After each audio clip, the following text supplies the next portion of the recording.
Descent of the Adorable Baby Fox 1. Did you know? Reportedly some time ago our Bai family's first miss was having an affair with a stranger outside and that she was caught by the second miss red-handed during their act. To make it more scandalous, the first miss even turned the whole thing around and blamed her younger sister for framing her. Can you believe that? The second miss even cried on the spot when it happened. Speaking of the first miss, don't you think her fate's simply too good? Despite being a useless person, she still managed to become the fiancée of the second prince, yet she still cheated on his highness when the prince didn't mind her uselessness. I know, right? It's bad enough granted she lost her chastity, but the lady even went and got herself pregnant. With all that ruckus going on outside, the royal family's face is practically dragged through the mud because of her. I also heard that in order to compensate his highness, our Bai family had to betroth the second miss to him. And did you know? The second miss is so forgiving that she's trying to persuade his highness into taking the first miss as an extra concubine. Tell me, as a woman who lost their chastity, do you think she is deserving to be the second prince's woman? Seated in her bed, Bai Yan gently caresses her still flat abdomen. Towards the boisterous discussion coming from the outside, there's no emotion in her eyes. Only the calm that can be found in a rippleless pond. This translation is only hosted on Cat Translation 3 months ago when she first came to this world, a time where she's still unfamiliar with her environment. Her good stepsister Bai Ruo had arranged a very fine and ugly man for her without permission. Behold her desperate escape. Despite clawing her way out from under the vile man's grasp, she eventually failed to resist the aphrodisiac in her body and had to rely on a random man she found in the wild to relieve its effect. Even if there were only her alone in the forest by the time Bai Ruo arrived at the scene, the marks on the body were evident enough of what happened. In Bai Yan's mind, a pair of bloodthirsty eyes belonging to that stranger suddenly appeared, clouding her vision like a haze of fog. It's unsure if it's due to the drug or that it's too traumatic, but she simply couldn't remember the face of that man. Sister, a familiar voice pulls her back to reality.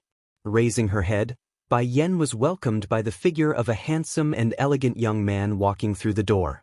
From the memories she inherited through the original host of this body, Bai Yan can tell the boy was called Bai Xiao, her younger brother. Born of the same mother, he's the only person left in this world whom she cared for. Years ago, after their biological mother Lan Yu passed away, their birth father Bai Zhengxiang immediately raised one of his concubines' status into the main wife. As a result, that woman named Yu Rong and her 2 daughters, Bai Ruo and Bai Ji, instantly rose over Ban Yen and her brother in terms of status within the family. If not for their mother's maiden family, the Lan household still being around to act as deterrents, the 2 of them, mere orphans at that point, would have been left with nowhere else to go.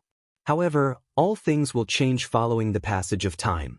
Nowadays there aren't a single soul left who still remembers the main reasoning behind the Bai family's success had in large been due to the Lan family's support. Back then the chief of the Lan family had refused to let his daughter marry into the Bai family because the man had already taken in several concubines under his name. Sadly, Lan Yu threatened to sever their father and daughter relationship, thus forcing Lord Lan into agreement. In order to not allow Lan Yu suffer any grievances in this marriage, the Lan family had prepared a wedding dress that stretched over 10 lees in length, leading to a sensation across the city. Then to top things off, the Lan family also broke their coffer to purchase countless medicinal pills to act as dowry for Lan Yu. But who would have guessed things would turn out so horribly not long after? Unable to resist the sweet honeying words of her husband, the foolish woman went as far to submissively give away those precious medicines that her own family gave her. As a result of this endeavor, Bai Zhengxiang was able to directly break into the sky rank with the aid and propelled his Bai family into a first-rate noble household. It can be said the prestigious status of the current Bai family was the result of Lan Yu's sacrifice. If Bai Yan herself, the current her, can feel such outrage, it's not hard to imagine how angry Lord Lan must have been over the years to go as far as to distance himself from his daughter. Simply said, the man had truly been hurt by his own flesh and blood. Sister. Bai Xiao appears to be struggling to speak. Don't be too sad, it's the second prince's loss for breaking off the marriage with you. I've long noticed the unusual gazes coming off of Bai Ruo and the second prince. The relationship between them can't be normal. Descent of the adorable baby fox. 2. Finding only silence from her sister for so long, Bai Xiao assumed it's due to the sadness revolving the recent events. Why do you say it's the second prince's loss when everyone believes it's I who betrayed him? A laugh nearly escaped her mouth. I trust you. No way my sister would betray him, so that leaves me to believe you must have been framed. The boy's expression was firm as he spoke in a vicious tone. If I find out who that person is, I will definitely not let them off. Bai Yan's heart trembled at that statement, for an inexplicable feeling was starting to form in her heart. In the past life, she herself was the descendant of an ancient Chinese martial art family.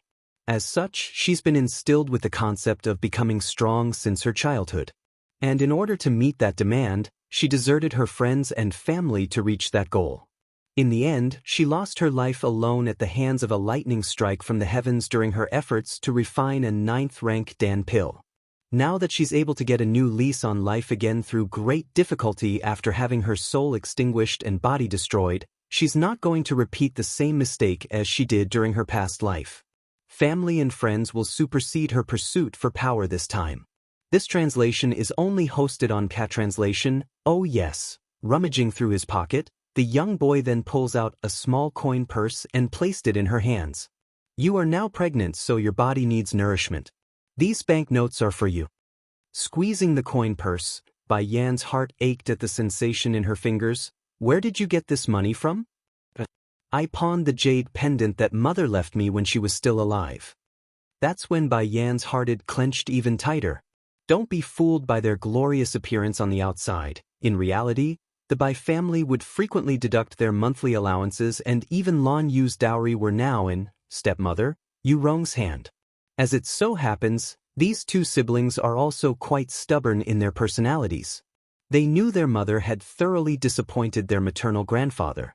No matter how much suffering they endured, neither siblings would seek out the Lan family for help. It didn't help either when the Lan family was overconfident in their assumptions. They believed the Bai family wouldn't maltreat the two siblings. Besides, their mother's dowry alone was enough for the pair to live out their lives in luxury. But in reality, while Yu Rong's daughters gets to drape themselves in fine clothes and eat exotic delicacies, Bai Yan and her brother on the other hand had to starve on regular intervals. The most laughable part was that Bai Zhenxiang didn't even know how to do business, while Yu Rong was a massive spender. During these years, the expenses incurred by the Bai family were all funded by Lan Yu's dowry. As for Bai Zhao's jade pendant, it's the only item left for him by Lan Yu as a memento in which he kept hidden all these years. If he hadn't concealed it so deeply, it's likely that their stepmother Yu Rong would have taken it away long ago too. While all kinds of thoughts were running through Bai Yan's mind, a maidservant had pompously entered the premise without permission, thus interrupting the siblings' conversation. Miss, the madam is seeking your audience. Sister. Bai Xiao hastily grabs her hand, his eyes filled with worry. Don't worry, I will be fine. Bai Yan comforts her brother by patting Bai Xiao on the hand. Giving him a meaningful wink, she then headed towards the doorway. In an instant, a majestic and imposing aura radiates out of the young lady. Her alluring red dress spread far and wide, her icy cold eyes sharp and dangerous. Following each of her step, the maidservant would have a harder time breathing, like something has clutched onto her throat. Don't forget, you are merely a servant here. Even if I'm not in favor, I'm still a master of the Bai residence. Not asking me for my permission to enter my chamber is akin to disrespecting me, thus I am in my right to have you beaten to death. The maidservant's face turned ashen with fright. She had signed the slavery contract, therefore even if the master wanted to kill her, she would have no choice but to die. Due to Bai Yan being too timid previously, the maid had become complacent around her and forgot this crucial fact. Lead the way. The young lady's tone was cold and detached, making her unquestionable. Yes, milady. No longer daring to act out of place, the maidservant understands well enough that even if the one in front of her had a bad reputation, the lady had every authority to punish a servant. Blankly staring at the retreating figure's back, Bai Xiao got the aching nudge in the back of his head that her elder sister have changed over these past few months. She's stronger, more reliable, and enough to put his mind at ease. If you like this translation, consider donating for an extra release or simply turning off ad block helps too. Descent of the Adorable Baby Fox 3. When Bai Yan entered the main room, there were already others inside, mainly her stepmother Yu Rong and a silver-haired old lady. The old woman obviously wasn't of the Bai family. Instead, it's Yu Rong's biological mother and Bai Zhenxiang's aunt. 10 years ago, old Madam Yu had intended to let her nephew, Bai Zhenxiang, marry Yu Rong to increase their family bond, but the man disliked the fact that his cousin couldn't bring more to the table. To remedy the situation, the man only allowed Yu Rong to enter his Bai family as a concubine while Bai Zhenxiang took Lan Yu as his main wife. Then once Lan Yu passed away, the heartless scumbag immediately raised Yu Rong's status into his main wife. To make things more despicable was how easily he invited the old madam into their house after Yu Rong repeatedly pleaded to him with her tears. Nowadays, Bai Zhenxiang literally treats the old madam like his own mother, with filial piety and respect. Like daughter like mother. If Yu Rong was such a heavy spender, old madam you can't be all that thrifty either. Over the years, most of the Lan family's dowry have been expended at their hands, leaving hardly any left at this point. Bai Yan, be honest and quickly confess. Who is the adulterer? Old Madam Yu tilts her head high, her manner of speech haughty and arrogant like someone interrogating a convict. And what does that have to do with you? Bai Yan's lip curved in a shallow smile, her eyes cold as she gazed at the old woman seated before her. Insolent! Old Madam Yu angrily slaps the table next to her. I am your maternal grandmother, so of course I have the right to know who your adulterer is. My maternal grandmother? My maternal grandmother is in the Lan family right now. As for you, you are merely Bai Ruo and Bai Ji's grandmother. Now quit adding gold to your own face. You! The old woman's face was starting to distort due to anger. Nothing but a wild child without a mother. What qualifications does she have to be so arrogant in front of me? Mother, please calm your anger. Yu Rong quickly came over to soothe her mother's back. Looking back at the girl, Bai Yan, the truth is I called you over today to tell you some good news. Someone is willing to take you as their concubine so long as you abort your child. So, in your opinion, the eldest daughter of the Bai family is only fit you be someone's concubine? Bai Yan closes in on the two, her voice carrying a trace of frost. Grunting, the old madam rebuts her. You are but a lowly wench who lost her virginity at this point. What right do you have to be picky? I'm telling you, the old one from the Qian family is willing to offer up a genuine third-grade spiritual Dan pill for your betrothal gift. Now that there's a man willing to take you, what right do you have left to choose? Bai Yan narrows her eye. I've heard the master of that Qian family is already over 50 years old, and that his temperament is brutal and ruthless. According to what I know, his concubines are constantly dying under shady circumstances. Are you intent on having me throw away my life? The Qian family was also one of the 4 aristocratic families in the city, but their reputation was mostly gained through their vicious cruelty. It's said that if a woman enters the Qian household, the only way out would be as a corpse. You stinkin' lass, our Bai family fed you and raised you for so many years, shouldn't you at least return some of it?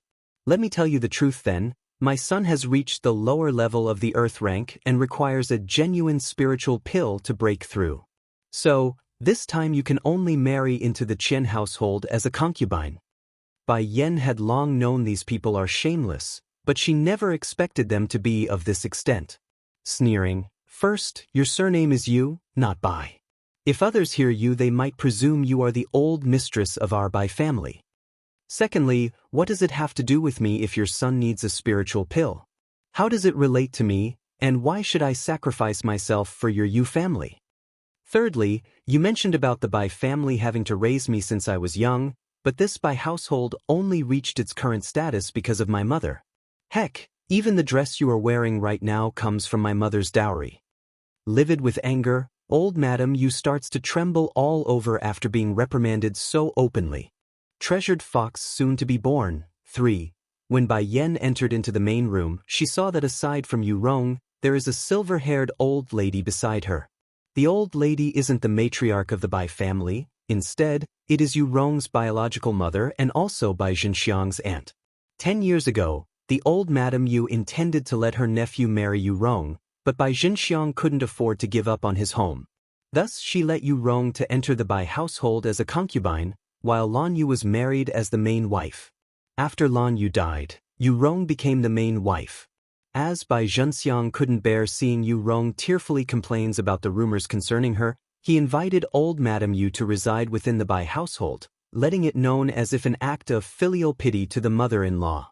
To have Yu Rong as her daughter, old Madame Yu wasn't frugal at all. The Lan family dowry that had been sent when Lan Yu had married into the Bai household, they had been spent years ago by the people who was left behind.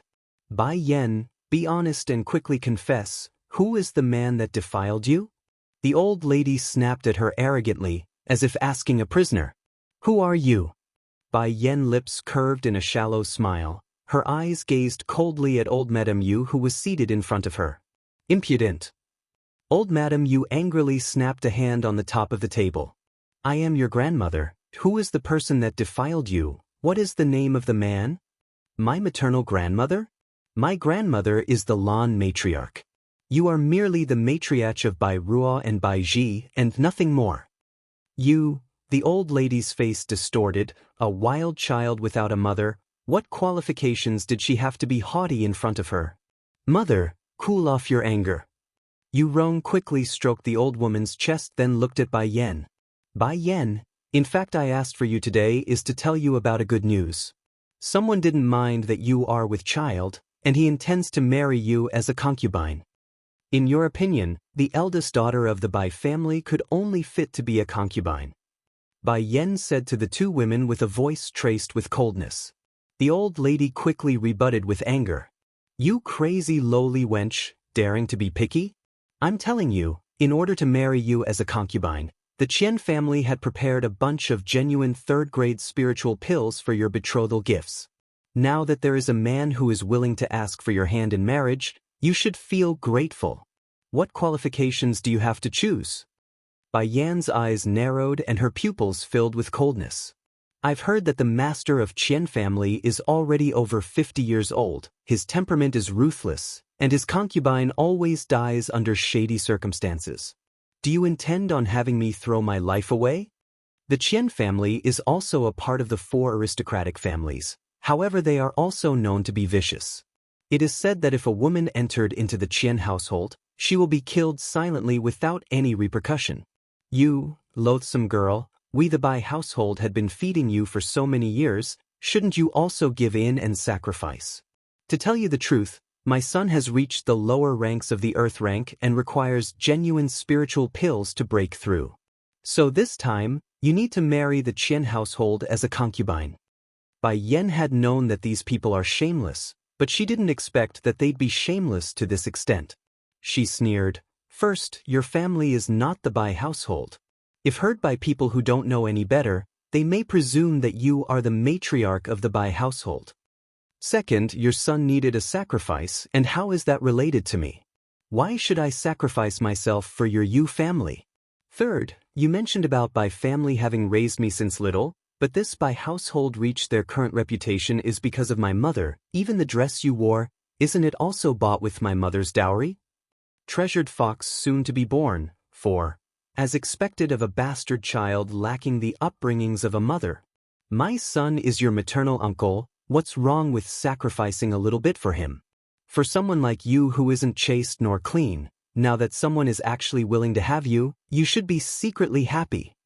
She hadn't managed to scold to her heart's content, so she didn't even realize that Bai Yan's surrounding temperature had dropped so low, then coldly stated, But, you and your sly mother seem to have the same revolting behaviors. The whole person is filled with strong foul smell. Firstly, you seized the prince, and is now involved with matters which had offended the public morals.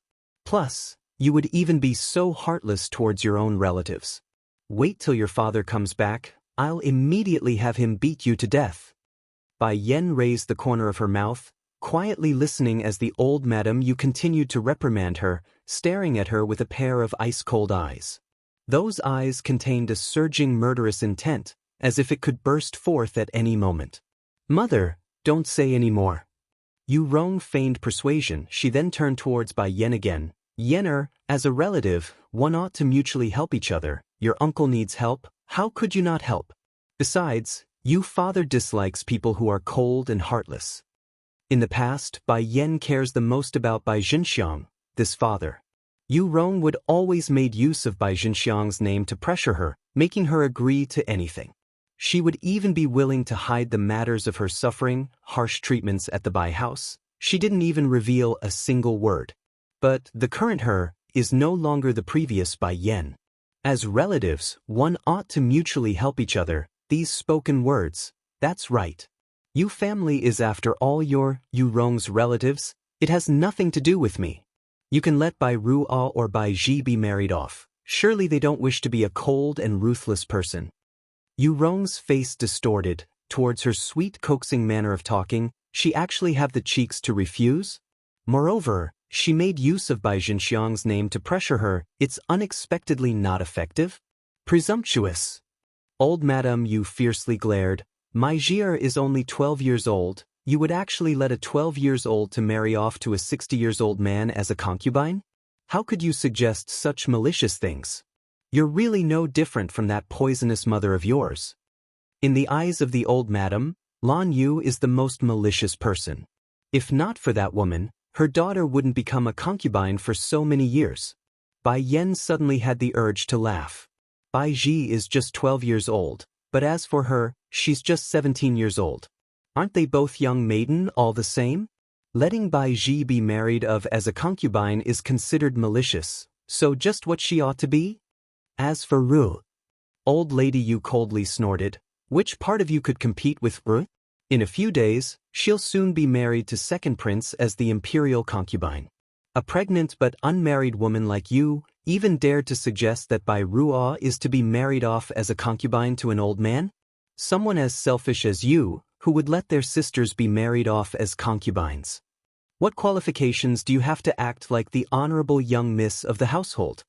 Bai Yan had learned about something useful. This old Madame Yu is quite talented. She could even turn black into white. Otherwise Bai Zhenxiang wouldn't have preferred trusting his mother-in-law rather than his own daughter. I'll reaffirm once more, I, Bai Yan, will absolutely not be married off as a concubine. After Bai Yan's voice fell, the atmosphere of the entire room became suffocating, as if compressed by a heavy pressure. Her gaze was similarly like a sharp blade, coldly shooting a glance towards Yu Rong and old Madame Yu. Yu Rong's breathing turned sluggish for a moment. This smelly girl's imposing manner, when did it turn so powerful? This must be my own imagination. Bai Yan is merely a waste, nothing more. Slowly relaxing her tone, she wanted to drag Bai Yan for a berating by the old madam. Yu Rong slowly stood up, then calmly walked towards Bai Yan. Bai Yan, tonight, there will be people from Qian family coming to receive you. Even if you're not willing, you'll still have to be the concubine of the old master of Qian family. She raised her head high, seemingly aloof and remote. There was no trace of the previously fake gentleness. Descent of the adorable baby fox. 5. No one can force me into matters that goes against my will. Expressionless, Bai Yan beams with ice in her eyes. Sneering, Yu Rong contemptuously replies, I know you are thinking that your destiny is unfair. That's why you are so opposed to the idea. After all, your former fiancé will soon be taking my daughter as his wife. The status between the two of you now can be described as one in the heavens and the other on the ground. Truth is, if not for your maiden family, do you think the king would bestow a marriage between you and the second prince? Or do you actually believe you can compete with my daughter Ruo? My daughter is well educated, gifted with talent, and very sensible. Only she can be the royal concubine of the prince. And someday in the future, my Ruo will rule the nation as its queen mother while you can only look up to her in the dust. My Ruo is so excellent and wonderful, how can this girl even think about comparing herself? What a joke. I actually think your one and only use is to exchange yourself for a third-grade spiritual pill. In order to express our gratitude for your efforts, I will even let you catch a glimpse of the product after I receive it. Otherwise, A garbage like you wouldn't have a chance to see such a thing in your entire lifetime. Bai Yan sneered at the laudable statement. In her previous lifetime she could even refine an 8th grade Dan pill, let alone some measly 3rd grade? If you called me over today only to say these things, then I ought to advise you to save some energy. Faintly sweeping a glance over the despicable pair within the room, however, the matters of today, I Bai Yan, will definitely engrave this in my mind. When the time comes, I'll have each and every one of you pay the price. When the time comes. Disdain filled the old madam's face, for there wouldn't be another day once this girl enters the Qian family. After tossing her statements out there, Bai Yan confidently turns away from those in the room. She didn't look back, leaving only a trail of red behind her under the afternoon sun. Back inside her own place, Bai Yan was currently sitting on her bedside with her legs crossed. If anyone were to see her now, they will immediately notice a faint yellowish thread of energy flowing into her body. A color trait of those in the yellow rank of their cultivation. This translation is only hosted on Cat Translation. 3 months and I'm only at the advanced yellow rank. This speed is simply too slow. If only I can refine some medicinal Dan pills right now, then I can change my physique and increase my speed by several folds. Then again, the former Bai Yan's rank was only a bit stronger than an average person, even weaker than that of a servant here whose usual rank are at the lower yellow rank. As to why she's able to reach the advanced yellow rank, it's all due to her diligent effort within these past few months. The sky soon darkens, and the night turns quiet. Not long after, a series of rustling sound came from the outside. Bai Yan knows this was the signal of the Qian family arriving for her. Sure enough, 2 servant girls came in through the door, their faces cold. "Follow us." She didn't speak, only slowly walking out the room in an unhurried manner where there's already a sedan in wait. Not resisting their urge to board, Bai Yan proceeded to step inside as the servant girls promptly closed the sedan door behind her. Just like that, the entourage then quickly sped towards the Qian house without a single master fighter to escort them, because it's a well-known fact that Bai Yan was a weakling and had no way to resist. Perhaps they are afraid of being discovered, but the streets they passed through were the most remote in the city. Therefore, when a loud banging sound broke out, no one in the public managed to take notice. Dusts and smoke were riled up everywhere as the sedan heavily dropped to the ground. What's going on? The porters were stunned for a moment by the suddenness of it all, but they soon came back to their senses enough to check on the passengers inside. To their horror, the maids that were supposed to be on guard duty inside were all left unconscious. The only one still awake was the young lady lazily popping her against the hand. Towards that face with a set of graceful black hair flowing down her shoulders, only the phrase, soul-stealing, can be used to describe that beauty. Descent of the adorable baby fox. 7. Can someone please tell her why the baby she gave birth to was a hairless fox? Furthermore, how can a newly born fox tug at her clothes and cry mommy? It's one thing to give birth to a fox, but to able to speak too? It can't be that someone was trying to take advantage of her lack of education now? Who are you? After trying oh so hard to speak, Bai Yan finally pressed these words out of her mouth. Mommy, baby hungry. Super cute and clean in his gaze, the baby fox eyed her pathetically in order to win his mother over. Originally, Bai Yan was still being depressed over the fact that she gave birth to a fox, but against that sort of adorable face, even her heart was melting. Baby hungry, Milky. Slowly crawling up from below, the baby fox leisurely pulled open Bai Yan's chest area and started suckling in comfort. Yours. Burping, the baby fox ends the session with this and took to closing its cute little eyes for sleeping. Apparently, the child had no qualms about napping in his mother's embrace. Seeing the little guy snoozing away so peacefully in her bosom, Bai Yan's heart became touched. You are my child that I carried for 10 months alone. No matter who you are, I will protect you for a lifetime as my son. State teacher, state teacher. Note, the pinyin for the title is Guesher, it means teacher of the state. Personally, I don't know too much about this post, but in dramas they are usually the one the king turns to when there's some sort religious or superstitious stuff going on. Inside a luxurious palace, one girl was quickly running towards a man currently gazing at the stars, her face full of excitement. Just now did all the animals kneel in worship? If even the animals of our demon realm are affected, does that mean I have a nephew now? Looking at the young girl with a smile, the man carrying the state teacher title replies, Princess, the place I sent the king to is the land in which our queen will appear. I did not tell the king before, but it seems your brother has found the queen on his own. As for this commotion, I take it the next king of our demon realm is now born into this world. This translation is only hosted on Cat Translation all because of a single prophecy, claiming he cannot conceive unless it's that predestined woman. The king has never married nor taken a concubine over the years. But despite the long wait, that predestined person never came. Then things finally began to move not long ago when stars started to show signs of change. As the state teacher, the man here would naturally take notice of the movement. Using the stars as a guide, he eventually managed to calculate the exact location of the queen's coming, thus the reasoning for him to toss the king out. This is too great. My royal brother can finally say farewell to his long-standing life as a virgin. Jumping up and down with excitement, the girl grabs onto the man's arm like a spoiled brat. State teacher, send me over to the outside world too. I want to see my cute little nephew. Princess, I only managed to send the king over because I took advantage of the seal's weakened state. If you want to go out too, then I will need to first find the right timing. The man helplessly smiles, his eyes full of doting emotions. Spitting out her tongue playfully, fine, when you find the opportunity you must let me go find my royal brother and my lovely little nephew.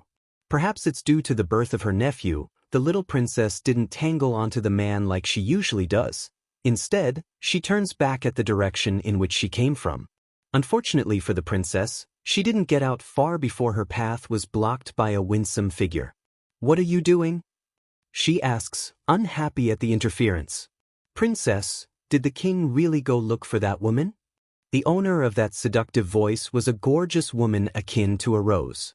She is my royal brother's destined wife. If my royal brother doesn't go look for her, then is he supposed to look for you instead?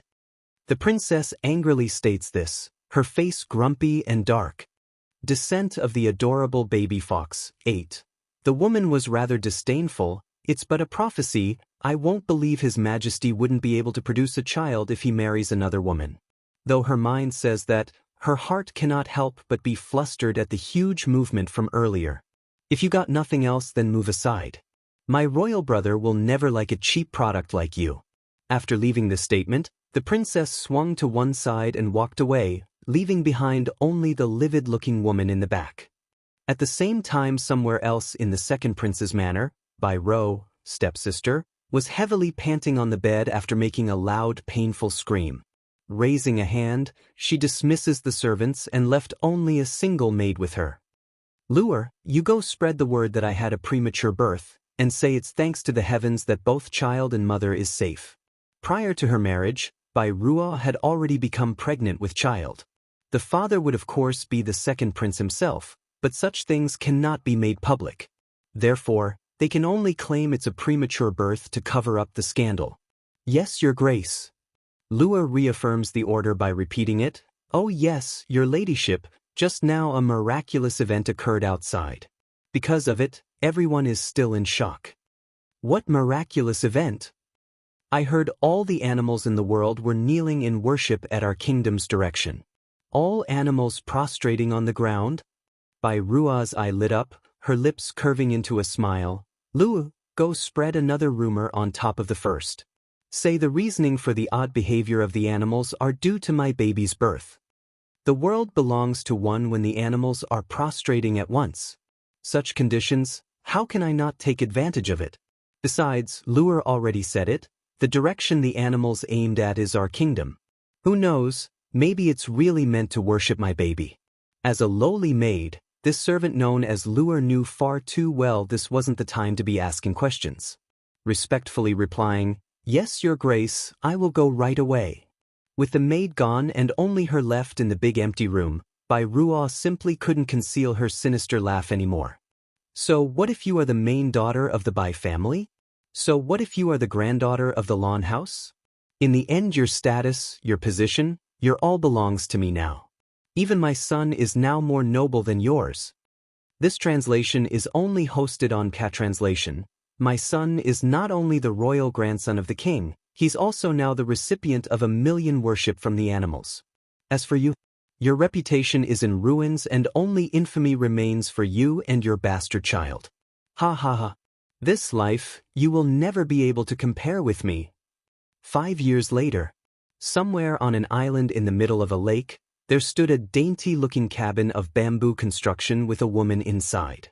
Asleep, the occupant was dazzling to the eye under the peaking glow from the windowsill. Suddenly, the woman can feel a disturbance against her cheek. A fluffy tail. Fluttering her eyelids at first, she then shot them open to a frightful scene. Jumping up, the woman angrily calls out, "Bai Xiachen, you come out this instant." Filled with foxes in every nook and cranny, there are no room left to move inside this dainty little home. Even her body had been permeated with the stench of the animals. If you like this translation, consider donating for an extra release or simply turning off ad block helps too. The so-called father. 3. Old madam, you did not expect this girl to be even more stubbornly hateful after 6 years of absence. Immediately, she broke out into a cry. What have I done to deserve this, to have worried for this cold-hearted wolf for so many years? Xianxia, since your own daughter won't allow me to stay here, then should I leave? Bai Xian had always been very filial towards this aunt of his to the point that it's no different from a biological mother. Therefore, hearing the old lady's crying voice, his temper immediately flared open. Kneel before your grandmother. He stomped at his daughter's knee in an attempt to make her bend, only to miss completely when Bai Yan sidestepped to one side. Coming up empty, the rage only grew doubled. Bai Yan, you don't have to apologize to me today, but no matter what, you must give your mother and grandmother here an apology. I want to see you kneeling on the floor until they forgive you.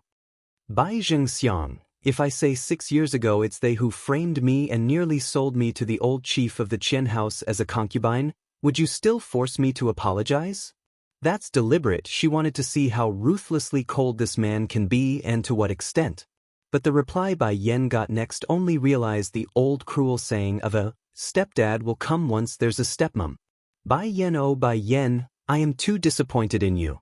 How can there be such a vicious person like you in this world?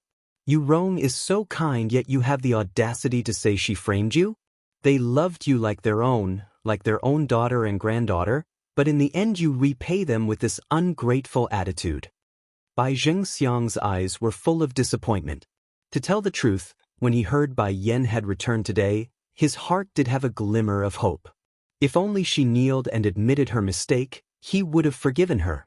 Unexpectedly, this girl not only refused to repent, she also wants to frame others as an excuse. Someone come, go get me the disciplinary rod. His face dark as he sternly spoke, Bai Yan, I'm hitting you for your own good, otherwise you will never know how to repent. Bai Yan's gaze turned icy cold. I like to see who will dare touch me. Her imposing aura causes even the guards to stiffen up at the doorway, let alone Bai Xiang that's closest to the epicenter of the pressure. The man almost couldn't breathe there for a moment. What are you people lagging there for? Go and get me the disciplinary rod. I'm going to teach this ungrateful girl a lesson today. Only after much struggle did he manage to shout this out. Just when the guard wanted to carry out the order by retreating, a snowy white-dressed boy blocks his path. Bai Xiao, why did come? The man was still angry, but his expression clearly became better upon the boy's entry into the hall. The youngster didn't reply, only walking silently inside to Bai Yan's side like his entire being was shrouded inside a layer of frost. You stated before that you would expel her from the Bai house. That means you can't use the family disciplines against her. Ever since her brother appeared again in her life, Bai Yan's gaze have never wavered by the boy's location. In her view, the young naive boy from back then had changed. He's colder and more distant. If you like this translation, consider donating for an extra release or simply turning off ad block helps too. Visitor from the lawn house. So, Bai Zhao's gaze gradually turned cold. Out of worry, grandfather and uncle, they gave all of the precious Dan pills to mother. But then mother, she did the unthinkable and gave it all to father. In order to buy those Dan pills, the lawn house not only depleted their coffer, They also used many of their properties as collateral for the loans. If their uncle could have used those pills to make a breakthrough back then years ago, then the lawn house would never have fallen so far. In the end, they paid the high price only to benefit the heartless Bai Zhengxiang. And how did grandfather get sick recently? Bai Yan makes a slight frown as she asked this. When it came to this topic, Bai Zhao's face turned even colder to the point a flare of anger could be seen in the irises. Of course it's caused by Bai Zhengxiang. This time the boy didn't even use the word father, and directly used the man's name, indicating how angry he was. This translation is only hosted on Catranslation. Ever since the death of our mother, grandfather's health has been getting worse and worse. Then 6 years ago you disappeared too, worsening his condition even more due to worry. Finally, some time ago our cousin girl got into a quarrel with Bai Ji. They both got hurt, but Bai Zhengxiang indiscriminately rushed over to the lawn house and made grandfather accountable for the incident. Unable to withstand the anger, he fainted away by the end of it. According to Bai Yan's memory, she remembers her grandfather was already in poor health when she left. If what Bai Xiao said was true, then these repeated blows to the spirit and mind can definitely cause enough harm to make the elders sick to the bed. Otherwise, Bai Zhengxiang wouldn't have the audacity to make trouble in the lawn house if grandfather was in perfect health. Considering the lawn house's wealth, purchasing some Dan pills shouldn't be an issue. So why did it take them so long to recover from that financial blow? Stroking her chin, Bai Yan finally revealed the doubt in her heart. Towards that question, Bai Xiao can only shake his head. The specifics are unknown to me. Why don't we go see grandfather and find out? Unlike back when they were young, Bai Xiao didn't continue to distance himself from the lawn house during these 6 years. Rather, he would often visit their grandmother daily. Okay, let's do that, Bai Yan nodded. As coincidental as it seems, just when they are about to head for the other place, the lawn house too sent a person over after getting wind of Bai Yan's return. At this very moment, an old granny sits in the main hall of the residence. Gently placing the teacup down, she spoke. My old madam is after all her maternal grandmother. Are you people so shameless that you are going to stop their reunion? Stern and strong in her voice, the old granny's statement causes Bai Zhengxiang to gently furrow his brow. Truthfully, it's as the old woman said. He does not want his children to mingle with the lawn house too much, or at all for that matter. Because of this issue, he had beaten Bai Xiao once before for visiting that side on a daily premise a while ago. Bai Yan has just returned. I fear she won't be able to leave with you for... Before he could even finish his last word, the magnificent figure in question had waltzed into the hall, pushing whatever he wanted to say back down his throat. This obviously left Bai Zhengxiang in a very embarrassing position. You were sent by our grandmother to pick me up? If so, then let us go. I wouldn't want her to wait. As if not seeing her father's very existence, Bai Yan bypasses the man and walks up to the old granny's side, startling the old woman in the process. This wasn't the first time this old granny of the lawn house had come to pick up the girl, but every time in the past she was firmly rejected, unlike today. So why the sudden change of heart? Bai Yan. Bai Zhengxiang flew into a fit of rage. Don't forget, a married daughter is a splashed-out water. Your mother married me, so she is my wife. And you and Bai Xiao are of my blood, making the lawn house outsiders, you hear? Without my permission, you're not going anywhere. If you like this translation, consider donating for an extra release or simply turning off ad block helps too. 4th grade Dan Pill, 1. Mother.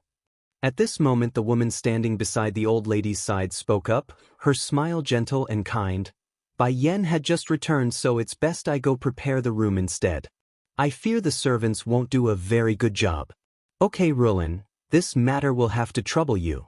The old lady turns around again. Bai Yan, this is your aunt. I speculate you aren't familiar with her yet since you haven't visited us over the years. You also have 3 other cousins, so I will introduce them when they come. Understanding this, Bai Yan promptly turns to Dong Rulin to meet the woman's friendly reception. Bai Yan, your grandfather must be losing his patience right now. First let me take you over to him. The old lady once again pats her hand to reassure the girl. Not saying anything extra, Bai Yen allowed her grandmother's trembling body to pull her inside the wing under the guidance of a maid. Currently inside, a sickly old man now leans against the wall behind the bed, his gaze glaring over to the side where a handsome man now stands. "What, you want to see that stinking lass too? If so, then why aren't you scramming over there yet? My old bones here don't need you to look after me, humph." The man became somewhat embarrassed by the hollering. "I am her uncle, and she is my niece. Now that my niece has returned after disappearing for so long, it's only natural that I go see her. Besides, who's the one that keeps peeking at the doorway after Granny's son took off? As if I would care about that blasted girl. Did you forget that girl never even came to visit our home nor see me all these years? And then she went and got herself pregnant before marriage. Okay, fine, even if the Bai house don't want her, then she could have came to us. It's not like our lawn house is so poor that we can't take care of a pair of orphans. But do you see what she did? She left without saying a word to us." The more he spoke, the more excited he became, to the point his old face started to flush red. Alarmed, the man on the side hurries over to soothe the old grandpa's back with his hand. "Oh, what sort of wrong did I do in my past life to have both daughter and granddaughter do this to me? I will be in my grave because of them both at this rate. Father, you have to calm down." Out of worry that he might really lose it, Lan Yu attempts to comfort his old man. Sister was also deceived back then, that's why she lost her way. Although Bai Yen and I don't have much contact either, but I know enough about her personality that I can be certain she must have been framed by some evildoers. You just try to make excuses for her. The old lord of the house makes a heavy grunt, his eyes inadvertently moving to the doorway again. Hadn't Granny's son been at the Bai house for some time now? Why isn't the stinking girl here yet? My son, go over and check. Make sure those people don't bully the people of our lawn house. Clicking his tongue, Lan Yu was starting to worry for Bai Yen, because not everyone can put up with this inconsistent attitude of his father here. I hope Bai Yen won't be frightened by that stubborn temperament. Just at this moment, Lan Yu's ear managed to pick up the happy conversing voice of both his mother from the outside. "Father, mother, and Bai Yen is here." Joy filled the man's eye as he said this. Although old Lord Lan's face was still the same, calm with a grumpy attitude, those shivering fingers easily gave away his true emotion. Retracting his gaze away from the doorway, he coldly grunts. "So what if they came? Do you need to be so excited?" "Keep acting then." Lan Yu inwardly thought this about his father. No longer minding the inconsistent old bones behind him, Lan Yu left the bedside for the doorway to receive his niece and mother, only to be stopped by the maid who pushed open the doors in his face. "My lords, the old madam and Miss Bai is here." The maid respectfully announces this upon entry, totally unaware of the fact that he nearly slammed the door into the young lord's face. If you like this translation, consider donating for an extra release or simply turning off ad block helps too. Bai Zhao's shock too, meow. Little Rice protests with his voice. If he had known earlier the little owner would do this, he definitely wouldn't have followed along. "Say it, tell me what's going on. I want to hear the truth." Bai Yen frowns. Although she didn't say she had forgiven the two troublemakers, but that tone definitely sounded less harsh. "It's because those people bullied you all those years ago." Bai Shachen throws himself into Bai Yan's bosom, his eyes tearful and heartwarming. "Mother, I didn't deliberately disobey you, I only wanted to get even with those people for you." Hearing this explanation, she can only exhale a sigh of gratification at this son of hers.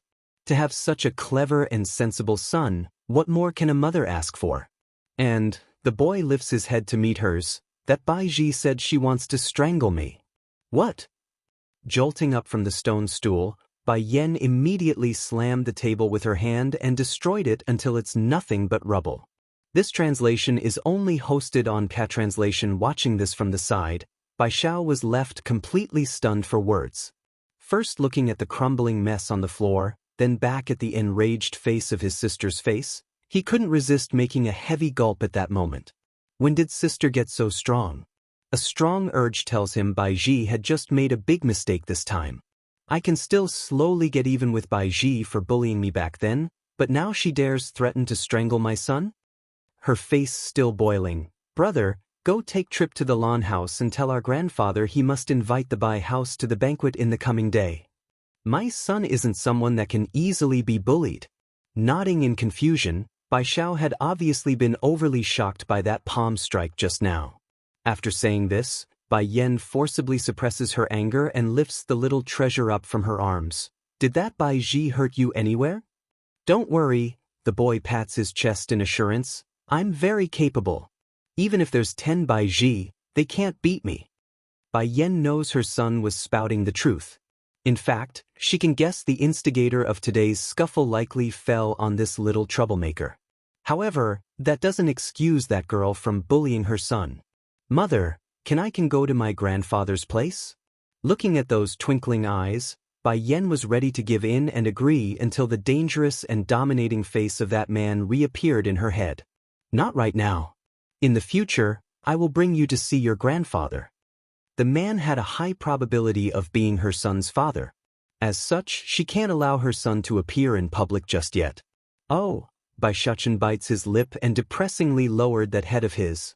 Watching the pitiful face of her son there, even her heart was aching in pain.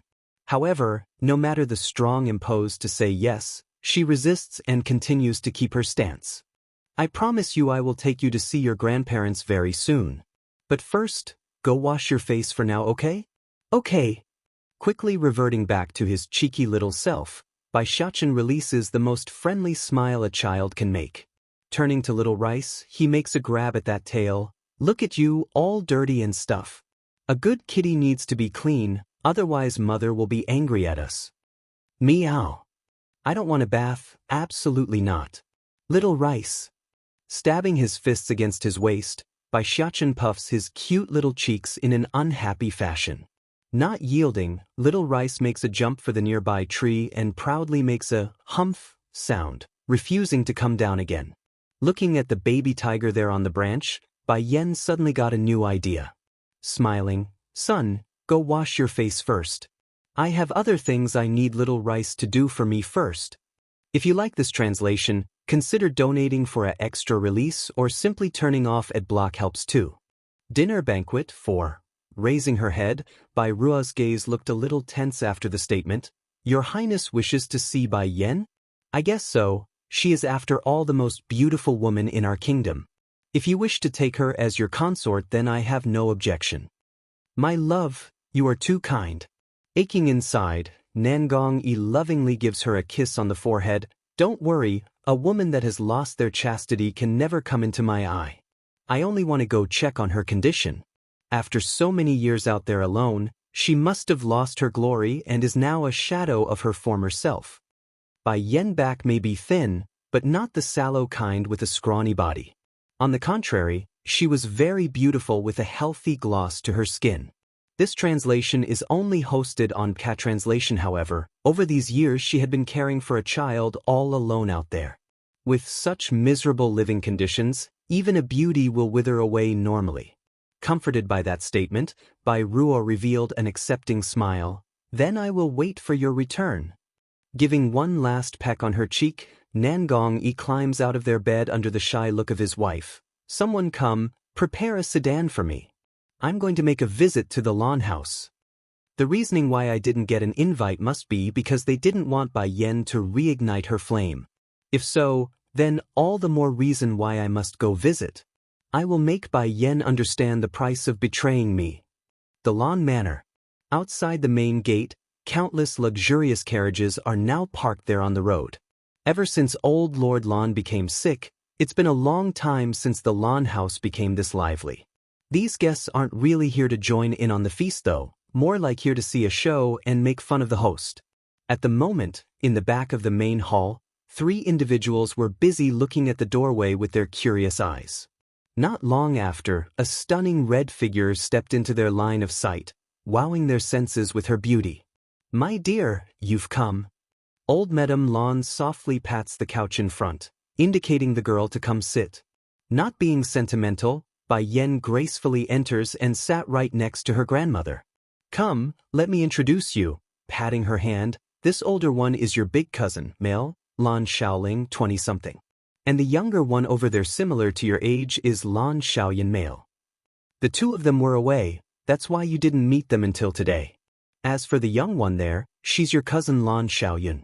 Due to an injury from before, the girl had been staying at the outskirt of the city at her insistence for healing. Making a faint smile, Lan Xiaoling protests, Grandma, you didn't need to give so much detail, you know. Although our cousin here doesn't communicate with our family much, but we are still family. There's no way she wouldn't have heard of us. Ah, you are right, I forgot. Old Madame Lan laughs joyfully, oh my dear, I've been foolish. Making a smile, Bai Yen didn't say much because in her mind she did have a decent grasp on the Lan house's situation. The only thing lacking was meeting everyone in person. If you like this translation, consider donating for an extra release or simply turning off ad block helps too. Stunning 1. All eyes are on the door now inside the banquet hall. Why is the sovereign prince also here? This is just a banquet for an unclean person. Bai Ji, who was standing beside her father Bai Zhengxiang, turned white after getting hit with this bombshell news. Though the young girl's whispering voice remained very low, but due to eerie silence in the atmosphere, it became quite abrupt among the guests. Turning gloomy in the face, Lan Yu sent a cold glare at the girl before turning his line of sight back to the doorway. At this moment, whether it be the guests or the prince, everyone that's in attendance were in amazement by what they saw. Hanging high above the dark night, a moon brighter than everything else in the sky highlighted that eye-catching object. Bang! In one loud boom, several silvery wolves pulling a magnificent throne swiftly lands in the middle of the hall, sending the awestruck guests running for cover by the abrupt sound. This translation is only hosted on Catranslation carefree with his arms lazily leaning against the handles. That slightly exposed chest was absolutely sinful in how seductive they were. Then there's also that handsome and captivating face, intoxicating. This should have been a bloodthirsty man that warrants fear in life, yet it's also this type that makes the female sex heads over heels for him. Like moths diving into a flame, though deadly yet willing. Your Highness. Lan Yu didn't give the same cold shoulder as he did to the crown prince, rather his tone was respectful and welcoming to the man. It's a great pleasure that our Lan house can have the honor of hosting you tonight. Seeing this extreme difference in treatment, Nangong Yi's expression became distorted due to anger. He's the real royalty here, not that man with a mere title. Standing up from his throne, Di Tsong slowly dismounted and left his ride to its own bidding. Like a set of well-trained dogs, these wolves rapidly departed the hall by taking to the air instead of over the wall like their entry. Gasping, the crowd couldn't move their sight from the sky for a good while. Those are demon beasts. They all knew Di Tsong was very powerful, but never in their minds did they expect something so impacting. I heard the Lan house is hosting a reception banquet for someone from the Bai house. Cold in his gaze, he sweeps his eyes across the crowd. So, I'm curious, why is this feast hosted by the Lan house instead of the Bai house? Your Highness. This time it was Bai Zhengxiang who spoke up first without waiting for Lan Yu to explain. This you don't know. My Bai house treated that ungrateful girl with all our heart, giving everything that's good to her. Even my current wife looks to the girl as her own flesh and blood. Yet, that ungrateful girl announced she will denounce our father-daughter relationship after I said a few scolding words, claiming she will return to the Lan house. Hearing the story from the man himself, the crowd clearly became a little riled up by the half-baked details. This Bai Yen is really a heartless girl. It's bad enough she eloped with another man back then, causing her grandmother to faint in the street. Now she's even denouncing her own father? If I had such a daughter, I too would want to strangle her to death. Madame Bai is truly kind. I heard she doted on this daughter more than her own true blood. But instead of getting gratitude in return, this heartless girl would slander her own stepmother's name. What a vicious girl. If you like this translation, consider donating for an extra release or simply turning off ad block helps too. This is the type that I like. 3. Everyone was dumbfounded. Even Bai Yen herself was stunned. It can't be this man is the infamous sovereign prince of the kingdom? In a blink of an eye, Di Tsong had already began closing the distance between him and her. Seeing the encroaching figure coming their way, Lan Xiaoling and his brothers subconsciously wanted to pull their cousin behind them for protection. Sadly, their actions were too late. Tightly gripping his hands around her waist, Bai Yan's last chance for escape was sealed off for good. You really made it difficult for me to find you. His tone threatening yet alluring all at the same time. What the man was referring to was how he was forcefully raped by her back then, but to the rest of the audience here tonight, those words had a completely different meaning. Scram! Bai Yan became angry now. In one stomp, she aims it straight for the man's feet like last time. Just as it's about to make contact, a powerful hand caught it, forcing her into the most embarrassing posture like a pair of intimate dancers. To make things worse, those naughty fingers continued to stroke her thigh, giving her goosebumps left and right. Your little feet here is so restless. From those bloodthirsty eyes, a cruel smile appears. I say, should I chop it off? This translation is only hosted on Catranslation. His threatening tone was very gentle, thus giving off the misconception that he's trying to flirt with Bai Yan. Blankly watching Di Tsong's devilish smile, a trickle of tear began flowing out of Bai Ji's eye in silence. Ji. Seeing her precious daughter silently weeping there alone, Bai Xiang can feel his very heart tearing itself. Returning his anger back at the source, he speaks in an interrogating tone. Bai Yan, what are you doing in public? Do you have no shame? Turning dark, she sweeps her sight around at the man and girl. Seeing the jealousy in Bai Ji's eye, a flicker of triumphant grin fills Bai Yan's peerless face. Isn't it clear enough on what we are doing? Pricking her brow, she provocatively slides her finger under the man's chin. Little Tsong, do you agree with what I say? Little Tsong? This name clearly made Di Tsong's lip twitch.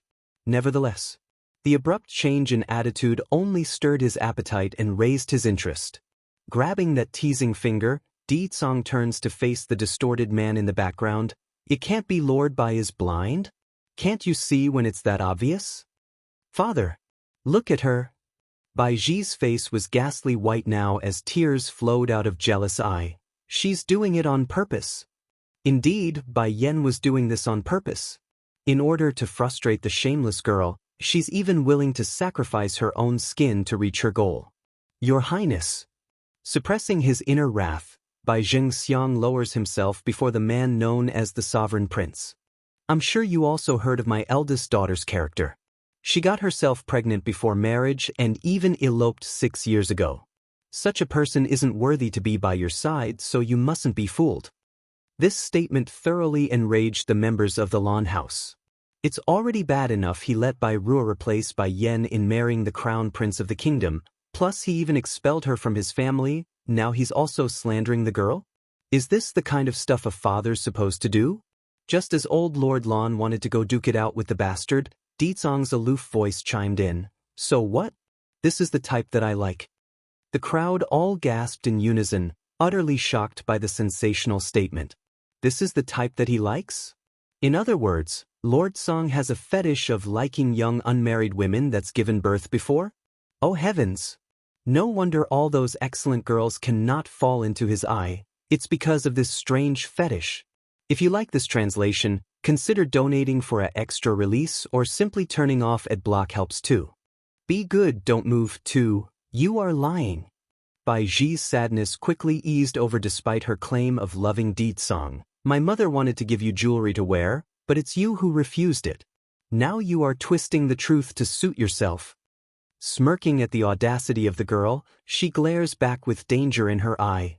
If that's the case, grandfather, please bring out the paperwork that you filed for the dowry back then. According to the rules, if the mother dies, her dowry must be passed on to her biological daughter as inheritance. Now that I'm an adult, it's only proper that I take back what's mine. It's common practice in this world for men to take on multiple wives, therefore it's not uncommon to find a husband ignoring their original wife for a new one. In order not to let the wife's property fall into the wrong hands, a law was eventually passed, stating whatever dowry that's left behind must be given to their biological child for management. This translation is only hosted on Catranslation. Upon hearing this remark, Bai Xiang and his precious daughter Bai Ji both went ghostly white. All right. Making a humph sound, old Lord Lan happily answers the call. Your mother's dowry was all listed at the etiquette department prior to the marriage. When it's ready, I will personally go to the Bai house to retrieve what's yours, my dear. This certainly left the heartless man in a bind. This wretched girl must do this to me? Those dowries have all been spent. Where am I supposed to find them again? Bai Yen. Nangong Yi can't watch anymore. Showing disgust in his eye, he eyed the woman that used to be his fiancée. Lord Bai is still your father, and it was you who made the first move. Don't you feel your actions are too much right now? Even if the Bai Yen back then was considered a useless person who can't cultivate, but at least her character was good. Now she's not only arrogant and rude, she's also entangled with Di Tsang, the sovereign prince. Such a dirty woman, no matter how beautiful, he won't bother to take another glance. I only want to take back my dowry. How is that being too much? Can it be your highness don't recognize the rules set by the ancestors? Bai Yen casts a short glance at the prince, her tone practically emotionless that it stings. Fuming at the snub, Nangong Yi didn't know how to talk back right now. There's no way he can openly admit he's not willing to recognize the long-standing rule. But watching that arrogant attitude of the woman, his heart can't accept it. Bai Yen, Lord Bai and Madame Bai's character are very good, so there's no way they would misappropriate your dowry. On the contrary, if they do give it to you, won't it be just wasted away on another man? Gnashing his teeth, now it's Nangong Yi's turn to become shameless because his sentence was indirectly telling Di Tsang how horrible Bai Yan's character was. Chuckling, Bai Yan scoffs it off perfectly. He's a man that relied on a woman to get started and then turned tail as soon as he's successful. Even then you say his character is trustworthy? Are you listening to yourself? Bai Yen, when did you become so nitpicky? Nangong Yi shakes his head like someone truly disappointed. If you kneel in front of Lord Bai this instant and apologize, perhaps he will forgive you for all your fault. At this moment, without any indication, a powerful hand suddenly came from behind and mercilessly pulled Bai Yen in. How come I didn't know my woman would be reduced to bowing before an ant? That cold and tyrannical voice echoes across the banquet hall, sending the entire audience into utter silence once again. Being looked down upon in a condescending way, Nangong Yi's face tensed up until even his veins could be seen. Daoist. Not replying, Di Tsang only sent a glance back his way. In that second, the oppressive aura was so strong that the prince nearly suffocated. Be good, don't move. Sensing the woman in his embrace being bad again, he tightens his grip and gently whispered into her ear, "It be a shame for your delicate hands to be chopped off." Bai Yen was so frustrated and angry right now. No matter what she did, this man would either say he will chop off her leg or her hand. It's like he's treating her as a little pet that he can do as he wish. If you like this translation, consider donating for an extra release or simply turning off ad block helps too. Face slapping 3. So what if it's a sky-class demon bird? Father, aren't you also the same, a sky-class martialist? Why can't you subdue it? Bai Ji bites her lip, unable to divert her gaze away from the beautiful phoenix. If she could control it, the whole city would become envious of her. Ji, stop your fussing. Contrary to his usual indulgent attitude, Bai Zhengxiang was rather stern this time around. Going dark in the face, that's a demon bird, not something you can control, so don't irritate it. Sad inside, Bai Ji didn't want to accept this reality but couldn't do anything to remedy the situation. Ignoring the crowd, the searing flame phoenix makes a low bird call and then slowly walked towards Bai Yen with elegance and pride. This naturally caught the attention of everyone, their gaze firmly pinned to the flaming red figure and the woman that's waiting. This translation is only hosted on Patranslation, Grandfather. Giving the phoenix only one glance, Bai Yen shifts her attention back to the old grandpa. Do you like this gift I prepared for you? Silence hanged over the banquet hall. If a needle were to drop to the floor right now, it would definitely be heard. Hesitant in his voice, old Lord Lon looks to the girl. The gift is... It can't be this searing flame phoenix? No way. For a minute there, everyone here was coming up with this idea. However, it was firmly pushed back down. Who's Bai Yen? A useless woman who got pregnant and eloped with a man. With her ability, how can she subdue a sky-class demon beast? Under the signaling look of Bai Yen, the bird begins to lower its proud head and prostrated itself before the old lord. This was the custom of the phoenix race. If a member of the phoenix race were to ever surrender itself before another being, they will lower their head and prostrate themselves on the ground. This proves they are willing to become their mount. Roughly rubbing her eyes, Baiji couldn't believe the scene. Clenching her fist into a hard ball, she nearly bit through her lips from how angry she was. Lan Yu's breathing became a little tense. This searing flame phoenix is your grandfather's gift? That's not your average demon beast out there, it's a sky-class searing flame phoenix. Even in the demon beast sect, there's only a few that could subdue such a being. If the Lan family can get their hands on this phoenix, that would mean they will once again break into the first-rate noble family class. Confirming it with Bai Yen didn't beat around the bush. Grandfather is getting old, so in order to make traveling easier for him, I specifically prepared this phoenix for him. This way he won't have to walk so much. Nearly everyone were gasping for air, some were even twitching in the eye at the explosive statement. Too old? Inconvenient when traveling? This old lord looks absolutely fantastic. Which part of that looks old? And don't you think it's too extravagant to use a phoenix as a ride? Father! Seeing the prostrating bird before old Lord Lan, Baiji's jealousy completely twisted her. Didn't you say all demon beasts are arrogant and proud? Why is it willing to submit to Bai Yen? Ignoring the girl's questioning, Bai Zhengxiang only looked towards Bai Yen with his gloomy face. You did this on purpose, didn't you? Deliberately hiding away this phoenix so I would drive you away from the Bai house. If you like this translation, consider donating for a extra release or simply turning off ad block helps too. Go do a big thing. Let's go. A vague gleam could be seen coming off of Bai Zhengxiang's eye. Bai Yen, if I learn this is all a lie, then I won't let you off. Leaving this threat behind, he forcibly pulls at his unwilling daughter and out they went. This Bai Zhengxiang bastard really think I'm so old that he can do whatever he likes. Old Lord Lan clearly didn't finish venting his steam. And you, don't think I will forgive you just because you are giving me this searing flame phoenix.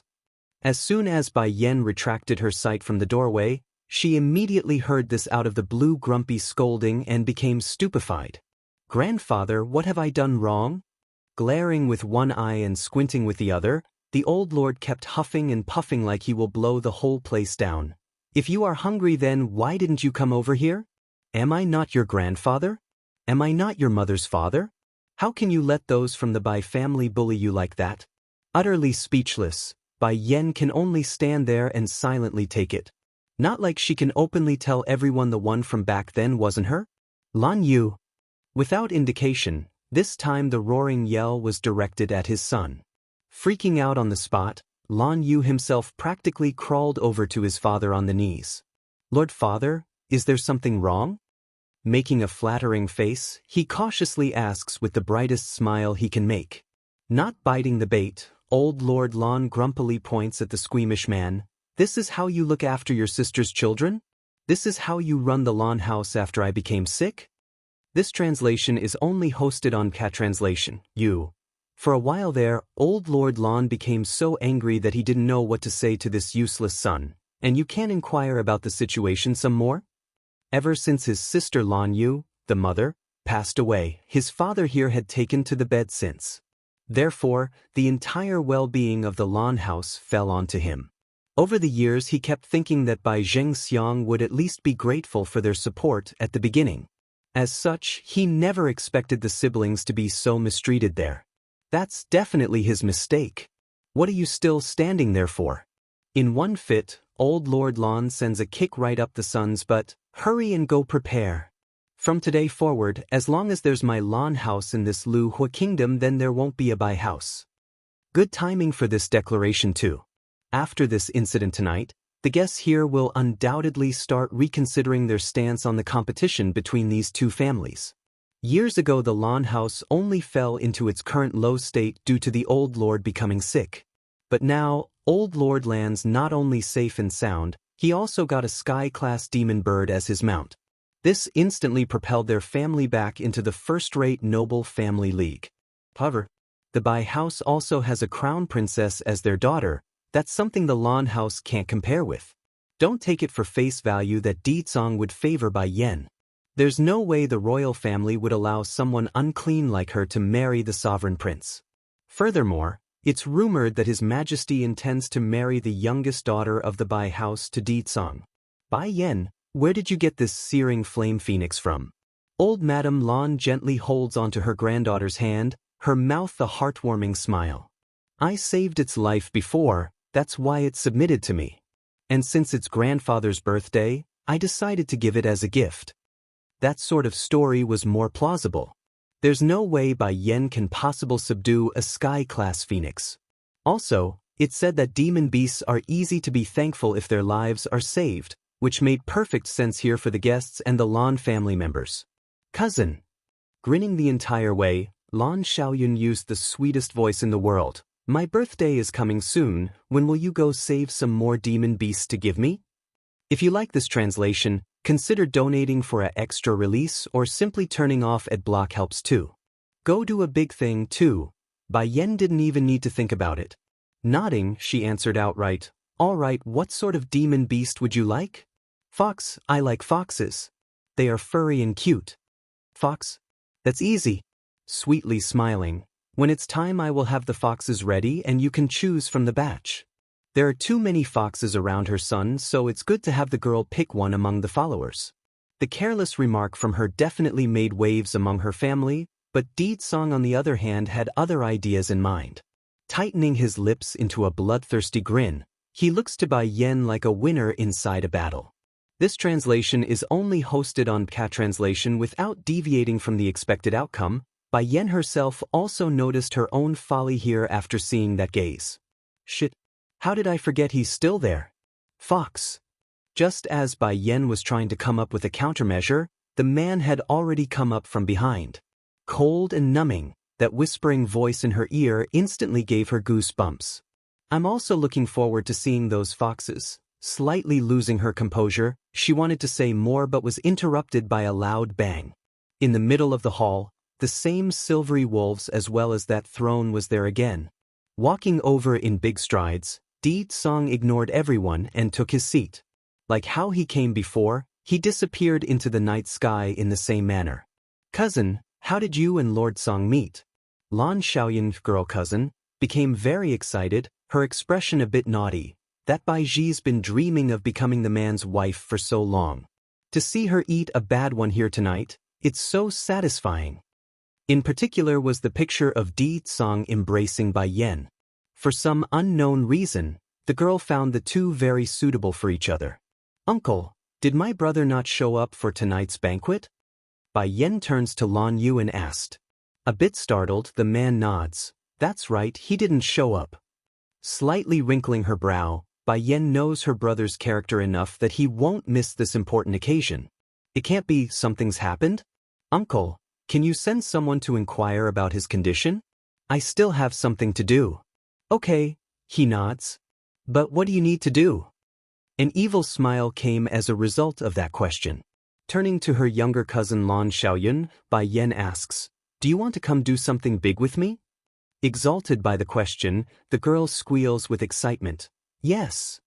I want to come along. Let's go, cousin, I want to. Let's go then. Pulling the girl's hand, Bai Yen moved swiftly across the streets.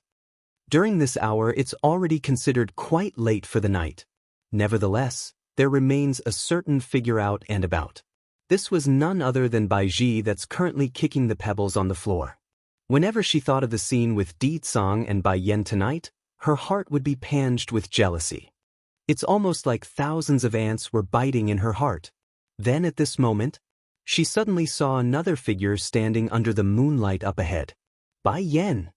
Taking advantage of the glow of the moon, she now got a better look at that hateful face. Gnashing her teeth, why are you here? What you should care about isn't why I am here, it's whether or not you can safely return to your home. Slow and steady in her advancement, Bai Yan's smiling face became intimidating and dangerous. Bai Yen, what are you trying to do? Stepping backward, she gulped. For some unknown reason, a sense of dread and fear gripped Bai Ji's heart right now. If you like this translation, consider donating for an extra release or simply turning off ad block helps too. Flower Brothels Hua Luo, cousin. Lan Xiaoyun nervously tugs at Bai Yan's sleeve. Who is this woman? Is she here to seek you? She didn't answer the question, only smiling at the newcomer. Hua Luo, you seem to be late. Ho ho ho. Giggling at the remark, the woman jumps off the eagle in one smooth swing. I met a little trouble on the road, that's why I'm late. But mistress, who is this girl here, your sister? She's not bad, why not let her come to my flower brothel for work? How about it? Those winking eyes could literally discharge electricity from how foxy they were. Even for Lan Xiaoyun, who's a girl, her skin was going all goosebump on her. Cousin, grouchily sending a stare over to the provocative woman, she asks, who is she and what is? This translation is only hosted on Patranslation. Lan Xiaoyun wanted to say flower brother in the end, but her hands reflexively cupped her own mouth to keep it in. That flower brothel? Hua Luo, Xiaoyun is still a child, you mustn't scare her. Bai Yan didn't get angry at the little tease. She knew long ago this subordinate of hers would be like this. Besides, she's not the type to suppress her people's true nature, that's not her style. Mistress, I'm only playing with her a little. Giggling again, she sends a charming smile at that little face hiding behind Bai Yan. No matter how courageous I am, I would never dare do something as to send your cousin there to receive clients. Flower brother, on the surface it's a place where men could to play with women if they have the money, but in reality, it's an intelligence agency. Even now, no other forces out there know exactly how much information this power has in its vault. This fact was no secret among the powerful forces out there in these lands. Rather, it's the ordinary folks who have clue about this organization and continues to take it as nothing more than a brothel. Therefore, as the young miss of the Lan house, she's not new to this name. Cousin, she is someone from the flower brothel?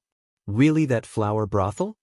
Lan Xiaoyun pulls at Bai Yan's sleeve, her lips trembling as she asked, why would she be calling you mistress? There's no mistake, she's the keeper of the flower brothel, Hua Luo. Bai Yan didn't deny it. Due to the extreme shock of the news, Lan Xiaoyun nearly fainted on the spot. Never in her dreams did she expect the true master behind the flower brothel would be her own cousin here. Oh heavens, is there anything in this world more explosive and sensational? Cousin, hurry and tell me, how did you become the master of the flower brothel? They are an entity that can stand up to the royal family, a power that can crush the Bai family. Flushed red from being overexcited, the girl nearly couldn't breathe there. If this matter becomes known to grandfather, it's likely he will faint from excitement. I will tell you later about that. Making a faint smile, Bai Yan shifts her gaze back to Hua Luo. There is one thing I want you to do. As soon as she heard Bai Yan was getting down to business, Hua Luo's expression turned serious. Mistress, please instruct me. I suspect my mother's death must have something to do with you, Rong. You are to thoroughly investigate this matter. In addition, you are to find out the activities of every member of the Bai house over these years, cold in her gaze, including Yu Rong's history before she married into the Bai family. Raising her head in surprise, Hua Luo looks to the woman she calls mistress and found a chill running down her back. The Bai family has done too many evil things over the years. Even if I destroy them now, it won't be enough to make up for their sins. I must ruin their reputation so they can never stand up again. If you like this translation, consider donating for an extra release or simply turning off ad block helps too. Xiachen searches for uncle. Inside the ancestral hall of the Bai house, Bai Xiao was currently leaning against the wall behind him as a burning flame courses through his body. Little Rice, I think this is where uncle is being kept. Let's go inside and see. From outside the door, a young tender voice drifts inside this quiet building. Bai Xiao wanted to call out, but by the time he opened his mouth, nothing came out due to how parched his throat was. Creak, the door to the ancestral hall slides open, catching the attention of the barely conscious occupant inside. From his narrow eyelids, the young lad can see his precious nephew standing there looking at him. Uncle! Upon seeing the young man lying there on the ground, the little boy rushes inside with his white kitty. Plopping to the floor, the first thing Bai Zaken attempts to do was to touch his uncle's forehead only to be shocked by the heat. Oh no, you have a fever. This translation is only hosted on Catranslation, although a martialist definitely had a stronger body with a better immune system, but that doesn't mean they won't get sick. I'm okay. That voice was harsh and dry. Likely afraid his nephew would be worried for him, Bai Xiao barely manages to force a smile. Xiachen, how did you get in here? Mother is worried about you, so she had little rice come find you. However, I miss you too, so I came along. From beginning to end, Bai Xiachen's small little hand had never stopped moving. Sorting through his deep pocket, he brought out a pile of small bottles and jars, all of which are filled with Dan pills of various effects. I'm sorry, uncle, but I didn't learn any medical skills from mother. I don't know which of these can cure you. Since childhood he only had interest in poison. As for the methods of saving others, he honestly didn't have a clue. Maybe, a glow fills the boy's eye as he raises his head. Maybe you can try them all? This is... Looking down at the indicated containers, doubt could be seen in Bai Xiao's gaze. Still as innocent and bright as ever, these are mine and little Rice's snack collection. Mother prepared them for us. Snacks? Looking at that small, delicate face, a current of warmth filled Bai Xiao's heart. There's no need, you two keep it for yourself, okay? In that instant, disappointment promptly replaced that smile. I thought uncle would definitely like my snacks because my 3 grandchiefs would always fight over them. Twitching in the mouth, Bai Xiao thought he was hallucinating there for a moment. Fight for some snacks? How old are they to do something so childish? Dummy little master, little Rice makes a disdainful look. Do you think humans are all like us, able to eat Dan pills like snacks? If you have him take all of these, then watch him explode. Blinking his innocent eye, the boy clearly didn't get it. I am mother's son and uncle is mother's brother, why can't he eat them like us? Rolling his tiger eyes at the ridiculous question, little Rice went ahead to ignore the child and began rummaging through the bottles with his claw. A short moments later, he found a certain bottle and hands it to Bai Xiao. If you take one, then your cold will be better. In honest truth, Bai Xiao was a little frightened because this was the first time he's ever heard of someone using Dan pills to treat a cold. But looking at that anticipating eye of his nephew, he can't bear to disappoint the child.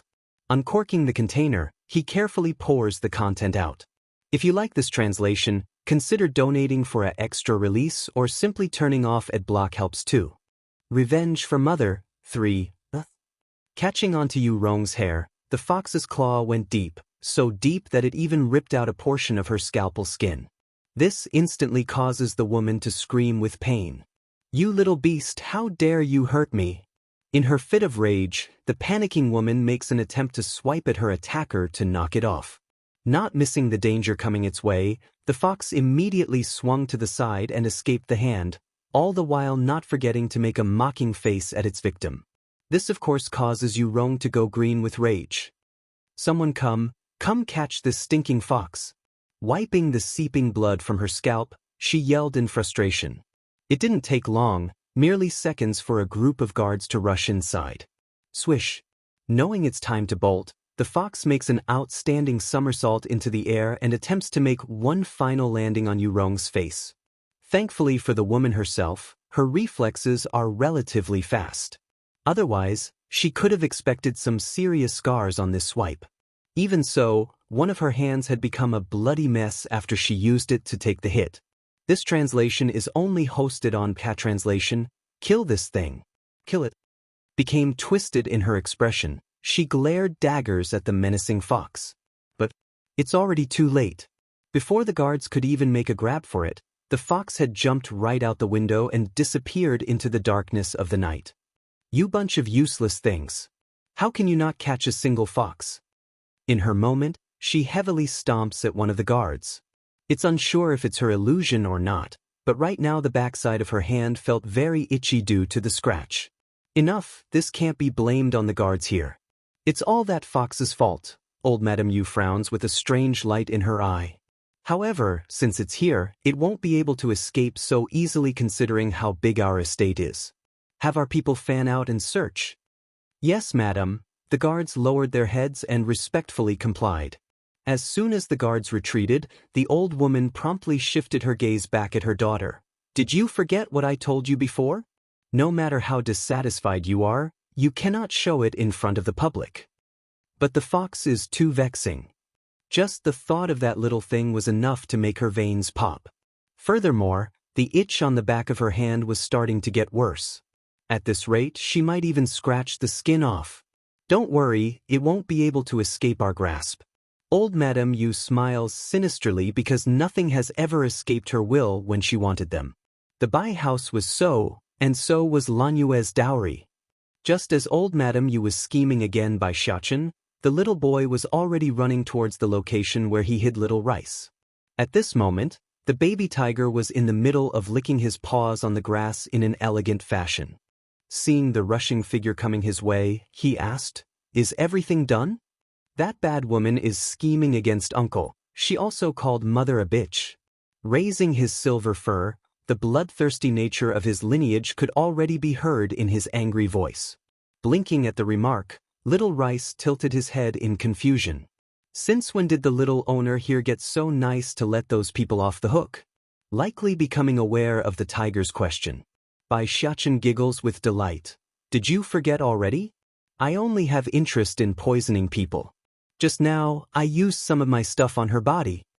If you like this translation, consider donating for an extra release or simply turning off ad block helps too. Kick him. But, innocently tilting his little head, the bad woman can find someone else to make a baby, why can't mother do it too? Wang Xiaopeng from next door has a little sister, I also want one. Wang Xiaopeng? Bai Yan asked. They live next door.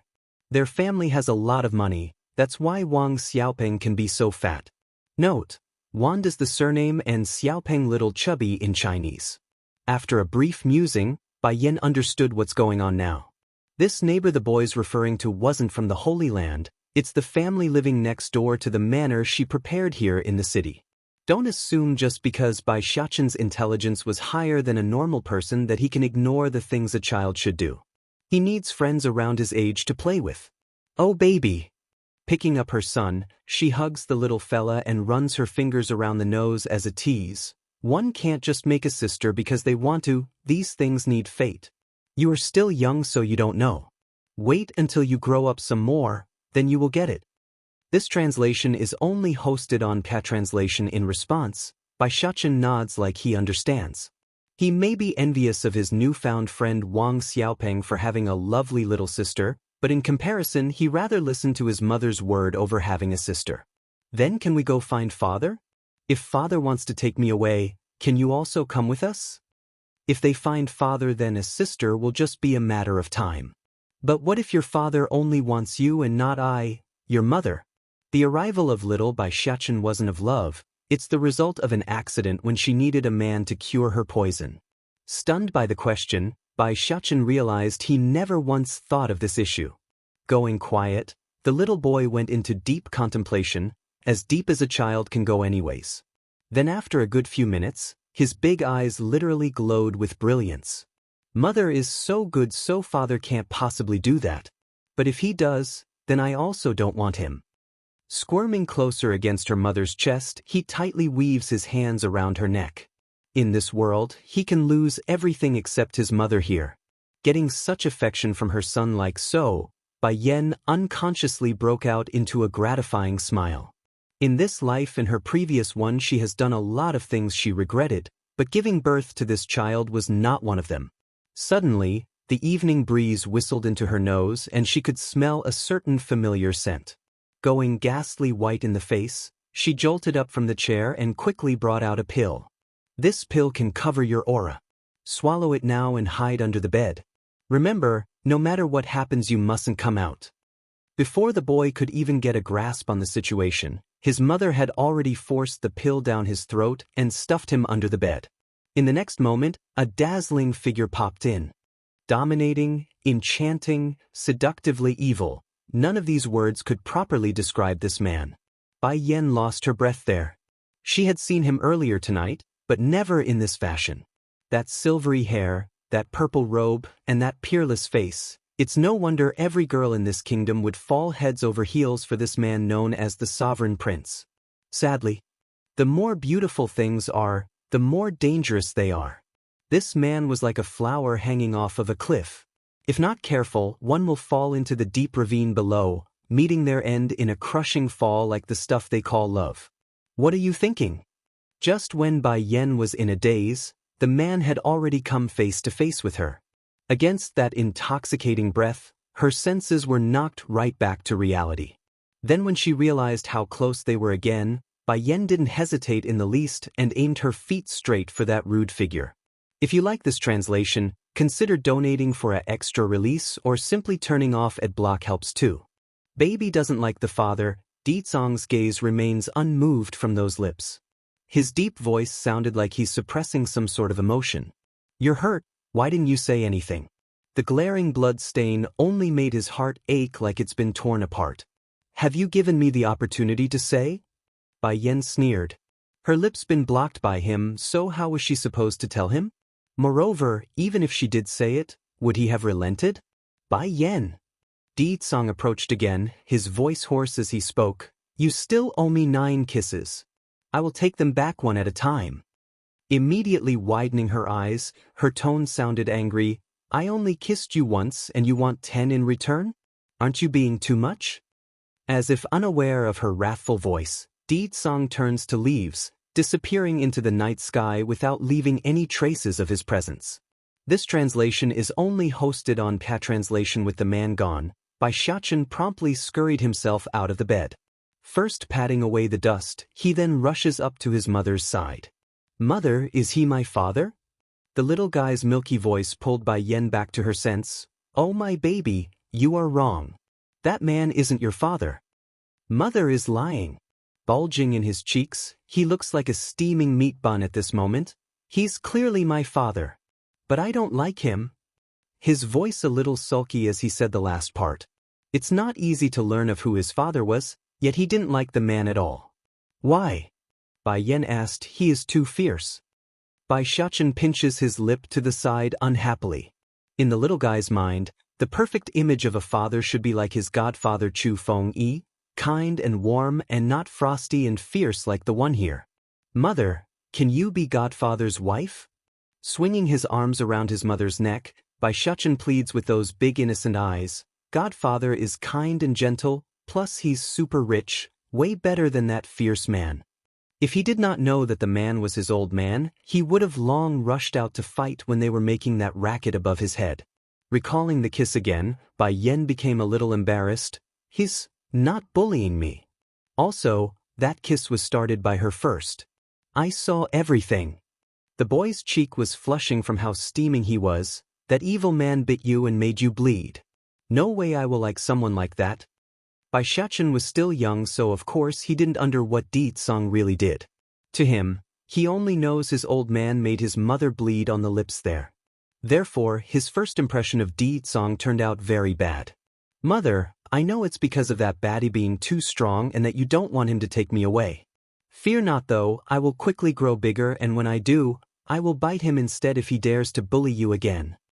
Warmed by her wonderful son's statement, Bai Yen felt like everything she's endured thus far was worth it. Xiachen, during this time I won't go back to the estate, but I will have your Auntie Holuo look after you. Once we are done here, I will take you away and never let that bastard find us again. A bit aggrieved that his mother won't be around with him for the next while, he nevertheless nodded. Don't worry, mother, I will be good. But you must promise me that once you are done you must come find me and not leave me behind. If you like this translation, consider donating for an extra release or simply turning off ad block helps too. The Queen Dowager's Summon, 1. Next day, the early morning light of the sun had just sifted through the windowsill when a loud ruckus suddenly broke the serenity of the room from the outside. Wrinkling her brow at the commotion, Bai Yen gradually opened her sleepy eyes to find the nesting boy in her arms already gone. Just that. The temperature still lingering on the bed sheet proves he was still here not long ago. Cousin. Boom. Rudely barging through the door, Lan Xiaoyan, girl cousin, appeared to be in quite the good mood based on how cheeky and gloating her face was. What happened? Seeing her cousin like this, Bai Yen can already guess something must have happened while she was asleep. This translation is only hosted on Patranslation. Cousin, do you remember you had my father go find cousin at the Bai house after dinner? A gleeful smile escapes the girl. Last night my father had a falling out with that Bai Zhengxiang. The bastard tried to stop him from seeing Bai Xiao, but my father forced his way inside regardless. Oh! Pricking her brow, Bai Yan became a little confused here. How is this considered a good thing? Of course this isn't it. What I want to say is another thing. A cunning and sinister light beams out of the girl's eye. When my father and his people forced their way into the inner quarter of the manor, they saw Yu Rong going crazy. It's like she's possessed, constantly scratching her hand, and most importantly, she started to strip dance in front of the public. Sinking in her complexion, Bai Yan can already guess it's her son's doing. Nevertheless, she had to admit, it's beautifully done. Cousin, are you not happy? At the time many people saw Yu Rong's nude body. Though the girl's face was flushing at her own statement, the excitement in those eyes cannot be hidden. If I had known Yu Rong would start strip dancing, then I would have had my father bring more people over to the Bai house. Thinking of the torture faced by her cruel stepmother, Bai Yan's lip inexplicably formed a smirk. The pain she inflicted on me years ago will be repaid one step at a time, and it will be I who will do it. Tilting her head, Lan Xiaoyan blinks and blinks with confusion. Why does her cousin here look like she knows who's responsible? Fox? All of a sudden, the young girl recalled a certain detail her father mentioned to her this morning. It said that the Bai house was in the middle of searching for a fox last night, which coincided with the fox they encountered on the road yesterday. Instantly, her eyes sparkled with realization. Cousin, can it be? Stretching her arms like someone that's just awoke, Bai Yan interrupts the girl's questioning. I'm going to wash up, so why don't you go outside for now? No. Lan Xiaoyan became all mopey. I haven't even finished what I wanted to say yet, and you already want to drive me out. There's more? It's like this.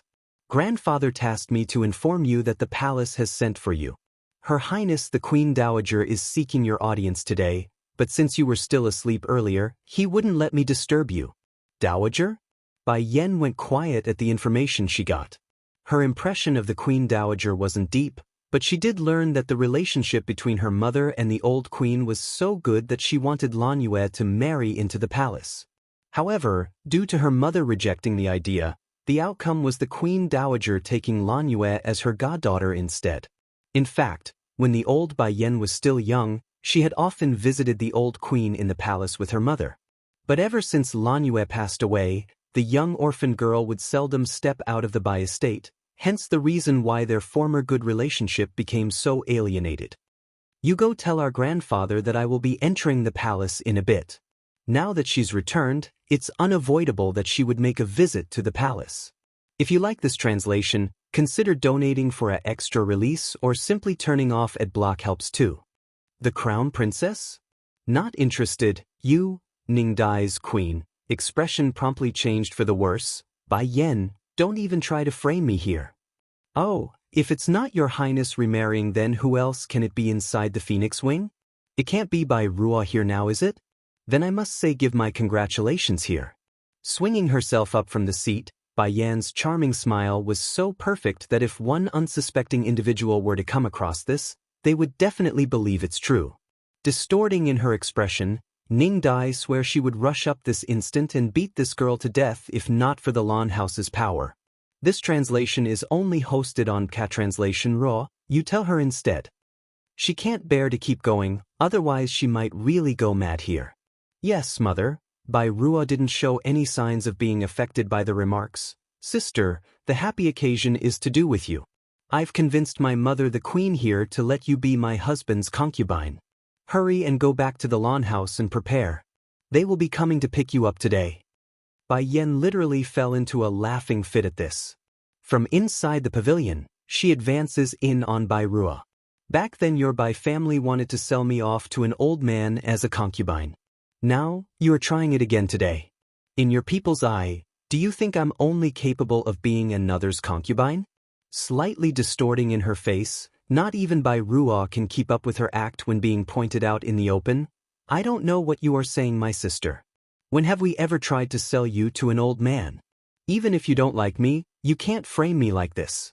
I know, sister, you hold a lot of opinion on me, so to soothe this, I'm willing to offer you the position of crown princess if you wish. Ruo. Ning Dai yells out in protest, Have her become the crown princess? Based on what? Your stomach is good and gave the royal family a son that can cause the animals of this world to prostrate in worship, while this unclean woman here only knows how to pair up with some wild man. Animal, prostrate in worship? A strange light came out of Bai Yan's gaze after hearing this. She had long known Bai Ruo had lied about this and used the incident to give her son a halo, but to hear it in person, she simply can't resist chuckling at the shamelessness. If you like the title of crown princess, then go ahead and keep it for yourself. Slowly coming up to the woman, Bai Yan puts on the aura of a superior being. I, Bai Yan, am not interested. She did not deliberately press down her voice, thus allowing the queen over there to hear every word of it. It's truly a strange occurrence here. When Ning Dai heard the girl was coveting her son earlier, her first feeling was disgust. But hearing it in person that Bai Yan wasn't interested, her immediately reaction became anger instead. Bai Yan, how dare you?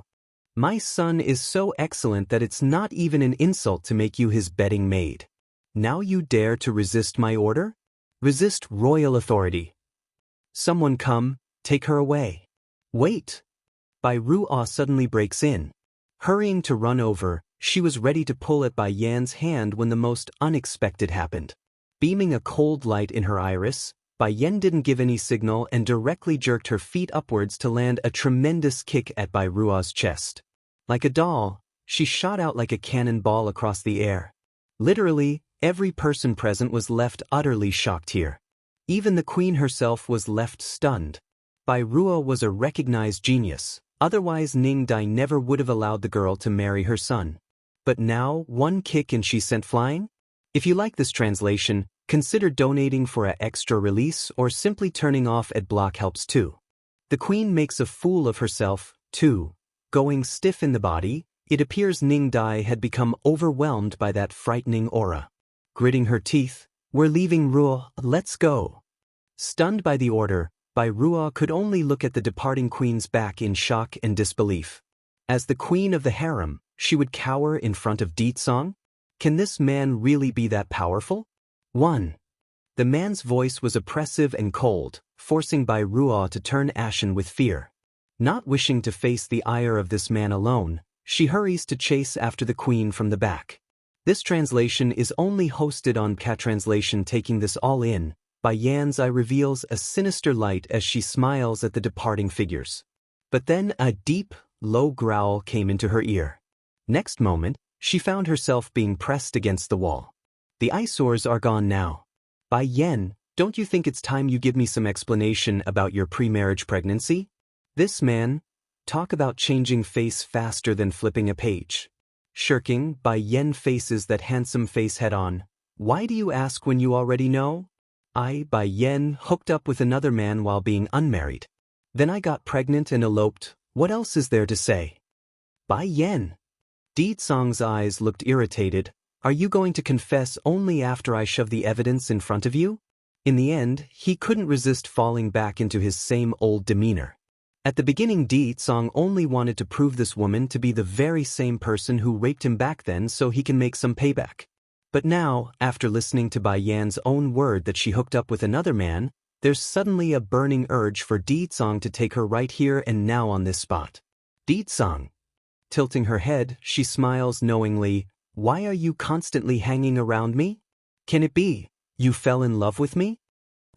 Pulling back his emotions, Ditsong honestly didn't expect a question like that. For hundreds of years, he's never had any feelings for the opposite sex, let alone talk about love. What a joke. When have I ever fallen for a woman? Bai Yan, you better hope I don't find out back then it's you. Otherwise. Threatening in his voice, he first swept his gaze at that chest, then at the bottom half. It's too obvious in what Ditsong means by that. Now Bai Yan was already regretting in what she said. If she knew today would turn out like this, then years ago she would rather self-incinerate than to be stuck in this unending relationship with this horrible man. You are a man, Ditsong. Is it so bad that you must pursue the matter to this end? Making a hair-raising smile, the man comes clean. I originally only wanted to give some payback, but now it seems that aside from raping me, the woman also kidnapped my child. That's a scenario even worse than before. Shuddering at the remark, Bai Yen wanted to flee this instant and go back to the Holy Land. Thankfully, she can tell Di Zong still hasn't confirmed the existence of her son just yet. Otherwise, they wouldn't be here talking like this here. I never met you before. Bai Yen didn't want to meet that dangerous gaze, and my child isn't yours. Besides, that child is lost long ago. When these words came out, she definitely felt that big hand shuddering at her statement. It's unsure why, but she involuntarily shifted her face to the side to hide her guilt. You think I will believe you? The man forces her chin up, rousing her eyes to meet his. You are too scheming, I won't be blinded by your lies. If you like this translation, consider donating for an extra release or simply turning off ad block helps too. Di Zong's might, one, and you, will always only be worthy of being a consort. A being that can only stand in the dust while looking up at me. Back over at the Bai house. Bai Ji was currently sobbing away in the arms of her father, soaking the man's clothes in the process. Since you are fine now, then get some rest. As for your grudge, I will get it for you, my daughter. Thinking about what's happened with his family recently, Bai Zhengxiang heavily rubs his temple to soothe that ache. First of all was his wife Yu Rong inexplicably going crazy, causing him to lose all his face in front of the public. Then it's his youngest daughter being beaten up and tossed in front of the gate. With all that happening, how can he not be bothered? Family chief. Exactly at this moment, the housekeeper reverently came through the door and said, Eunuch Li is here at our home. He's carrying a decree from Her Highness the Queen and it's meant for third miss here. This translation is only hosted on Ka Translation Queen's Decree? Bai Ji became stunned by this. Why would Her Highness send a decree for me? Daughter, let us first go receive it first. Don't let the man wait too long. Bai Zhengxiang's tight brown finally loosened. Someone come, help my daughter get dressed. Yes, chief. Hearing the call, the two waiting maids outside the doorway entered the room, and through their efforts, Bai Ji now dons a yellow dress of exceptional quality. Due to the unknown of what awaited her, Bai Ji was rather nervous when heading out. Inside the main hall, Eunuch Li was quite enjoying himself by sipping away at the tea prepared for him. Nevertheless, the man didn't need to wait long because Bai Zhengxiang and her daughter soon came rushing out from the back as expected. The young maiden was very beautiful right now, a natural beauty even without the use of makeup. What pleasure do we have for Eunuch Li to make a personal visit? This Eunuch Li was the most favored man under the queen, so it's imperative that Bai Zhengxiang show his respect. I am here under her queenship's order to pass on her decree to give Miss Ji over there. From that pruned face, a wrinkled smile comes out as he stood up to meet the two. Now come on, kneel so I can hand you this wonderful news. Blinking in surprise, Bai Ji rushes to the floor following her father's lead. Ji of the Bai house is fair and virtuous with outstanding talent.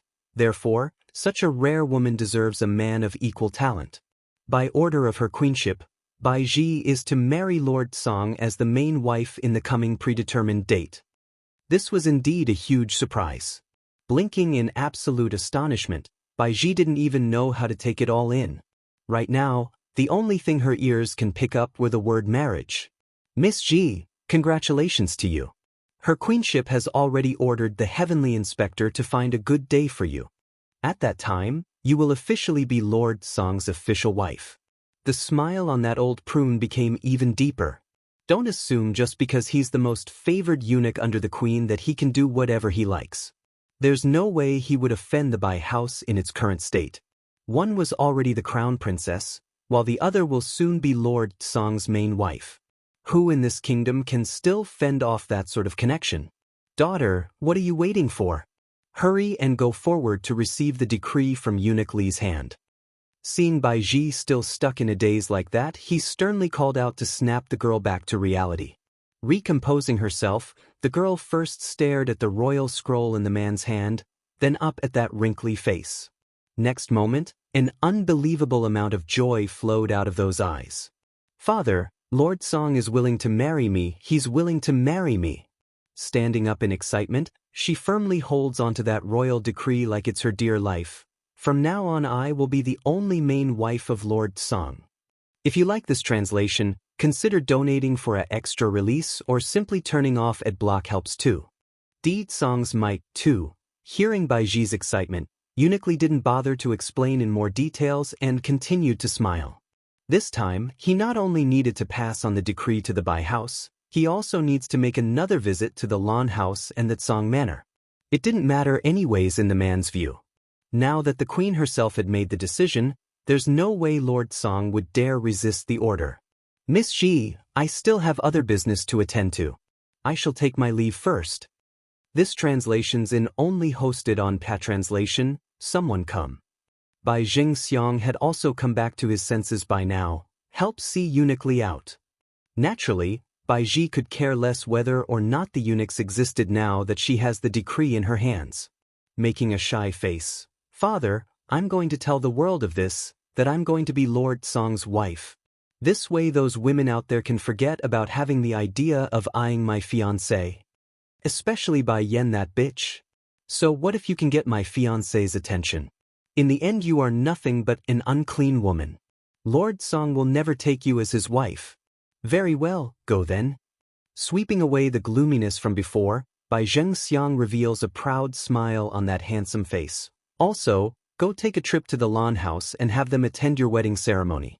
I want those people to know that my daughter will always be the best. As for Bai Yen, nothing but a unfilial daughter that's been expelled from her family. Yes, father, I will do that. Sticking out her tender tongue in happiness, she hastily runs out of the estate with the decree still in hand. In truth, even if her father doesn't tell her to, Bai Ji would definitely make another visit to the Lan house to gloat. Song Manor, majestic and mighty in its appearance. Even the two golden lion statues at the gate seems to come alive at a glance. This left Eunuch Li quite scared by the imposing image before him. You go make a visit to the Lan house. Turning to the little eunuch following behind himself, Eunuch Li orders the boy, directly past the queen's decree and order by Yen to become Lord Song's concubine. He has already finished the task of pleasing the main wife, so of course he wouldn't need to bother with a measly consort. Making a slight bow, the young eunuch accepts the order and went ahead to carry out his order. Alone again, Eunuch Li was ready to step inside the estate when the two standing guards stopped him at the entrance. Halt! His lordship has ordered, no one is allowed inside without his explicit order. Gently knitting his brow over the fact that he's been left standing outside, I am here to pass on the Queen's decree. Please have Lord Song come out to accept it. Queen's decree? The two guards exchanged a look with each other, their foreheads beginning to seep sweat. The lordship's order is absolute. No matter who comes, there will be no exception. Eunuch Li's forehead became tighter and tighter. Hastening to step forward another step, his sharp voice cries out again. By the Queen's decree, please have Lord Song come out to receive his order. Echoing in the air, that voice wouldn't scatter even after a long time. Seeing there's no response from the inside, he wanted to try again when an overbearing and tyrannical voice cuts him off. Scram! Scram? Those old eyes widened in disbelief. This Lord Song is really acting like that? I'm here on behalf of her queenship and he actually dares to have me scram? Drenched with sweat, the guards knew their lord was starting to get angry. Rushing forward, the two was ready to force the old eunuch away when the man cries out again. Lord Song, I am here to bring a wonderful news to you. The queen has arranged for one of the daughters of the Bai house to marry you. Bai Yen is my woman. 2. Upon hearing the woman's defense, the ministers were all starting to discuss it down below.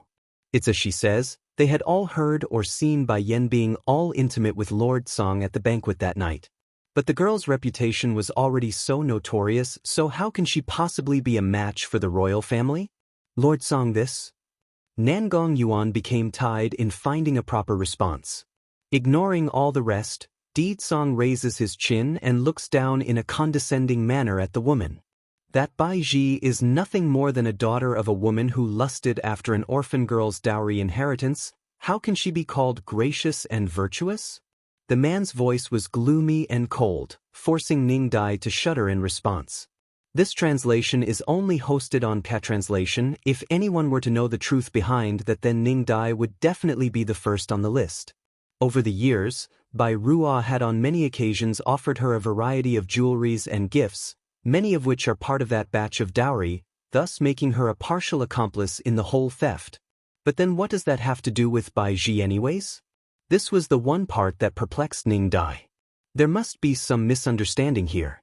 Bai Ji's character is trustworthy, so Lord Song can be assured that there wouldn't be another better maiden in the entire kingdom, aside from Bai Ruo, that is. At this point Ning Dai only knew that she needs to push Bai Ji into the limelight of being the perfect girl for the man, causing her to lose track of the ever-darkening face of the king there. Aside from Bai Ruo, Bai Ji is the best? Then what about the princesses of the royal family? So she is saying those two are superior to the female body of the royal family? Are all the women in this world dead?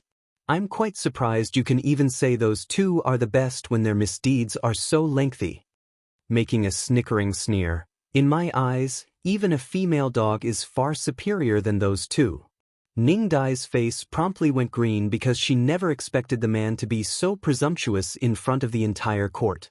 Mercilessly biting down to keep going, Lord Song, don't you think you are being a bit too much by picking on two weak women? What's so bad about Bai Ji? No matter how I look at it, she's still superior to Bai Yan. Now this time Di Song couldn't even keep up his angered face. Laughing, he slowly walked up to the kneeling woman with an overwhelming amount of pressure. Firstly, you are in no position to decide my marriage. As the king of the entire demon realm, why would he care to be bound by the rules of the human world? Secondly, Bai Ji is no different from a dog bitch that's in heat. If you lot dare continue your stupidity, I wouldn't mind finding a male dog to start mating with her. Now Ning Dai was truly frightened by Di Song's remark. She never expected a man could utter such foul and filthy language like that. Thirdly, stopping in his step, Di Song suddenly squats down in front of the woman and openly grinned. The man that you all keep talking about is me. Bai Yan is my woman. Boom! Like a thunderstorm, the entire crowd were knocked off their senses by that statement. It's too sensational, it's too overwhelming, and it's too unbelievable. Bai Yan's man is him? What does that mean? 6 years ago, I was plotted by my enemies and was poisoned as a result. At the time, I happened to meet Bai Yan by accident and forced my way with her against her wishes. So, if anyone in the future keeps spouting more nonsense, I will see to it that the fool can never see the light of day again. No matter where they run, no matter where they hide, I will hunt them down to the ends of this world. What sort of arrogance, and what sort of strength would a man need to utter such a threat? However, none here would doubt Di Song could pull that off. The aura coming off of him was simply too overwhelming. Shuddering on the floor, only despair could be found in Ning Dai's pale face right now. How can this be? How can the man back then be Di Song? Does that mean the wild child from her stomach is also his? Bai Ji becomes a joke. Despite being in the midst of the afternoon, the guards can only feel their skin shivering as the winds around them became colder and colder. Your Highness. First patting her skirt to remove some of that dirt, Bai Ji then shyly started to fiddle with her dress. I wish to ask for your forgiveness. I didn't see you earlier, that's why I was so careless. Maybe it's due to that charming and shy voice, but Di Song finally moved his attention to the girl in question. Who are you? The man's dominant voice was damp and cold, leaving Bai Ji freezing up on the spot. You're Your Highness. We met at the banquet before from the other night. I'm your fiancé. How can he not know who I am?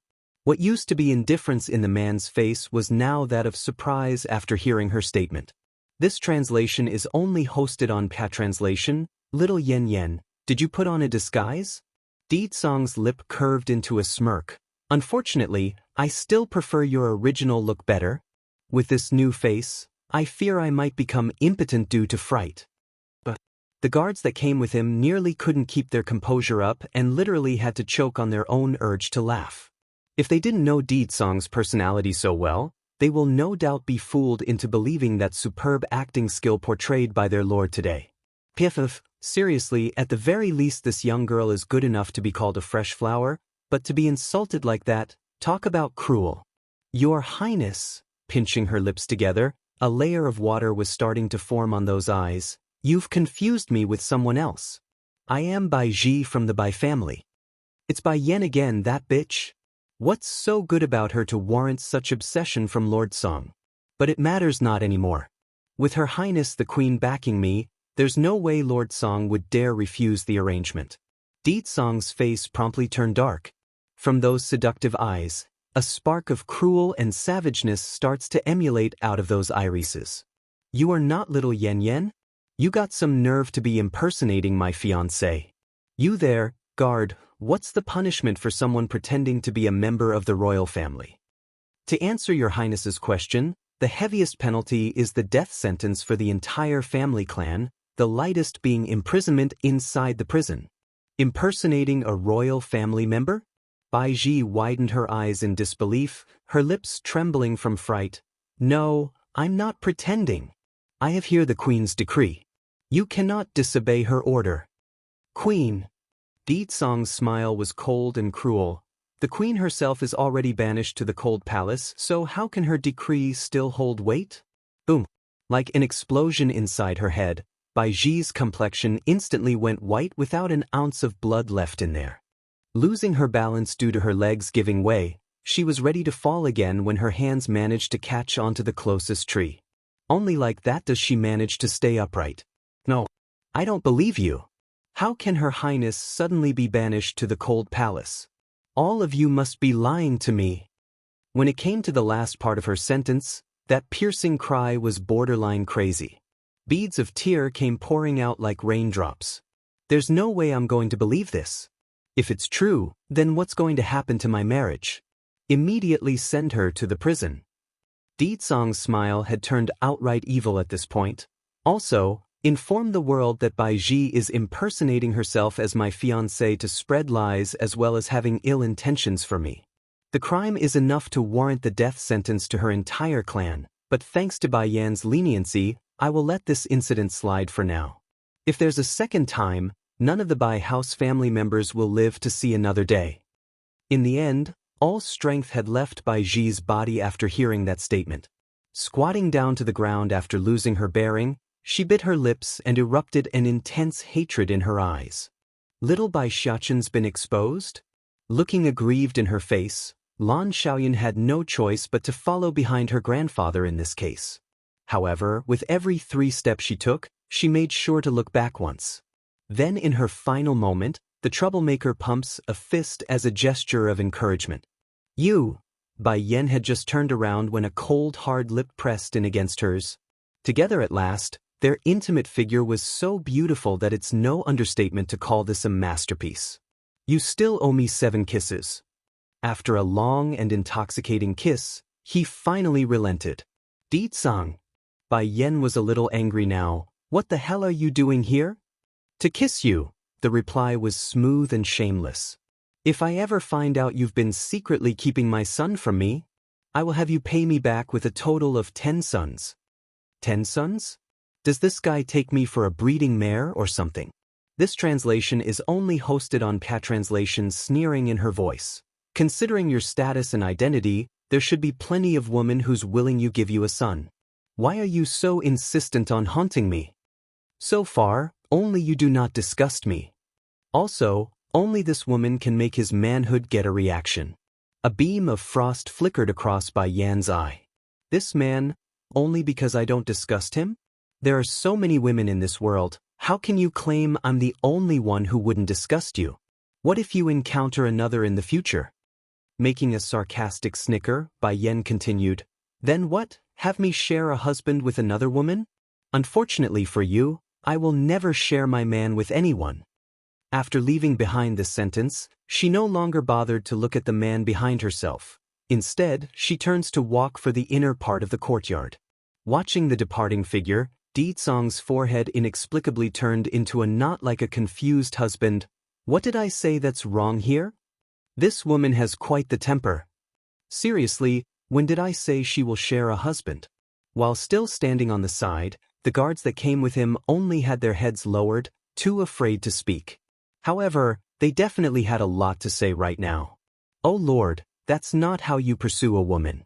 How can you say you like her just because she doesn't disgust you? There's no woman in this world who would agree to that. That's pretty much what the guards were screaming in their heads. Your Highness, all of a sudden, a man dressed in black descends from the sky, his tone respectful as he spoke. I've just finished my investigation. It's as you suspected, Miss Yen has a close relationship with the mistress, Hualuo, of the flower brothel. According to what I found, it said that Hualuo was saved by Miss Yen several years ago and has since swore her allegiance to the lady. This secret was no easy matter to discover because only those closely related to Hualuo would know this truth. Then, the man in black continues with his report. Through my investigation, I found out Hualu recently bought a certain estate in the city not long ago. Sneering Ditsong's eye lit up with glee. Bai Yen, this time, I like to see what sort of excuse you will make for me. In the eastern part of the city where the street was bustling with life, Bai Zhengxiang was currently standing in front of a certain manor with his eyes staring intently at the doorway. A little while later, a guard walked out from the inside. Please go back, Lord Bai, my little master doesn't wish to meet you. Sure enough, the man's expression was a little disappointed at the news. Then can I inquire about whether or not your little master is Miss Hualuo? A few days ago, he had already learned about the flower brothel buying out this manor, and according to his information, the one to carry out the task was one of the guardians, working directly under Hualuo. The rumored other people's child, serious while also cute in his little face, Bai Xiachen righteously speaks. Xiaopeng, now it's you who's not right there. It's already wrong that you like to steal the maid's underwear, but you can't even keep your chubby hands off your sister? Wang Xiaopeng wanted to cry now because he didn't expect his friend there to take an extra kick at him in this situation. Look at Xiachen and yourself. Look how sensible he is and how sick you are. Oh heavens, why do I have such a perverted son? At a young age and he's already so lustful. Not only are all the maids at home victims of his perverted deeds, now he's even going after his own sister. If this isn't a perverted sicko, then what is? This translation is only hosted on Cat Translation. As bad as his past records were, Wang Xiaopeng really didn't do it this time because even he has his limits. Once it becomes known on who set him up today, he swears that he will definitely kill them. Uncle Wang, Bai Xiachen politely made his greeting. I got something I like to discuss with Xiaopeng. Is it all right with you that we stop this for now? Once I'm done, you can beat him again then. At the sight of the good little boy, in his eyes anyway, Wang's father, angry face promptly turned to that of kindness and joy. Okay, he repeated the word 3 times in a row. Then shifting his warning glare back to his chubby son, you should learn something from Xiachen here, and don't just go ogling those beautiful maids every day. If there's ever a second time like today, don't blame me for breaking your legs. Oh, why can't my son be like other people's? At this rate I will really meet my maker soon because of this brat. Wang Xiaopeng's eyes looked so depressed. Xiachen, why do I always feel like you are my father's son instead while I'm the one who he picked up from the street? Bai Xiachen blinked and blinked. Forget it, your father is just like you. The moment he comes across a beauty on the street, he will lose himself and start drooling. As if suddenly catching on to a common language, Wang Xiaopeng's eyes started to shine. You also think like that? Actually, I don't want this kind of father either. Why don't we do this? You be my father instead. Bai Xiachen became paralyzed, his big eyes widening in disbelief. What the heck is this? Why did I suddenly get a son? Brother! A tender voice suddenly drifted over, knocking the chubby kid off his feet due to fright and embarrassment. Like a pristine doll, the newcomer was Wang Xiaotong, the younger sister. Due to those pink cheeks, the girl looked ever so innocent as she walked over to them. Brother, watch it, otherwise I will tell father what you just said here. I was just making a joke. A joke? He chuckles awkwardly. You mustn't tell him, or else I'm sure I'll be killed. Wang Xiaotong ignored her brother's excuse and turned to face the reason why she's here. Xiaopeng Xiaotong. Facing his 2 friends, Bai Xiachen sounded very sad in his voice. I'm here to say goodbye. I'll be leaving here soon. You are leaving? Wang Xiaopeng was shocked.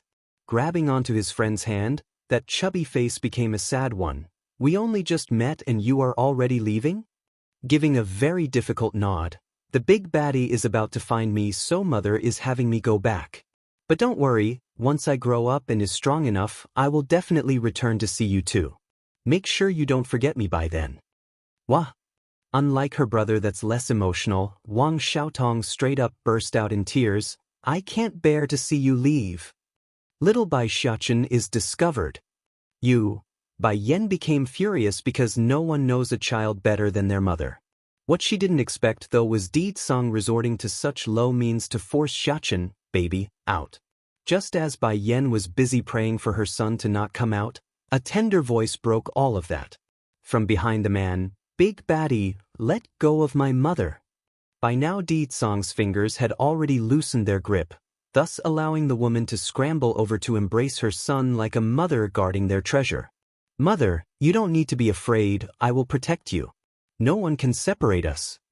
Like a little adult, Bai Xiachen soothingly pats her mother's back despite being extremely fearful himself. This translation is only hosted on Catranslation this time. Di Song can finally get a good look at that little boy in Bai Yan's arms. The little guy was a real looker. Like a jade carving, he's cuddly and cute all around despite trying to put on a stubborn face. Furthermore, the kid was undeniably a miniature version of himself. Di Song's voice sounded croaky and low like his eyes carried an unspeakable emotion. You are called Xiachen? Pursing his small lip, Bai Xiachen haughtily said, I'm not so familiar with you, so you should be calling me by my full name. Di Song's face instantly went cold. I'm your father. You are a big baddie that likes to pick on my mother. You also want to separate us, so I don't want you. The boy was rather revengeful when it came to grudges, especially on topics related to Bai Yen. Smirking, the man lays out the truth to the boy. If I didn't say that, would you have turned yourself in? Bai Xiachen was dumbfounded. What does he mean by that? Intentionally scheming to lure me out?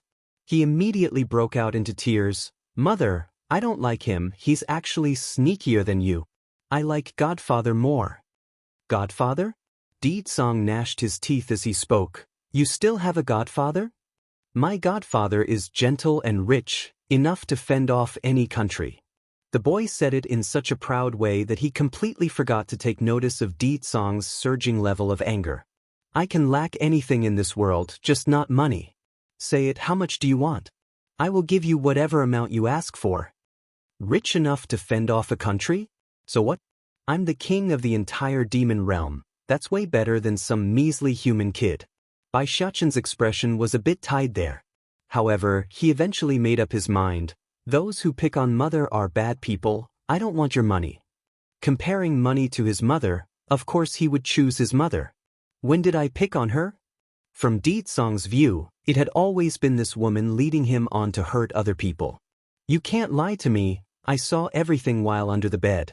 You bit my mother's lips so hard that she… Before the baby boy could finish his words, Bai Yen had already covered that blabber mouth.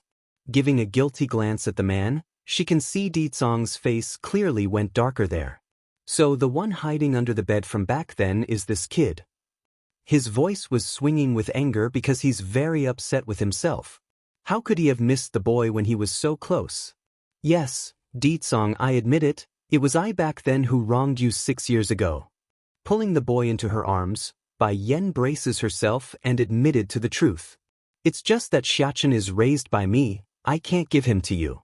He's my lifeblood and my only care.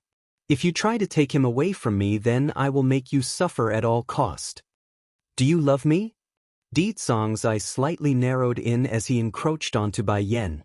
Suddenly, the atmosphere turned heavy and creates an oppressive air around them.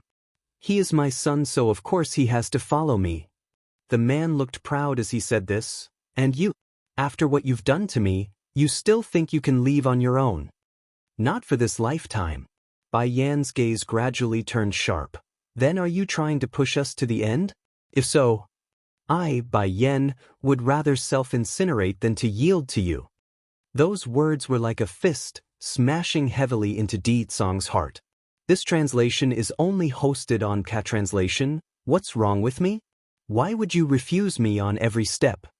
For all these years, he has never been so low in standing. It had always been him dishing out the punishment. Di Song. Bai Yan's lip curved into a smile. Then let me ask you, do you love me? Di Tsong was somewhat confused here. His emotional experience was a complete blank that even his first time was done in by Bai Yan from back then. And now, this woman had already asked him for the second time this very same question.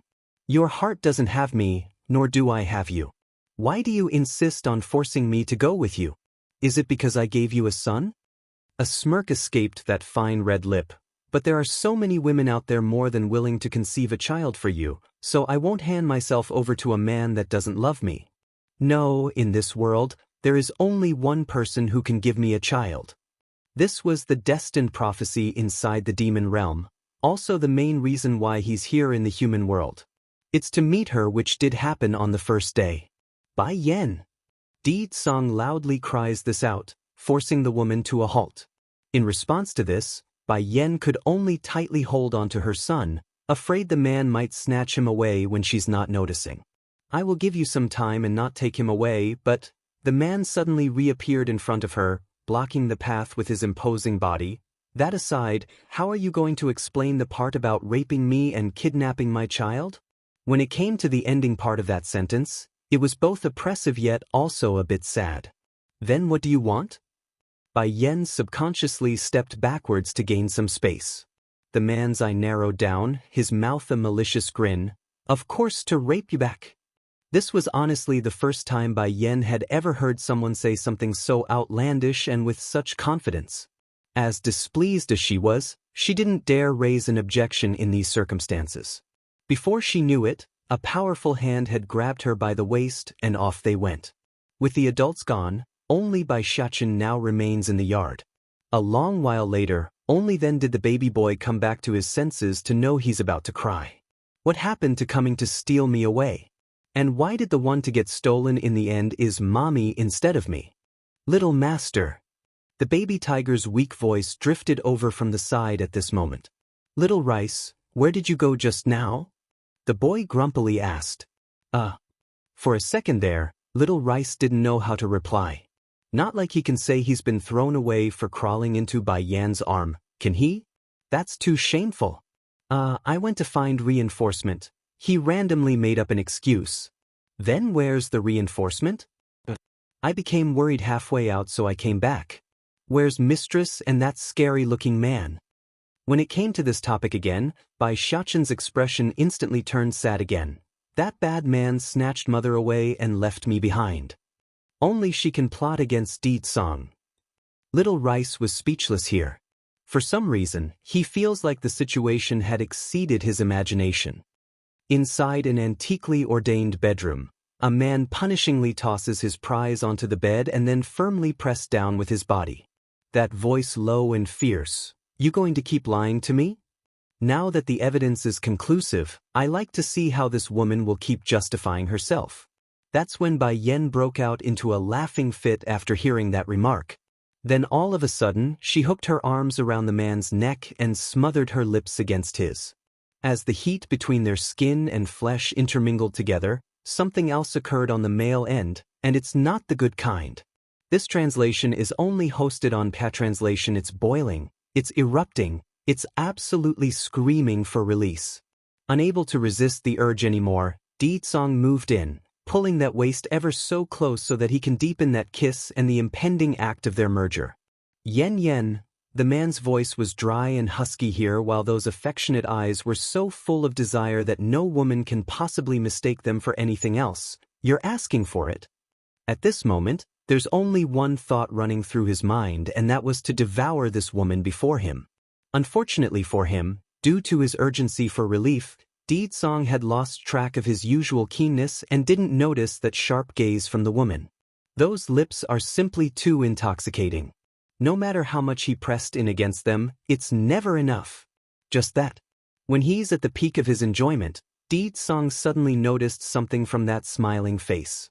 Pricking his brow, he asked, "What did you do to me? Didn't you say you want to sleep with me?" Breaking free from her imprisonment, she first organized her messy hair before continuing. So, I secretly wiped some poison on my lips. The toxin will make you impotent for the next 3 months. Going dark in the face, Di Song's throat became very dry as he watched those ever so juicy lips bounce around. You planned this the whole time? In his entire life, he had never fallen for another's trap, the exception being only this woman. This is not scheming, you know, it's self-defense. Smirking, Bai Yan's eye lit up. I'm good at saving people, that's a definite. However, I'm also good at poisoning others too. After the first time you tried to force your way into me that night, I immediately came up with this idea. How is it, the taste of my specially concocted poison? Di Song's was already at a very critical stage when they were kissing, but due to the poison, he's getting no reaction down there after the first rise. Bai Yan. Gritting his teeth. You are the first person to ever successfully plot against me. Therefore, I'm going to take back what I said about making you give me 10 sons. Bai Yan pricked her brow after hearing this. This guy is going to give up? Unfortunately, she thought too highly of him. Before the idea could come to an end, the man's angry voice came again. You need to give me 10 sons and 10 daughters instead. New and old, whatever fault she has, he will get even with this woman all at once. Not minding that unrealistic remark, Bai Yan readily pulls the bed curtains down and used them to cover herself. Due to the transparency of those white coverings, it didn't help much in terms of shielding her body. Rather, it's quite provocative in this case. Oh, beautiful! Bai Yan deviously raises a smirk. Then using those evil fingers, she pinched the man on the chin and leaned in against him. You want to get back at me? Just so you know, it's not that easy, so you best give up. Feeling the woman's temperature again, Di Song's breathing became heavier to the point his voice sounded rasp and harsh. Bai Yan, if you keep teasing me then I won't mind using only my fingers to do the job. Nangong Yi's fury, Bai Yan became a bit awkward in her face. Subconsciously, she wanted to cover up her lips, which also drew the little guy's attention. Seeing the small cut again, Bai Xiachen immediately became furious. Did that big baddie bite you again? It's nothing. She became even more embarrassed and kneeled down to face the boy at an even level. How can I explain this to my own baby? Distress could be seen in the young boy's eye. Is it still hurting? I will blow on it, then it won't hurt anymore. Using that tiny body of his, Bai Xiachen tries to raise his body height by tiptoeing his feet. Then with that soft cuddly hand, he begins to gently stroke that cut while also blowing at it. Xiachen. Pulling the baby boy into her embrace, she changed her tone to a whispering one. Do you want to meet your grandfather? This translation is only hosted on Patranslation. Lighting up in the eye, the boy turned excited. Can I? You've already been discovered by Di Song now, no reason to keep hiding at this point. What's more, her voice paused for a moment. Considering his personality, I doubt he will let anyone bully you. Watching this from the side, Little Rice couldn't resist rolling his tiger eyes at the remark. Bullying this little ancestor? More like the other way around. When did anyone ever get to bully him? Mother, I love you. Printing that soft tiny lip onto his mother's face, Bai Xiachen made the most innocent and lovely smile a child can make. Mother, my grandfather will like me just like how uncle does, right? Ah. Making a small nod, she rubs the little guy on the head to give her answer. But there's no need to rush the meeting. I need to first think of a proper way to introduce you to them. Okay. Bai Xiachen gleefully cheered. I'm going to tell uncle this great news. Now I don't have to keep hiding. Looking at the little guy's excited little look, Bai Yan felt a bit guilty and sad inside because she's starting to doubt her decision from before. Maybe it was wrong to keep the boy hidden from the beginning. Have Little Rice go with you. She smiled, knowing there won't be any danger that can come to harm so long as the baby tiger was by her son's side. Besides, the people she had arranged for protecting her brother was also there. Crown Prince Manor. Ever since Bai Ruo returned from the palace, her hands been itching from time to time. The feeling was like having tens of thousands of ants crawling on one's body, annoying her to no ends. Boom. Suddenly, a foot slammed the door open. Looking up in astonishment, Bai Ruo can only see her livid-looking husband coming inside. Husband. Getting up quickly, she moves forward to greet the man. Unfortunately for her, due to the man's presence, she can only suppress the urge to scratch her body at this moment. Bai Ruo. Nan Gong-yi looked frightfully terrible. Is it you who told my mother to pass on that decree? Surprised by the sudden outburst, she hurried to ask, what happened? You dare ask me what has happened? You know very well what sort of personality Bai Ji has, yet you still had my mother match her to Deetsong? Because of that decree, my father became furious and removed my mother's title as queen. Now she's stuck inside the cold palace and none is allowed to visit her. Clutching his fist heavily, Nan Gong-yi's voice was filled with flaming anger. Contrary to the enraged attitude of her husband, Bai Ruo on the other hand was rather calm inside. The main reason, she just learned none can meet her mother-in-law inside the cold palace. Husband, how can I possibly persuade mother to do something like that? Biting her lip, she puts on an aggrieved appearance like she's being wronged here. When I went to the palace before, me and mother ended up meeting Bai Yan outside in the garden. She openly claimed the title of crown princess belongs to her and that one day she will certainly take it back. That made mother furious. Plus Lord Song is clearly fascinated with my sister, which is why the decree was sent out. Bai Xiachen goes to the Bai house. If anything else, we can sell this kid to another man as their XXXX toy. With that look, at the very least he's worth a Dan pill. Uncle. When Bai Xiachen, baby boy, heard those hollering words from the old granny, he immediately took on a shocked and frightened appearance. This old woman is so scary. She wouldn't be trying to sell me, right? Going soft in his eyes, Bai Xiao, brother, attempts to calm the boy. Don't worry, she doesn't have anything to do with you, so she has no grounds to try anything like that. Is that true? Wrinkling his cute little nose. But back when I was on the Holy Island, I saw a fox tricking a crow so that it could snatch the food right out of its mouth. The eyes it made is exactly like this woman, tricky and scheming. I'm scared. Old Madame Yu's face didn't look so well right now because she was constantly trying to suppress her urge to lash out at the boy. Don't worry, my tone was a little heavy there, but there's no way I would sell you. In the end you are still our blood. Through much difficulty, the shameless old woman finally manages an awkward smile that even a kid can see through it. Although the old granny went by the surname Yu, she had for many years considered herself a part of the Bai family, hence the reason why she could say such outlandish lies so smoothly. Moreover, don't you want to see your grandfather? Grandfather? Pinching his small little mouth in displeasure, that bad man wouldn't even get a doctor for my uncle when he's sick.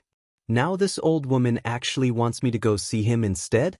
Even if you won't recognize me as your great-grandmother, your grandfather is still your grandfather.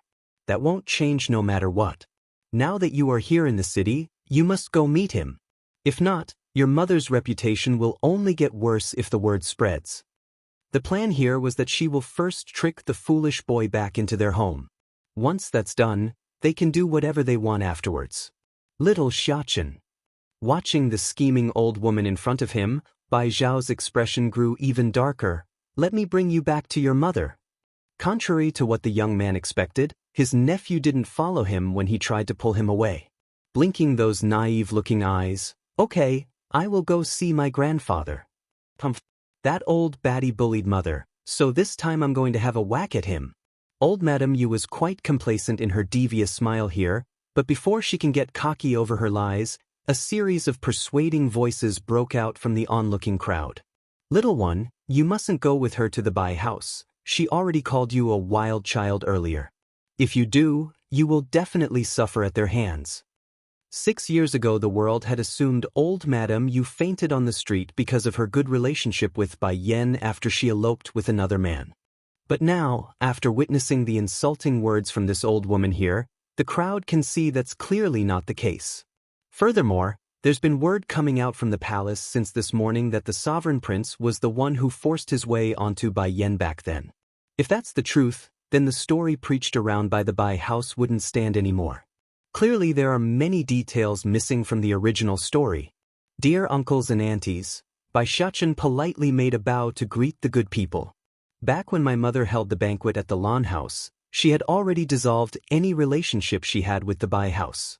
However, this old woman keeps on bothering me despite that fact, claiming I will humiliate my mother if I don't go with her. In order to not bring shame to my mother, I can only make a trip back with her to settle this for good. I'm his grandmother. Inside the private room, a waft of soothing fragrance could be picked up by the nose upon entry. This left Yu Rong very uncomfortable because she's accustomed to these types of settings. I have a child in my hand that looks very good, even better than those fairy boys from the stories. I can sell him to you. Lady Chu pricked her brow. Doesn't this Bai family only have one grandson? It can't be. She's daring enough to sell a child of the royal family? Madam Bai, as far as I know, there is only one grandchild in your family, and that is the son of Crown Prince Nan Gongyi. Don't tell me you are planning to sell the royal grandson to our flower brothel? No, Yu Rong hurriedly shook her head. I still have another grandson. He is Bai Yan's son. I have here his portrait, so please have a look. After that, she immediately took out the rushed portrait and lay it out in front of the woman. This translation is only hosted on Catranslation. Although Lady Chu continues to keep up her smile while she did so, those eyes are clearly cold. Madam Bai, I heard that Bai Yan's mother is Lan Yue. If that's the case, you technically don't count as her mother, meaning you are not the child's grandmother. Do you even have the right to decide his fate? This woman is real bold. She actually has the audacity to sell mistress's own son? And of all the places they want to sell to, it's the flower brothel? Lady Chu, that's your misunderstanding. Making an assuring smile, Bai Yan's mother died early on, making me her mother now. If I want to sell my own grandson, then that's a matter of course. You can see that face too. The kid is definitely a 1 in 1,000. And if you still aren't satisfied, then you can even take Bai Yan along with him. For them both, I only have one condition. I want to see the head of the flower brothel, or even an elder or guardian will do too. Madam Bai, we have a rule here in the flower brothel. If anyone wishes to sell themselves to us, they must come in person and agree to the terms. Otherwise, we will never accept them. Slowly standing up, Lady Chu's voice became a tad colder than before. So, you can leave now. I will not break the rules for you. Lady Chu. Getting up from her seat immediately, Yu Rong looked very anxious in her eyes. This child is a stubborn one, so unless the flower brothel handles him. Someone come, send our customer away. After leaving behind this sentence, Lady Chu swiftly walked out of the private room and out the flower brothel. As soon as she did so, she made sure to keep an extra eye out for her own back to make sure none was tailing her. Determining it's safe, only then did she make her way to a certain old manor in the city. As Lady Fate would have it, she ends up bumping into the one she seeks right outside the gate, which was Hua Luo, the head of the flower brothel. Lady Chu pays her greeting to head. She hurriedly made a small curtsy as a form of respect. Finding how rushed her subordinate was in coming over, Hualua's brow inexplicably curled into a knot. You came to see me? Yes, head. Yu Rong visited me just now, and she also brought a portrait of the little master. In that second, Hualua's face instantly went darkly cold, and then, sell Bai Shuchen to the flower brothel? Just hearing this was enough to make her laugh from the hearts down. She asked to see you as payment, but I rejected her offer and came over right away to report this to you. Telling the truth, Lady Chu was still slightly huffing in her voice due to how fast she walked over here. Don't worry about it, just keep tabs on that shameless woman like before. If there's any movement, report it to me immediately. With the wisdom of the little master, the Bai family can forget about succeeding against him. Stunned by the instruction, Lady Chu started to grumble with a hint of discontent and sourness in her voice. Head, when can I stop doing this task? Dealing with that disgusting woman every day will make me go crazy at this rate. Since the day she got close to Yu Rong as per ordered, the disgusting woman had constantly tried to bridge a link between her Bai family and the flower brothel. After being annoyed more than 5 times a day, she in the end had to make up an excuse and say she's too low standing to achieve such a favor. Only like that did the pesky flies stop having wishful thoughts. Did I owe you a favor in my past life? Mother, blinking those babyish eyes, is it you who ordered Auntie Chu to go there? Stunned by the comment, Bai Xiao once again turned his gaze to the woman in question. Lady Chu is a member of the flower brothel, so why is Xiachen using the word order? Little Rice came back before and told me your intent, therefore I had your Auntie Chu go there to serve as the witness. Bai Yen then slightly wrinkled her brow. Though you pulled it off beautifully this time, but I won't allow another risky attempt like this in the future. Do you understand me? Pinching his mouth to one side, Bai Xiachen looked a little unhappy. I only wanted the world to not misunderstand you. This translation is only hosted on Cat Translation. Feeling the warmth flowing out from her heart, Bai Yen promptly wrapped the little steam bun up with her whole body to show how much she cared for him.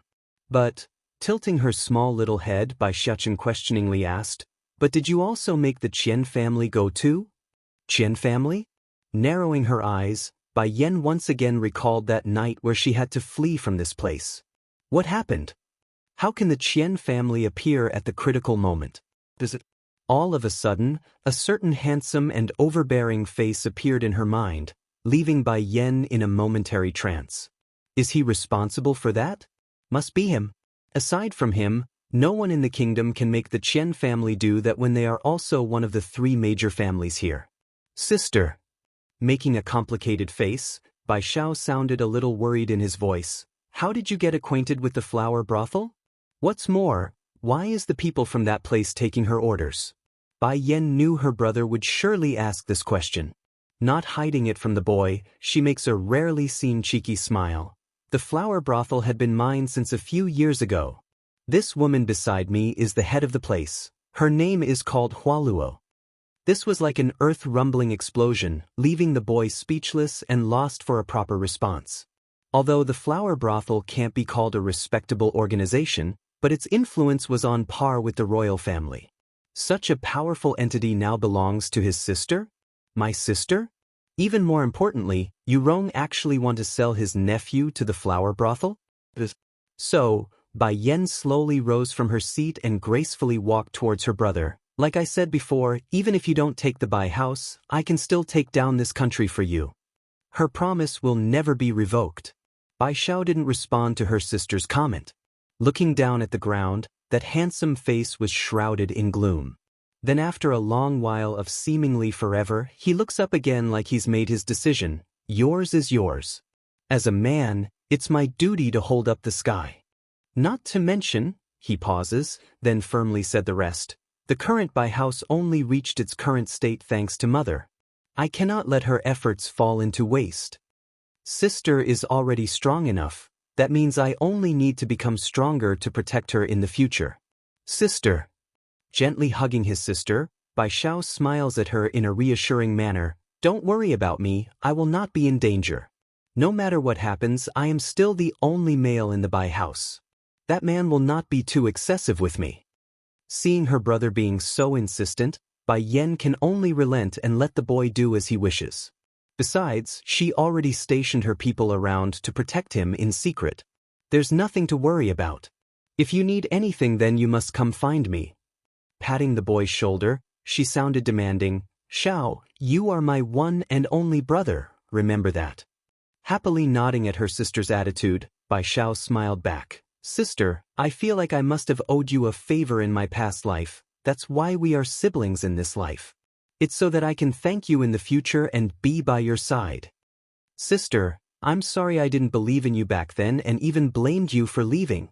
From now on, I will never let that happen again. True affection. 1. The royal family will take charge in searching for her if she's missing. It has nothing to do with us. Stretching lazily from her bed, brother, go find Xiachen and I'll take him to our grandparents' place later. The incident from last night will surely raise the awareness of the Lan family, so explaining her son's existence wouldn't be difficult. Sister, have you finally decided to let Xiachen meet them? Bai Zhao's expression looked very excited, even more so than the matter regarding the queen's disappearance. Nodding to confirm her answer, then I'll go find him now to tell him this good news. This translation is only Cat translation. Bai Xiachen's greatest hope was to get the family's recognition. If he were to learn that he's able to come out in the open, it's certain that he will be very excited. As such, Bai Xiao immediately ran out of the room after saying this sentence, leaving only the somewhat dazed Bai Yen in the background. At the moment, Bai Xiachen was nestling in the Wang family's estate. With a pig trotter in hand, his mouth was full of grease. How is it? Isn't my mother's cooking awesome? I robbed it from Little Rice. Considering how proud he looks, one will surely take it as a form of gloating over her mother's awesomeness. Xiaochen, didn't you say you were going to leave? Stuffed with meat in his big fat mouth, Wang Xiaopeng chubby, could barely make his words audible. Pinching his mouth to the side, the boy sounded displeased in his voice. Don't remind me. Just when I was about to leave, the big baddie caught me. Fortunately though, I don't have to hide anymore because of that. Blinking his big baby eyes, he used a baiting tone to continue his words. Let me tell you a secret, I also ran off to find that bad woman to get revenge. Then does that mean you won't have to leave? That's awesome then. Taking another bite from the pig trotter, Wang Xiaopeng appeared quite excited at the news. To tell you the truth, I was going to miss you a lot. Miss me? Who was the one who completely tossed me aside over some sugar beans the other day? There's clearly still a hint of grudge over his friend's treatment from yesterday. Xiaochen.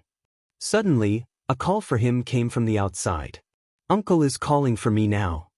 Jumping up from the chair, he first wiped the grease from his mouth before turning back to his friends. Xiaopeng chubby, Xiaoptong little sister, I am very happy to have met you too. Let's be good friends for a lifetime. Now that he doesn't need to be sent back, it also means he no longer have to worry about leaving behind these newfound friends of his. At no time before this had he been happier. Blinking his chubby eyes, Wang Xiaopeng also felt happy over his friend's situation as he watched that disappearing back. After leaving the Wang family's home, Bai Xiaochen immediately saw a young boy quietly standing to the side of the road. Delighted by the sight, he quickly trotted over with his tiny legs and jumped into those arms. Uncle, before I only had mother and my grandchiefess, oh yes, there's also godfather and sister Chu. But now I got so many family and friends, I'm so happy. Poor little Rice, the boy manages to mention everyone but him. Xiaochen. Aching inside, Bai Xiao gently caresses that tiny head with warmth. In the future, the number of people around you will only grow more and more. Really?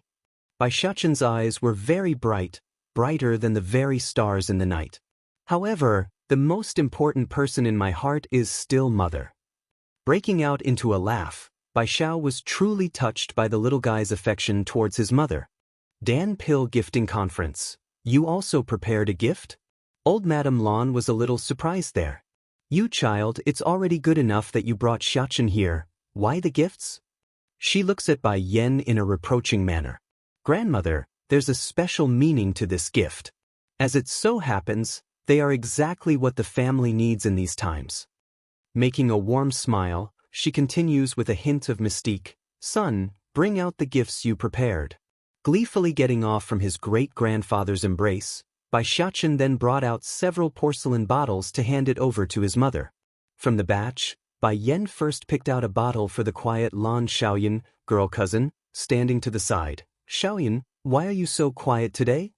Huh. Hearing the familiar voice, the quiet girl quickly regained her strength and became a little embarrassed.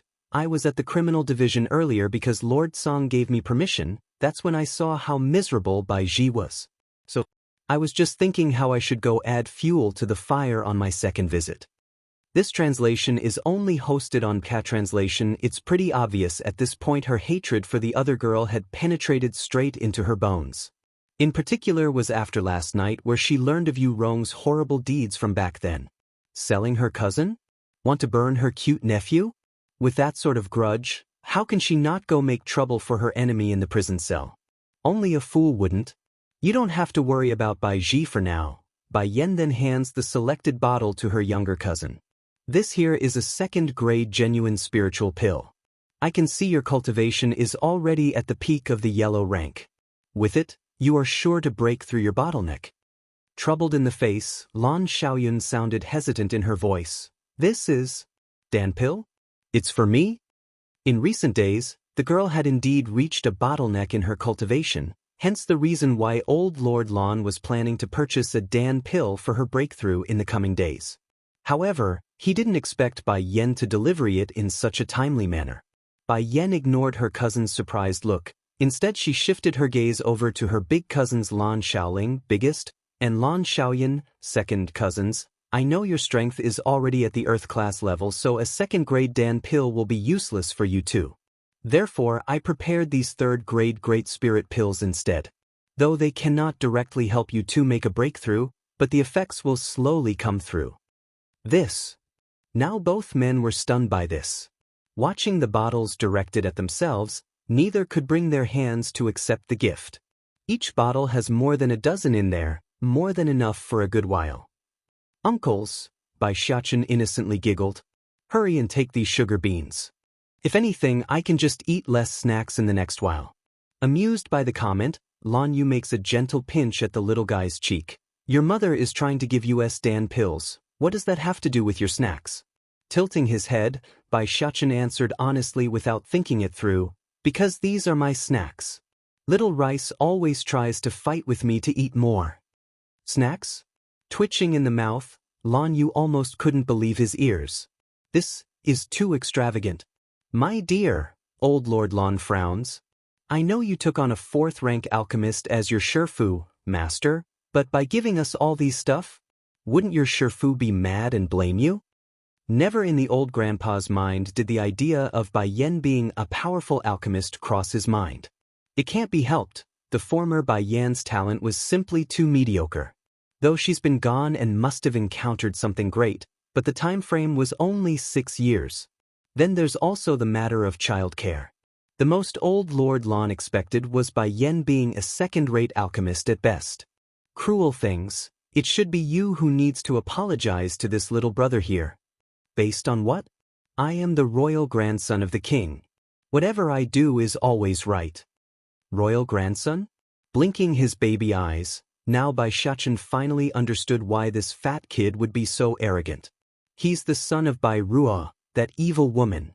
Little Rice, go bite him. After learning this fat kid was the son of his enemy, Bai Xiachen immediately made his command and let loose the baby tiger for a little rampage. This translation is only hosted on Patranslation, Meow. Without delay, Little Rice quickly rushes forward for the indicated target. Using those sharp claws and fangs of his, he swiftly swiped them across the little bully's face and caused a shrieking amount of pain in its wake. Save me, all of you hurry and come save me. The eunuchs and maids originally wanted to go nab Bai Xiachen there, but upon hearing that screaming voice in the back, they immediately made a returning dash for the kitty instead. Sadly for them though, the kitty's movements were too flexible. In a flash, Little Rice had escaped the encirclement and was right behind the bully's back, a perfect spot for another swipe of his claws. Bleeding profusely at the neck area from the second swing, there's no question that the little bully was in some serious pain here. Watching this from the side, the other princes and princesses were all shuddering at the sight. Subconsciously, they took a step backwards to gain some more distance between themselves and the horrific boy. Are you all right? Running up to the skinny boy, Bai Xiachen lends a helping hand to the poor kid. My name is Bai Xiachen and my mother is Bai Yan. She is the most beautiful and kind woman in the world. The skinny boy hesitated at first from that outreaching hand, but once he came back to his senses, he happily took it. My name is Nangong Zhuren. Now that you've offended the royal grandson for my sake, there's no way he will let you go. Pinching his mouth to the side, Bai Xiachen appeared a little unhappy. So what if he's the royal grandson? I'm not afraid of him. My mother said I shouldn't go make trouble, but I mustn't run from trouble either if they come knocking. Whenever Bai Xiachen mentions the word mother, the light in the skinny boy's eye would grow dimmer.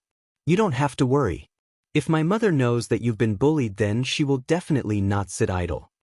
Making a reassuring gesture, Bai Xiachen confidently pats his chest. Evoking a bittersweet smile, Nangong Zhuren appeared quite sad at the topic. It's so good to have a mother.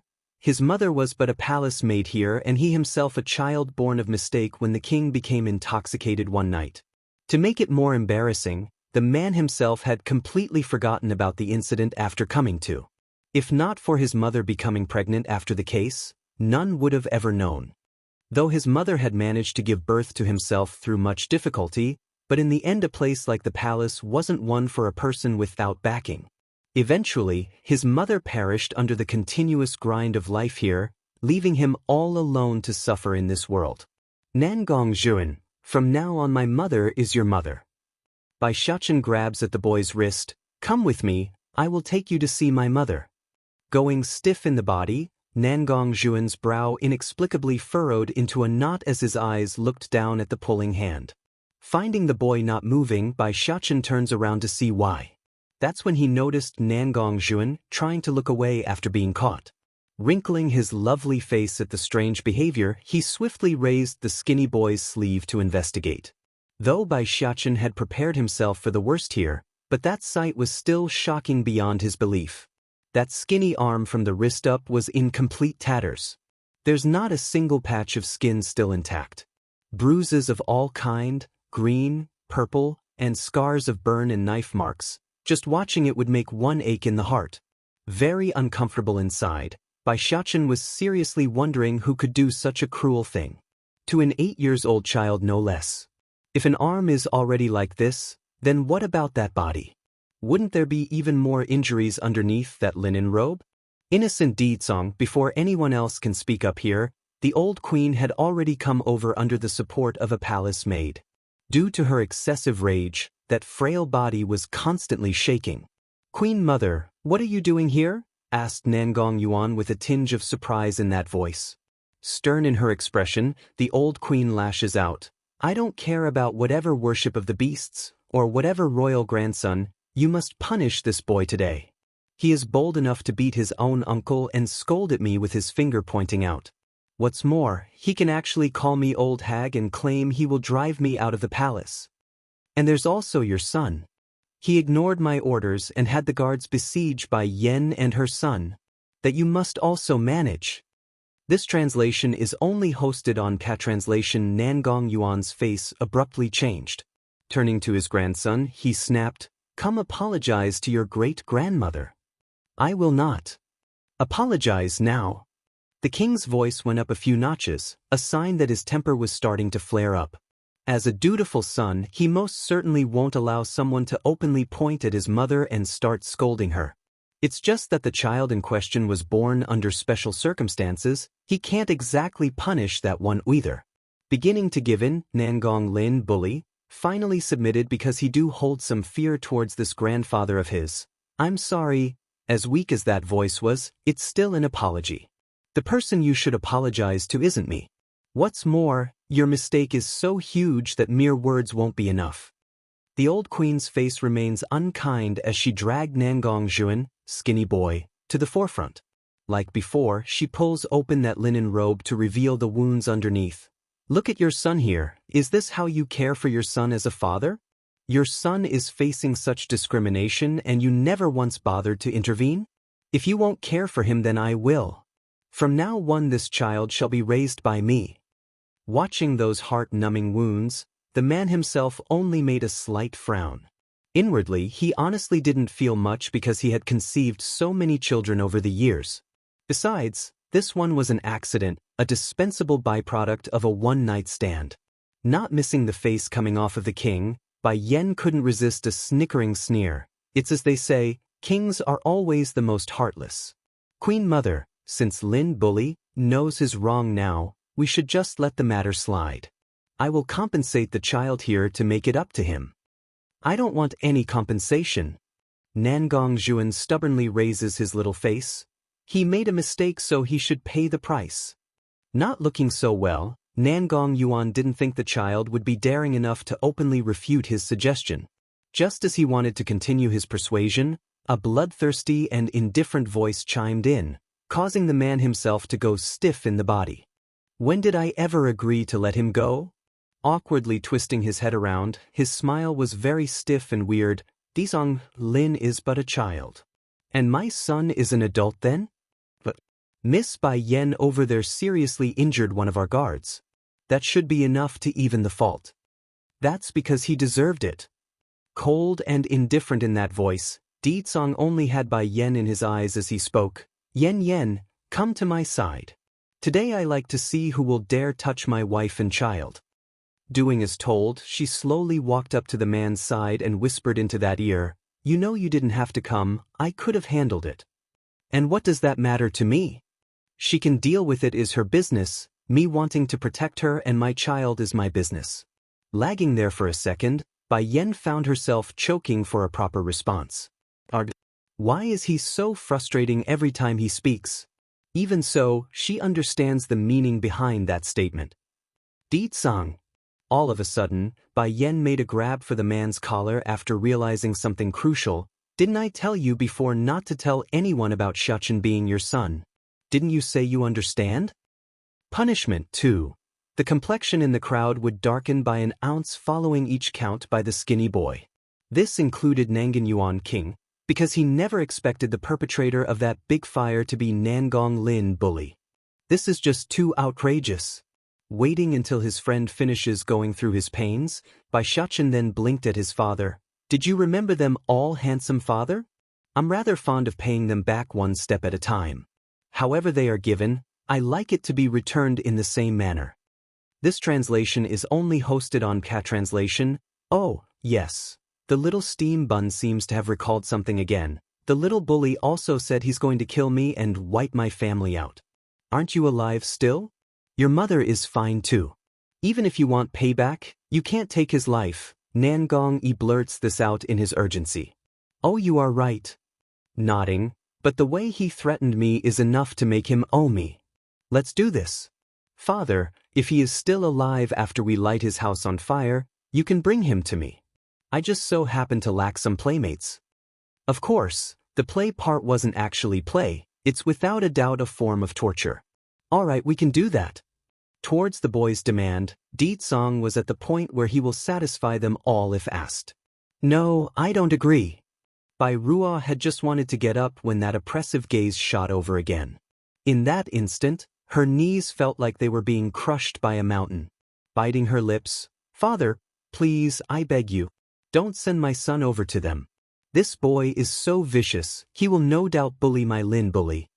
Gently closing his eyes, Nangong Yuan King only opened his eyes after a long period of contemplation. Though it was but a brief minute, it was enough to make this once stoic-looking ruler age over a decade. It shall be done as Lord Song says. He originally thought Nangong Lin had only bullied Nangong Zhuan, but to commit arson for murder? If this continues, a disaster will just be a matter of time even if the child does ascend to the throne. Therefore, Nangong Yuan intends to use this incident to better the child. If that kid can change, then that's great. Otherwise he will have to rethink the line of ascension. Seeing even the king had forsaken her son, Bai Ruo finally lost all form of strength and plopped to the ground. I don't want to go. Nangong Lin sends an eyeful at his enemy. I don't want to go to his place, nor do I want to play with him. It's pretty obvious here that the fatty had mistook that term for its literal meaning. In reality, the only one that's being played was him. Handsome father. Blinking with those lovely eyes, Bai Xiachen doesn't appear to be satisfied yet. The matter with him may be solved, but there's still Bai Ruo and her husband. Turning green upon being placed in the spotlight, Nangong Yi, Crown Prince, subconsciously turns to his father. Sadly for him though, he only got the cold shoulder here. Even until now, the prince still doesn't understand why his father would be so fearful of Di-tsang.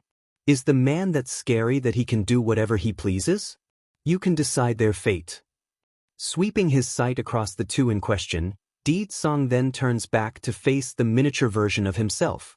Tilting his little head like he's in a dilemma, I can't think of a punishment severe enough for them. Why don't we just give them 100 rods in the butt? We can have my mother's big cousin do it. From the moment Nangong Yi heard that outlandish statement, he nearly puked blood. 100 rods? And to let Lan Shaoling perform the deed? Chu 1. Pricking up his mouth, the little steam bun replies, the baddie is so fierce, I don't want him. Inside Bai Xiachen's little heart, only those who are gentle and kind can be good to his mother. But, tilting his head, out of consideration for his help today, I will admit his status as baddie father even if I'm a bit reluctant. Only baddie father. Let's go then. Holding those baby hands, Bai Yen led the way with a brilliant smile. Everyone should be waiting for us at the Lan residence. We should go home now. Go home. That comment causes the boy to blink with astonishment. Because aside from their home at the Holy Island, they now have a home here too. Mother, do you like baddie father? Bai Xiachen asks with great difficulty. If his mother likes the man then he will too. though not fully willing, but he will still do that for his mother's sake. Pausing, Bai Yen halted in her steps as the image of Di Zong's arrogant face comes to mind. I don't mind nor do I hate him, she shakes her head in the end after a brief contemplation. That's right, that's all there is. That's so. Bai Xiachen may be still ignorant about things like love, but there's a nagging notion that's been bothering him up to this point. It's the way his mother treats everyone else compared to his father. She didn't directly refuse like how she did with his godfather back at the Holy Land. Just when Bai Xiachen was still thinking about all these unnecessary things, Bai Yen had come knocking down with her fist at the baby's head. Quit thinking about all these unrelated matters. Regardless of your godfather or that man, I won't accept either of them. Unlike some women out there, Bai Yen wasn't the type to give herself out so easily. This was especially true when she still hasn't thoroughly understood the other side yet. How sad, I'm a child without a father. Making an aggrieved face, the little steam bun covers his head like he's still hurt, thus forcing his mother to rub it for comfort. As long as Di Zong doesn't try to take you away, then you can always go find him, she declares. As a mother, Bai Yen understands that keeping a child from their father can be a cruel thing to do. Therefore she will allow them to meet, but that's all. She will never allow her son to be taken away without her permission. In response to her mother's remark, Bai Xiachen only uttered a small affirming cry. In truth, he didn't care much about his father, he only wants a sister, that's all. Once the pair arrives at home, old Madame Lan was the first to come greet them. Rushing over in haste, she literally did a full body checkup in order to confirm their well-being. However annoying as that maneuver was, it did cheer the little steam bun up. Donning a bright smile, he happily went over the various encounters and places he saw inside the palace. Also, he made sure to inform Lan Shaoling of his task of carrying out the punishment. Looking at the excited face of the kid, old Lord Lan's usual grumpy attitude too became a smiling one. Not bothering to wait, he tasked the servants to bring out the dishes for dinner. Once the food was done and everyone ready to head back to their rooms, Bai Yen was stopped in her steps when a white pigeon broke through the window and lands right in front of her. Mistress, who sent the letter? Little Rice asked after seeing the woman unscrolling the message from the pigeon's leg. She's here. Perhaps it's her mood being very joyous, even her eyes are full of smiles. She's here? Blinking at the statement, Little Rice didn't quite understand who Bai Yen was referring to. Little Rice, in a bit I want you to tell my son that I'm going out to pick up someone. The dead man is here again. 1. Exchanging between themselves, the surrounding guards suddenly made a very sympathetic expression towards this so-called Bai family. No matter who it was, anyone unfortunate enough to catch the little princess's fancy will be tortured till they cry. That's a fact, not a guess. Little princess, the elders said you can only come out for a brief while on this trip. One of the guards cautiously came forward and reminded the maiden of this fact. There's no other way because the girl was simply too dangerous to leave unrestrained. If left here to do as she pleases, no doubt the entire Lu Ho kingdom will fall into chaos at her hands. Raising a smile, Chu Yi didn't mind the warning and went ahead to curl her arms around Bai Yan's. Go back and tell the elders I'm going to stay here for a while with Bai Yan. They won't have any more opinions then. This translation is only hosted on Translation by Yen.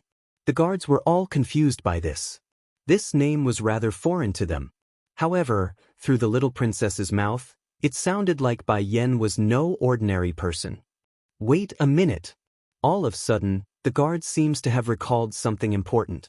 Their bodies stiffening as a result of their revelation. Little princess, it can't be this Miss Bai Yen is. Before the guards could finish their words, she had already turned around to warn them with her stare. If you say anything more to reveal Bai Yan's presence, then don't blame me for not warning you. The elders will definitely not let you people live afterwards. Gasping with an intense fright, the guards were in utter shock as they inhaled deeply. Little princess, is she really the one from the Holy Island?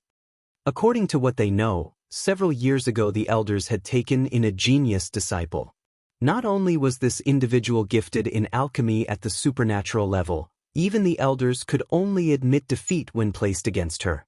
What's more, it's even said that the Lord of the Holy Land was very fond of the woman and had forbid the other disciples from entering the Holy Island, all for the sake of keeping the peace in that place. And now, that very same person was now standing in front of them. That very person. Extremely excited in their expressions, the guards would honestly rush home this instant just so they can gloat to their friends. Of course, there's no way they can do that under the threat here. Let's go then. Pulling Chu Yi's hand, Bai Yan led the girl out of the forested and towards the city gate. Along the way, Chu Yi appears to be excited along every inch of the way, like she's extremely curious about the things in the outside world.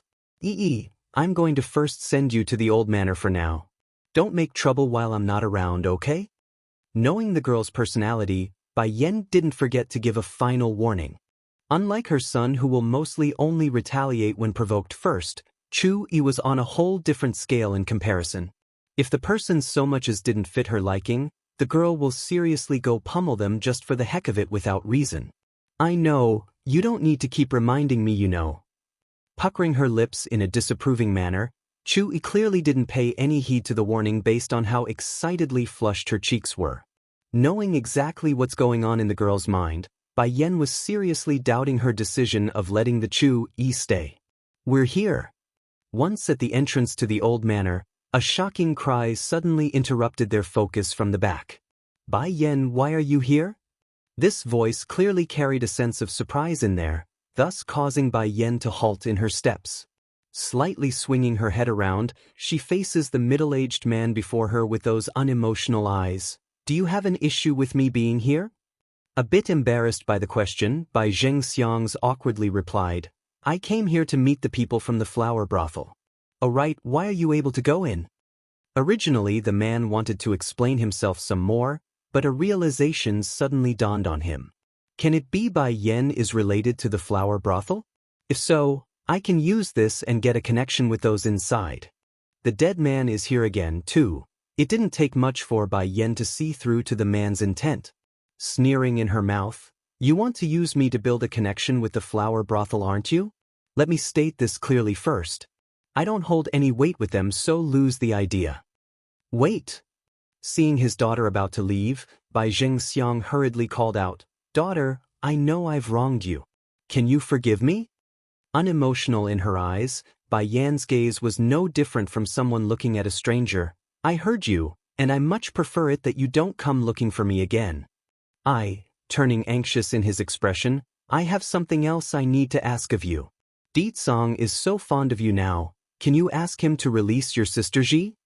This translation is only hosted on Patranslation. Laughing at the request, there's no happiness or kindness, only a biting cold in the girl's voice. Sister? So even she knows how to come seek my help when in need? Then how about back then? When I was starving in the winter cold, did she ever thought about giving me some food? I still remember what wrong you said to me back then. She said I never contributed to the Bai house, so I didn't deserve anything. She would rather feed it to the dogs than to feed me. So, my brother and I would often have to make do with no more than half a bowl of rice in a day. I was scared and hungry. With nowhere else to turn to, I ran to seek your help. And guess what you did? You yelled at me and directly kicked me out of the study room and called me ungrateful and a liar. And now, this man wants to talk family bonds? As if the world would have such a good thing going around? Left with no way to rebuke, Bai Zhengxiang became weak in his voice. Daughter, I know I didn't do a good job, but please, help your sister. Consider it me apologizing here today. Since you know you have wronged me, then why are you asking me to plead for you? Do you know the crime of impersonating a royal family member? It's the death sentence. The fact that Ditsong didn't outright kill her is already a great act of mercy. Now she only needs to suffer a bit of pain and you still want less? Daughter, with pain in his eyes, how can she bear that sort of pain when she's been protected throughout her life? I know if you just go ask Ditsong, then surely he will do as you say. And even if I and you wrong have wronged you, Ji is still your younger sister. She is innocent. I hope you can forgive them and not hold a grudge. My daughter is kind and gentle, so as a father, how can I idly watch and do nothing?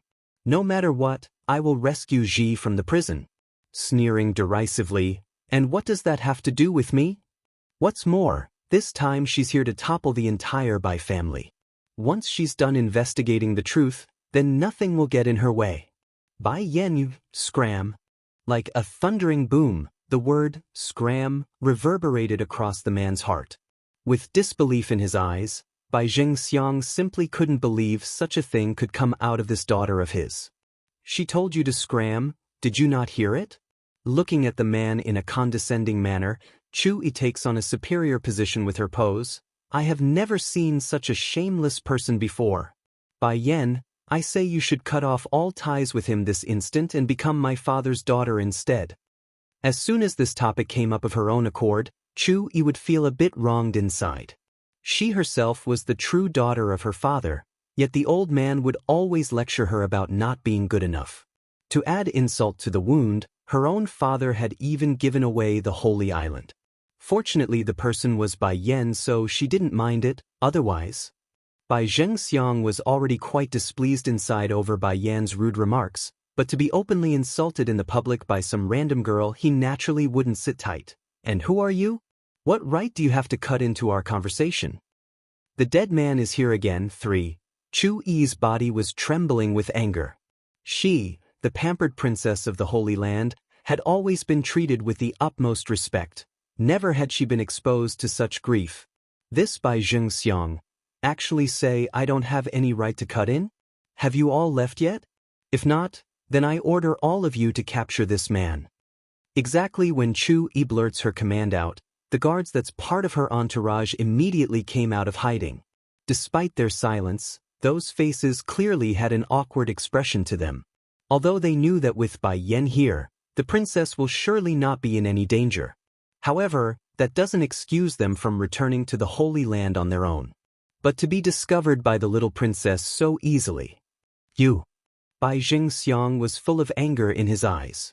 Just when he wanted to yell out, 2 of the men in white quickly stepped forward and locked his arms from both sides. Under the shackling gesture, Bai Xiang was horrified in the next instant when he wanted free himself. It appears his power had been sealed. Bai Yan, you won't get mad at me for teaching your father a lesson, right?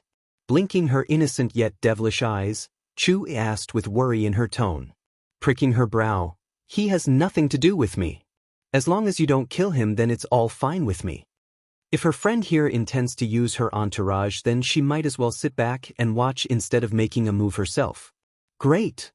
Happily clapping her hands together like an excited child, the young maiden then points to another one of her protectors. You two start slapping him.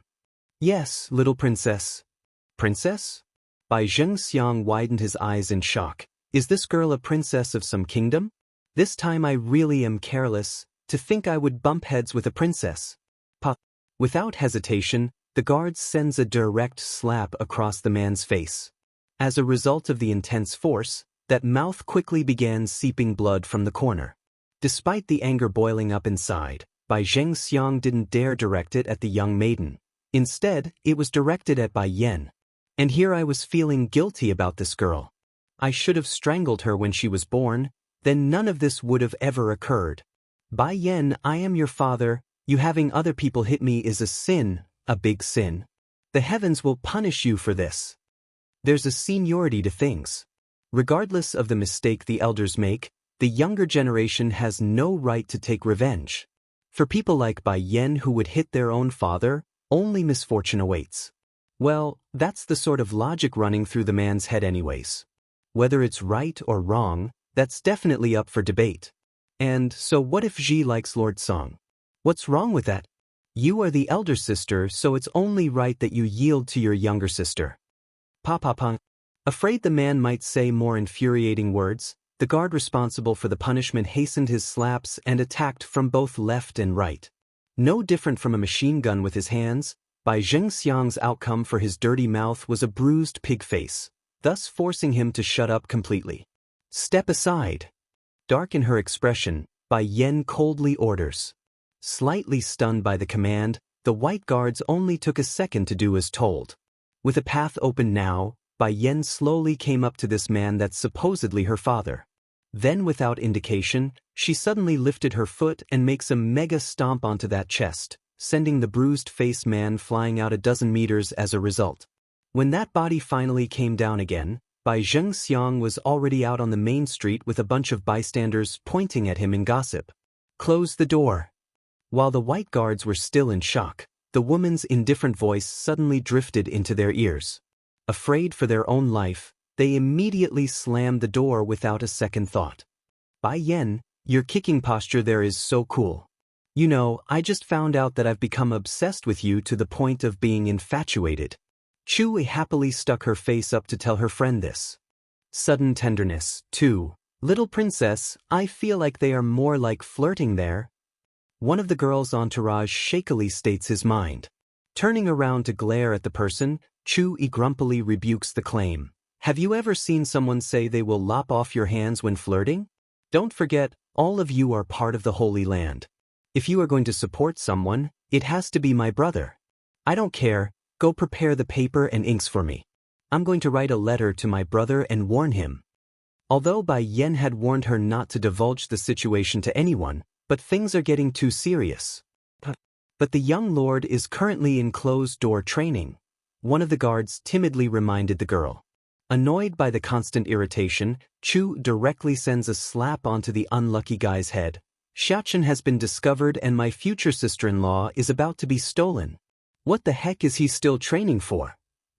Scared to the point of not daring to talk back, the guards knew the girl cannot be stopped once she's decided on something. Unfortunately, they seems to have forgotten one crucial fact.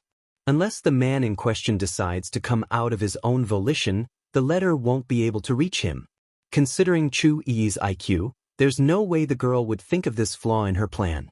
As such, when Qi Fengyi finally got the chance to read the message, things were already too late. In the backyard where the fake mountain stood, Bai Yan was currently having a tough time dealing with a certain persistent man that just won't go away.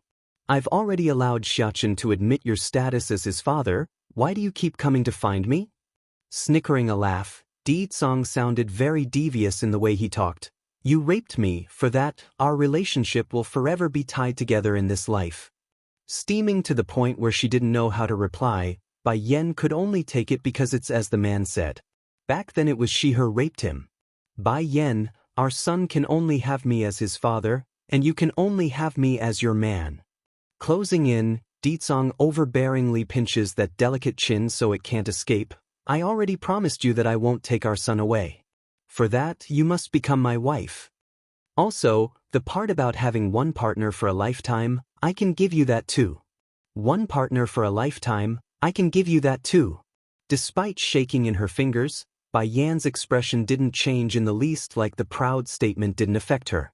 Seeing this, Di Tsong loosened his hand and said, "It's fine if you don't accept me now, I can give you time. However, until then I will continue to make you pay for your debt." Raising her head, Bai Yan was just about to say something again when the man's lip came pressing down without her permission. Then in order to not let her escape, Di Tsong's arms quickly wrapped itself around her waist and back, forcing those sizable mounds to meet his body. The kiss was very long and deep, so long that Bai Yan had to forcefully bite that tongue before it would relent. "My dear Yan Yan, your lips are magical, you know that. I'm truly entranced by them that I can't even hold back anymore." Scram. Livid with anger, Bai Yan shouts this aloud. Did the man come here just to kiss me? Unlike his previous meetings, Di Tsong was surprisingly good this time. Using his fingers to comb through those long black hair, he then gently left a gentle kiss on her forehead. "You still owe me 6 kisses. Be good and wait for me to collect the rest." Shuddering at the gesture, Bai Yan was pretty much accustomed to being forced at this point. But to be treated so gently, this was definitely a first for her. Just as she wanted to speak out again, Di Tsong's figure was already gone, leaving nothing behind but the cool breeze of the night. Sudden tenderness. 3. By the time Bai Yan returned to the front yard, there were already 3 familiar figures waiting there. It was Lan Xiaoyun, Chu Yi, and her son. Naturally, Bai Xiachen would be the first to notice her arrival. But just as the little steam bun wanted to call out, he was stopped by a gesture from Bai Yan. "You just don't know how dastardly hateful that Bai Ji is. Not only does she often bully my cousin, she even dared to pretend to be Lord Tsong's fiancée." Fortunately, Lord Song didn't like her and locked her away. Puffing in her cheeks, Lan Xiaoyan would still gnash her teeth in anger at the mention. Like her newfound acquaintance, Chu Yi also gnashed her teeth at the topic, but not at Bai Ji though. Rather it's at Di Song's enchanting face. I've met him before, that Lord Song. He's indeed extremely handsome, but I don't like him. Why don't you like Lord Song? Blinking her eyes, Lan Xiaoyan couldn't quite understand where the hate was coming from because there are too many girls eyeing Di Song in the kingdom. Puckering her mouth in discontent, Chu Yi explains, the guy is so bad and he wants to chop off Bai Yan's hands. But in this world, only Lord Song can match my cousin. Who said that? Although my older brother isn't as handsomely seductive as Lord Song, but his character is many times better. Plus, Xiachen already promised me before that he will help my brother pursue Bai Yan.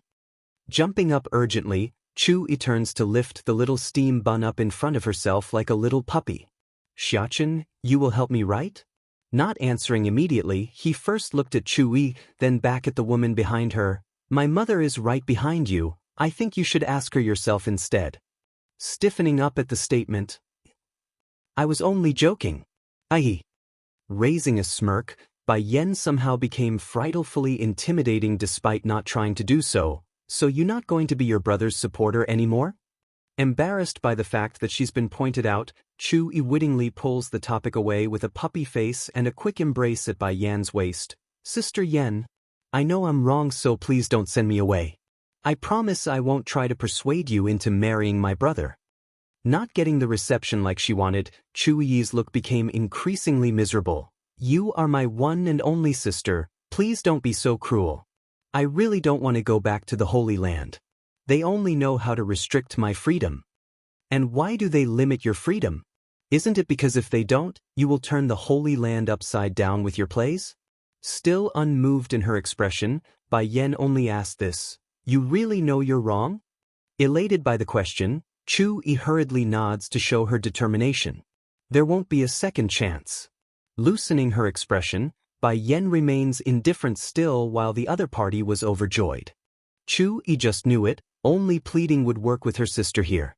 Likewise, Lan Xiaoyan also exhaled a sigh of relief because she also found the new girl to be very pleasant to hang around with.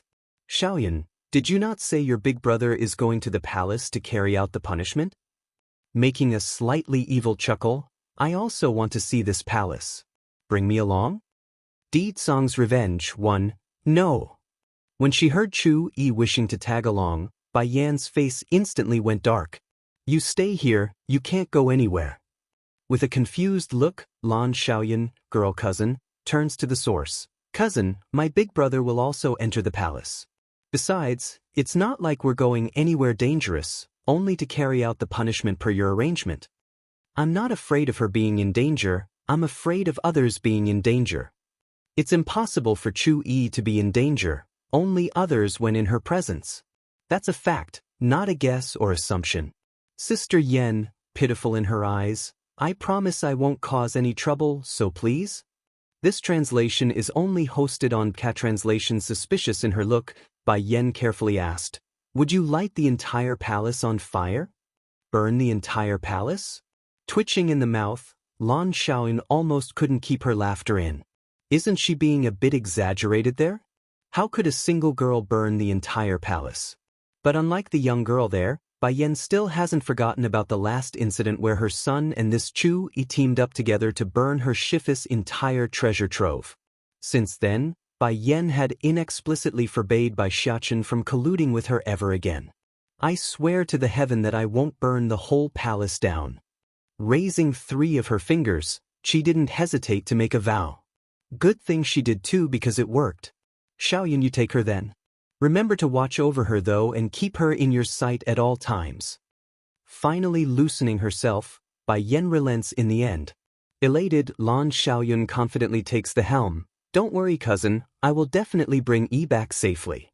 With the assurance, Bai Yan can finally stop worrying so much and not say more. Giving herself a quick stretch, she then lazily marched towards the back again. Meanwhile back at the Bai house, a certain servant was carrying Bai Zhengxiang into the estate with much difficulty. Husband, husband. Who turned you into this horrible state? Yu Rong exclaims with horror after seeing the sight and rushes over. Bai Tian. Unclear in his words, the man nevertheless manages to make out this name through it all. When hearing this, Yu Rong naturally became fuming. Bai Yan again. Why is that bitch always crossing our path?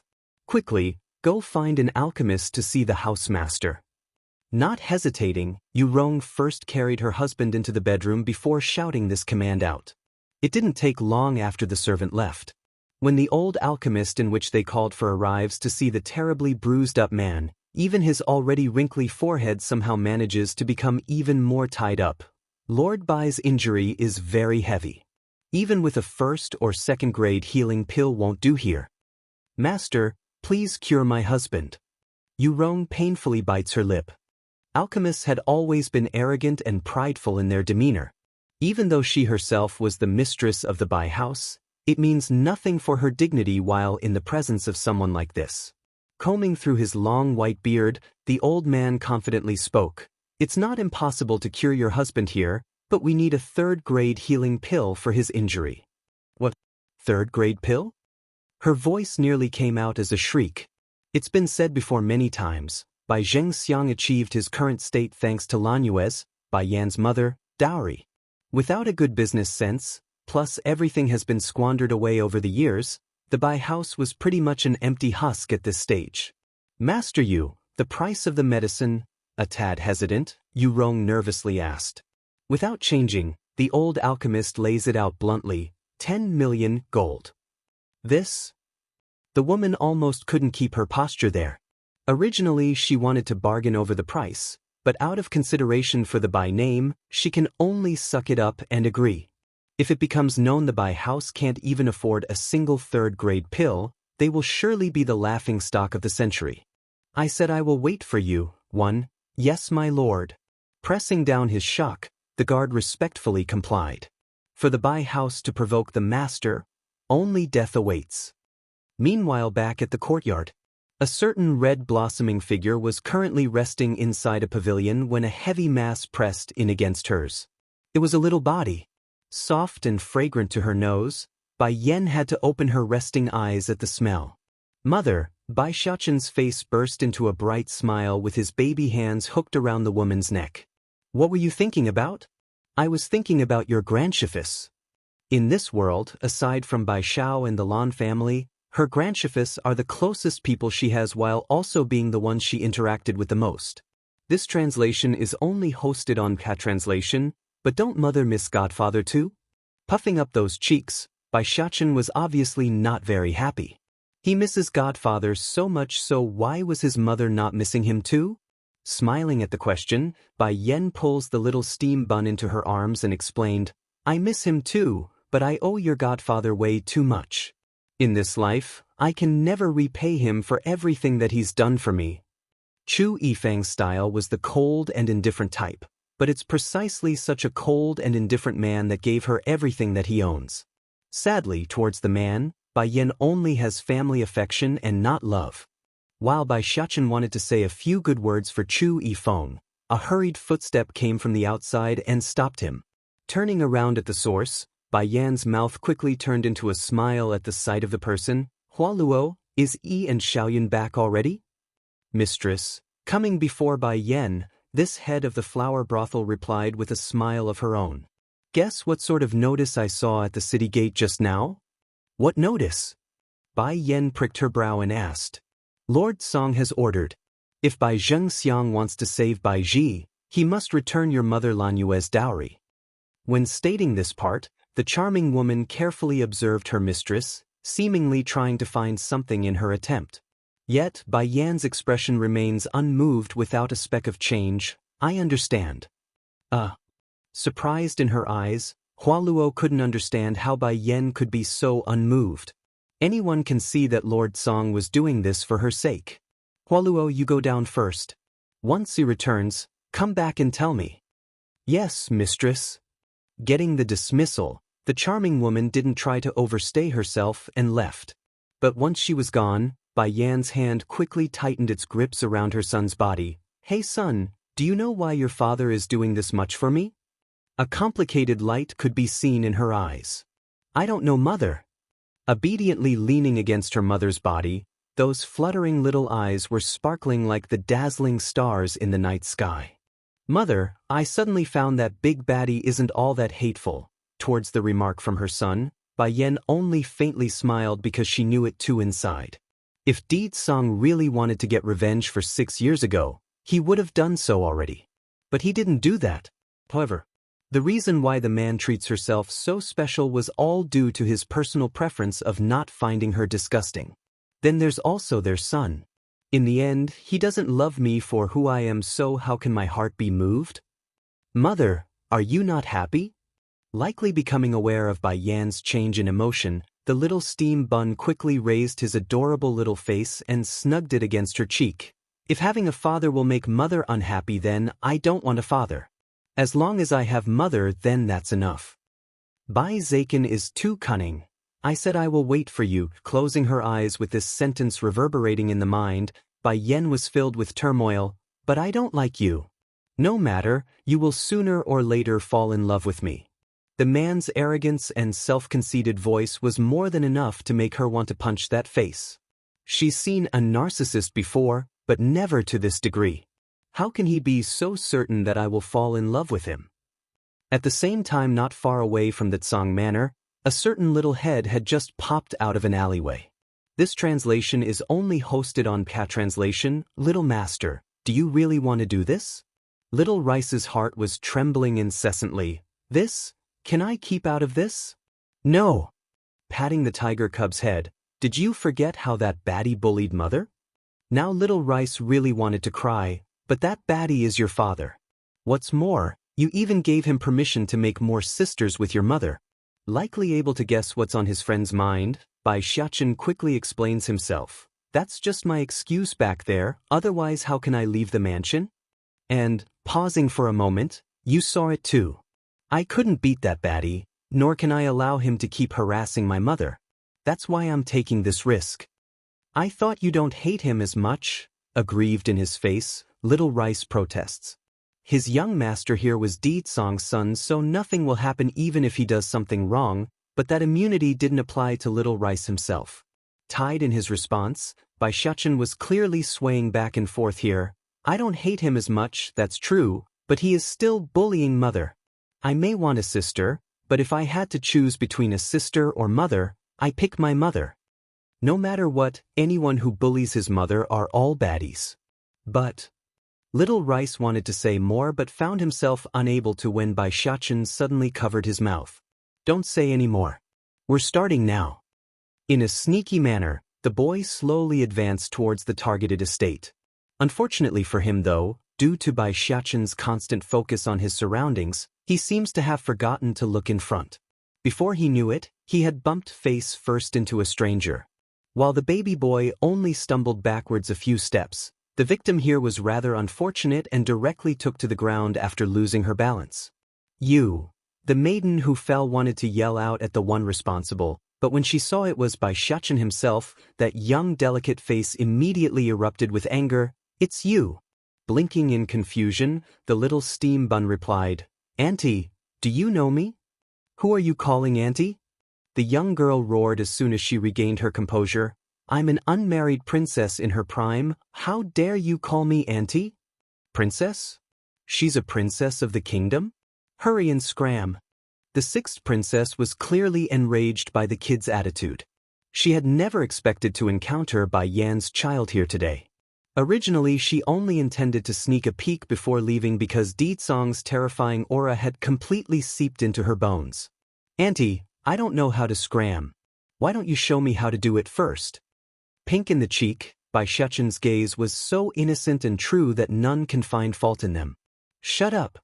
Seriously annoyed by the fact that the little thing would constantly call herself auntie, left and right, the princess couldn't take it anymore. If you call me auntie again, then watch me rip out that mouth of yours. Take the fall, one, Little Rice. Stroking the tiger cub's head, Bai Xiachen was filled with innocence in his eyes as he spoke. Remember when mother told us not to talk with aunties in their menopause stage? She said their tempers are very erratic due to old age. I didn't believe it at first, but now I do. The princess didn't quite understand what menopause meant, but she did catch the old part very clearly. Did this little twerp just call me an old auntie? What are you all still waiting for? Sixth princess roared, hurry and catch this little bastard for me. Despite the command, the guards that came with her were all hesitant because it's no secret this little ancestor was Di Tsong's son. Where would they find the gals to touch him? This translation is only hosted on Translation, Princess. One of the men slowly inched forward and shyly spoke. Lord Song had openly recognized his status. If we nab him and the king learns of this, perhaps, how dare you? Snapping, the princess directly slaps the guard across the face and became all twisted in her expression. Don't forget who your master is. Fine, if none of you will move then I will do it myself. Let's see if this thing will keep being presumptuous in front of me. If it was in the past, the sixth princess would never dare go against Di Tsong. But now, her heart has been filled with jealousy, thus causing her to lose all senses of reasoning. If anyone were to see those eyes in the girl, they might even mistake it as someone having their entire family killed. And here I was wondering how good Bai Yan's son was. Turns out it's nothing but a brat that doesn't know his manners. I really don't know why Lord Song would allow a wild child like you to be his son. Pinching his lips to the side unhappily, Bai Shachen just knew it's his old man's fault.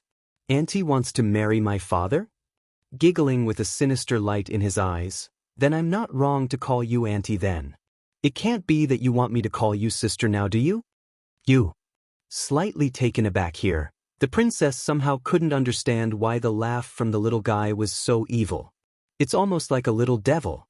In her momentary trance, Bai Shachen had already came in front of the girl. With one stretch and one push, the baby boy had managed to force the princess back several steps.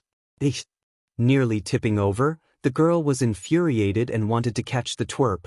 I'm going to kill you. But just as the princess was about to make contact, Bai Shachen makes a strange maneuver and bypasses the girl's hand, leaving her stumbling over completely in front.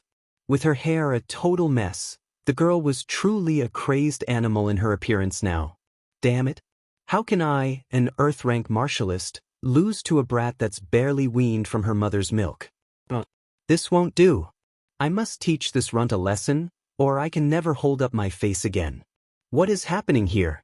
Who's making a ruckus outside? A fierce voice suddenly broke through the chaotic mess. As a pack of soldiers rushed out of the Tsong manor to investigate, the leading soldier immediately recognized the innocent boy and the raving princess. In that instant, the man almost couldn't comprehend the information. Young Lord, sixth princess, what are you all doing here? His master had already admitted Bai Shachen's identity. Although the matter still hasn't been registered in the books yet, but it's pretty much set in stone. Take the fall, too. Therefore his addressment of young lord wasn't wrong here. All of you grab this little thing for me. Red in her eyes, the sixth princess was very confused over why she missed. She's certain she had used her full speed there. Princess, he is still a child. Struggling in their faces, the soldiers that just came out were all fully aware of the boy's status. What's more, Di Tsong had directly instructed them to put Bai Shachen ahead of anyone, including royalty. If this situation continues and allowed the princess here to bully the little guy, the guards had no illusion their ending won't be any better than the bratty girl. I don't care. All of you must get even for me. Giving a direct kick at one of the soldiers, she continued, Don't forget, my father only tasked you people to watch over Lord Song. In the end, my father the king is your true master. This translation is only hosted on Translation. The soldier in question was already looking very ugly in his face to begin with, then to have his chest kicked so hard, his expression promptly turned ghastly. Princess, you mustn't speak so carelessly. Since His Majesty had given us to Lord Song, it's only proper that we protect the young lord in the critical moment. Alright, fine, then I will keep doing it myself then. Gritting her teeth, the princess then jerked her whip out. In one swing she lashes out at the baby boy across from her. Fortunately though, just as the whip's about to land, Bai Shachen suddenly raises a hand to scratch his head and narrowly escape the trajectory due to the tilted angle of his body.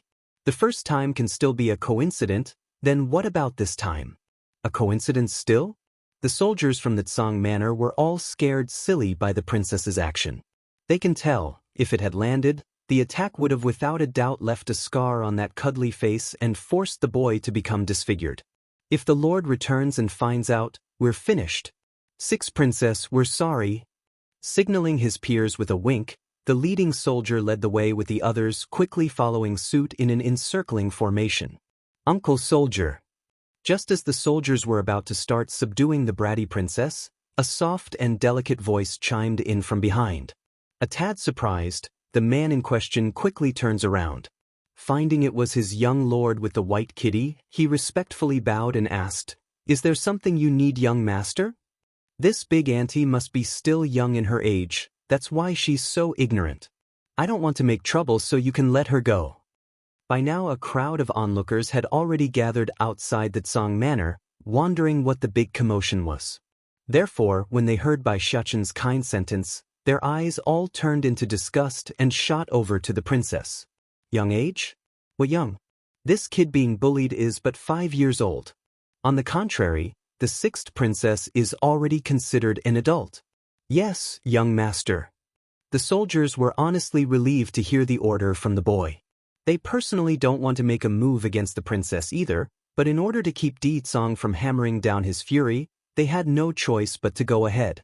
With the young lord's order, even if they do release the girl, it's not their fault anymore. Just you wait and see. Swiftly reorganizing her messy hair, the 6th princess sent one last glare at the baby boy before charging right through the crowd. With the instigator of the event gone, so did the onlookers. While the soldiers from the Tsang Manor wanted to play escort with Bai Xiaoqin, they were firmly rejected and driven away by him. Don't joke around. If these soldiers were to tag around, what else can he do? Little master, say it, what are you planning again? After all the people were gone and out of sight, Little Rice asked inattentively while grooming his fur. If the boy wasn't planning something against the princess, there's no way she would have made it out of here unscathed. That's the sort of personality the baby tiger came to expect of the boy. Little Rice, look, I got this from the bad auntie. Return the dowry, 3. Is that right? Bai Yen throws a skeptic eye at Di Tsang's lower half. If he never had a reaction before, then what changed? I didn't even do anything. Noticing the wicked gaze from the devilish woman, Di Tsang's smile only got rosier. Now that you know so much, it's imperative that I don't let you go. In response, Bai Yan's face went dark. But it's you who told me everything. I don't care. I just know you are in on my secrets, so you have to stay by my side. Then I'm regretting asking you these questions. It's too late for that. Grinning, as if you can dump me so easily, you unlucky woman. Fine, if you really want to marry me, then you have to promise that you can't go from my bed until we are bonded. Otherwise, I will rather die than to accept you in the future. Contemplating the idea for a moment, Di Tsang finally replied, Very well, I promise you. He's already waited 6 years, another while won't make a difference here. But when the time does come though, Di Tsang swears by his name that he will make her unable to leave the bed for 3 days straight. I'll go get someone to prepare the room for you. Bai Yen grits her teeth. Once your place is repaired, you are moving back. I'm all right with that. Without hesitation, the man answers on the spot. Repaired? Ho ho, that's only if it ever gets fixed. Slowly relaxing, Bai Yen had in fact lied here. When given enough time, she will use the opportunity to run with her son. It's not early anymore, so I'm going to rest. You serve yourself. After stating this, she swiftly rushed away, afraid the man would suddenly pounce at her again. Watching that departing back, Di Tsang's smile somehow manages to become even more enchanting. It seems it's time for me to get married. Compared to the tranquility on this side, the Bai house on the other hand was in utter chaos. First was Di Tsang announcing to the world that they must return the dowry in order to save Bai Ji. Then came the news that their youngest daughter was currently taking customers at the flower brothel. Despite their swift response to go investigate in person, none of the Bai family members could get inside the establishment. To add insult to the injury, the flower brothel wouldn't even recognize they had seized the girl. With no evidence and no way to confirm if the news was true, their only recourse was to check the prison. However, their efforts also hit a brick wall on this front. The only answer they got from the prison guards were "You are mistaken, your daughter is still inside the cell." In the end, Yu Rong and Bai Zhengxiang can only cave in and submit to Di Tsang's demand. The wife ran to the palace to retrieve the accessories she's given away over the years while the husband pressured his subordinate powers a second time to gather the funds. For a time, the entire nation was ran over with grief and anger. Some had even turned around to seek refuge under the Lan House. No matter how powerful a force was, if they lose the support of those below, it's an eventuality that another similar power would overtake the first. Bai Zhengxiang knew at least this much, but he can't be too picky at this point. By the time the dowries were cobbled together, another month had passed. I will go match the dowries here with the list at the office. If even one thing is missing, I will have you puke it back out. Bai Yen coldly stares down at the red-eyed man that's supposed to be her father. Bai Yen, are you really going to go this far to completely disregard our father and daughter bond? The man's eye was full of anger. Tell me honestly, was it you who had Di Tsang persecute us? Lowering her teacup, Bai Yen only scoffed a laugh. Whether it's me or not, the fact remains that these belong to me. And this is just the first step. Don't forget, everything that you have today is the result of my mother being overly infatuated with you. Or do you think those Dan pills are without consequences? The man sneered. I've already returned what needs to be returned, and the pills are already consumed by me. Do you expect me to spit them back out? I won't have you spit them back out. Bai Yen paused, letting her dreadful smile take hold. But I can have your strength revert back to the stage where you never ate the pills. Threat 1. Bai Zhengxiang shuddered at the statement because he's got the strange feeling that this girl would surely carry out her threat today. Bai Yen, I'm your father. Tightly clenching those fists, his eyes burned with rage. Must you push us over the edge? If you don't want to let your strength revert back to before, then return the pills in which my mother gave you. From the day she returned to this place, Bai Yen had already made the decision to take back everything that once belonged to her mother. No more, no less. Bai Zhengxiang's eyes were full of mockery.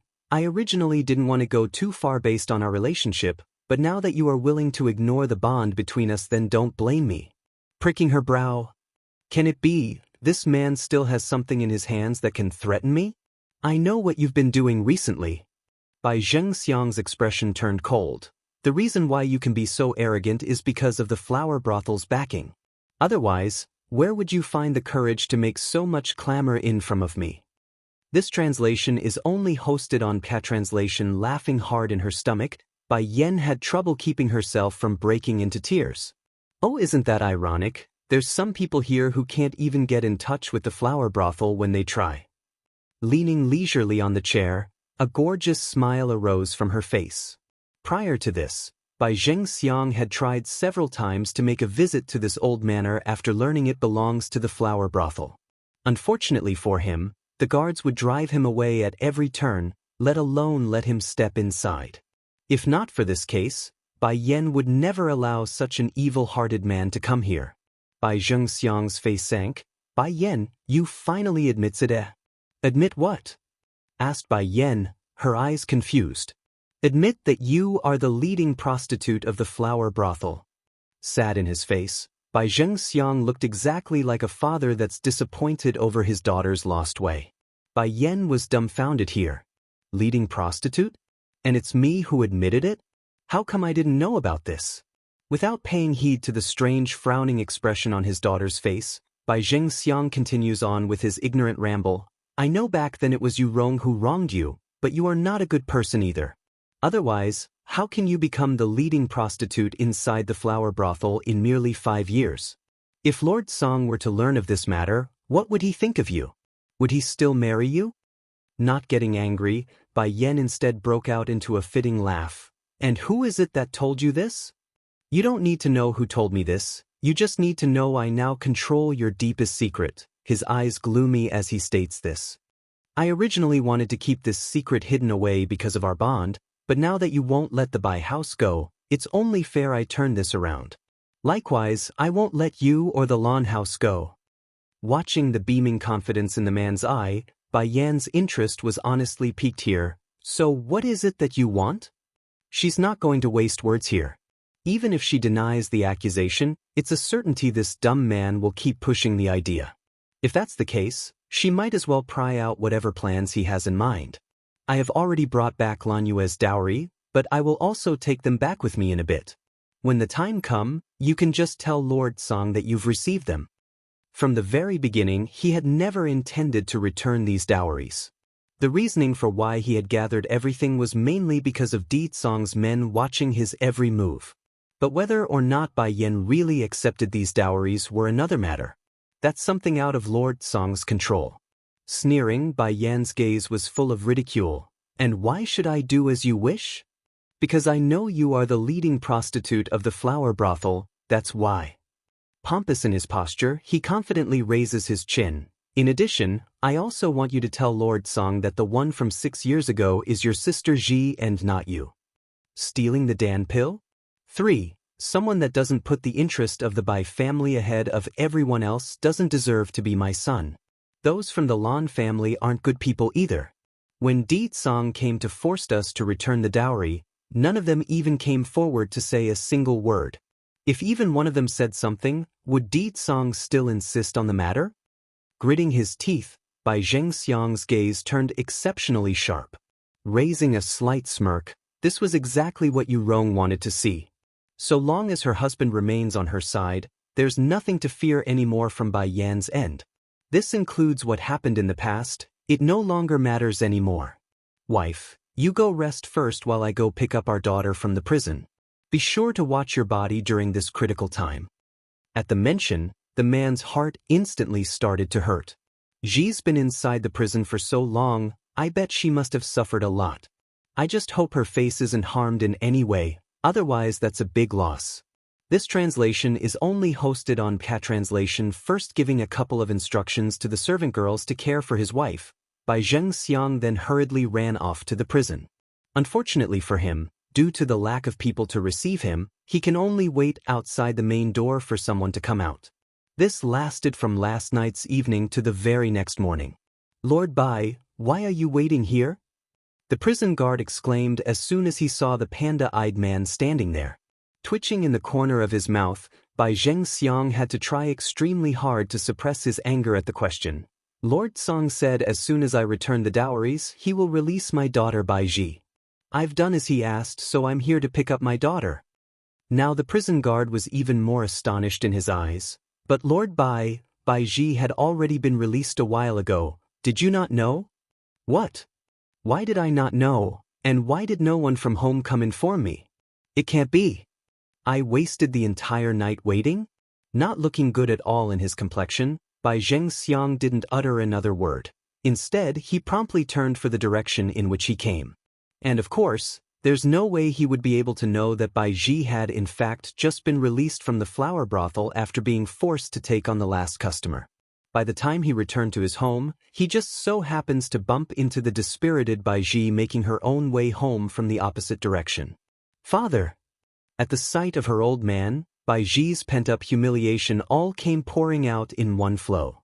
Unable to keep her body upright, she loses her footing and fell forward to the ground with tears seeping out of her eyes. Ji! Screaming out this name in horror, Bai Zhengxiang rushes up to catch his daughter. What happened to you? How did you become like this? Bruised all over with her clothes in tatters, Bai Ji appeared absolutely horrible due to how pale her complexion looked. My daughter, I heard people say you've been abducted into the flower brothel. Tell me, is it Bai Yan who's behind it? Shuddering at the question, Bai Ji bites her lip before meekly responding, Father, I was inside the prison the entire time, not at the flower brothel. How can she possibly let anyone know about her horrific experience? Even if it's her own father, there's no way she can let anyone know. Otherwise, this man will surely abandon her too after learning she's of no value. Just recalling that nightmarish experience again, Bai Ji instantly became overwhelmed with weakness and closed her eyes in hope of forgetting it. Compared to the flower brothel, she would have preferred the punishment from the prison. Though the torturing sessions were painful, at the very least she would have remained intact. At the flower brothel, she could barely rest because of all the sickening men she had to serve. Then at night, that's when the true nightmares began. There were no ends to the things she was forced to do and take from the special parties organized just for her. In short, she's done things she never thought possible with her body. Whether it be inside or outside, something has definitely been broken. It's great that you weren't at the flower brothel. Bai Zhengxiang was definitely relieved to hear this. Only people like Bai Yan would sell herself to such an establishment. Such a place, it's better to die than to fall that low. Stealing the Dan pill? 4. Although Bai Zhengxiang wanted to send Bai Ji to Ditsong's side, but never once did he intend to have his daughter service another man to achieve this goal. In his view, whether it be pre-marriage or after marriage, any women who loses their virginity or go out to cheat can only die for repentance. Father, did you say Bai Yan and the flower brothel are related? Holding her breath, Bai Ji forces herself to blurt this question out using that remaining strength in her vocals. A frosty chill flashed across the man's iris. Bai Yan is the leading prostitute of the flower brothel. This is already a well-known fact. That girl really is Lan Yue's daughter. If not for her mother's good personality and wealth, I never would have married that woman back then. Lan Yue was known as the kingdom's #1 beauty. Both virtuous and kind, any normal man would have prized such a wife. But in Bai Zhengxiang's heart, there's a blemish that can never be removed.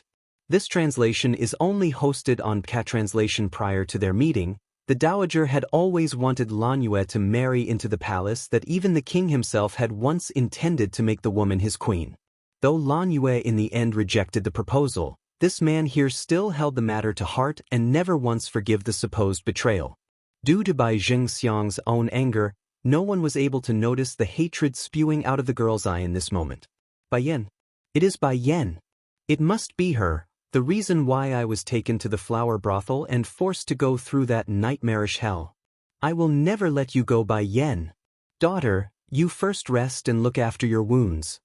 Looking at all the injuries and bruises on her daughter's body, Bai Zhengxiang's brow inexplicably curled into a knot. We must remove these scars, otherwise, this will be a great shortcoming when you marry into the Tsang Manor.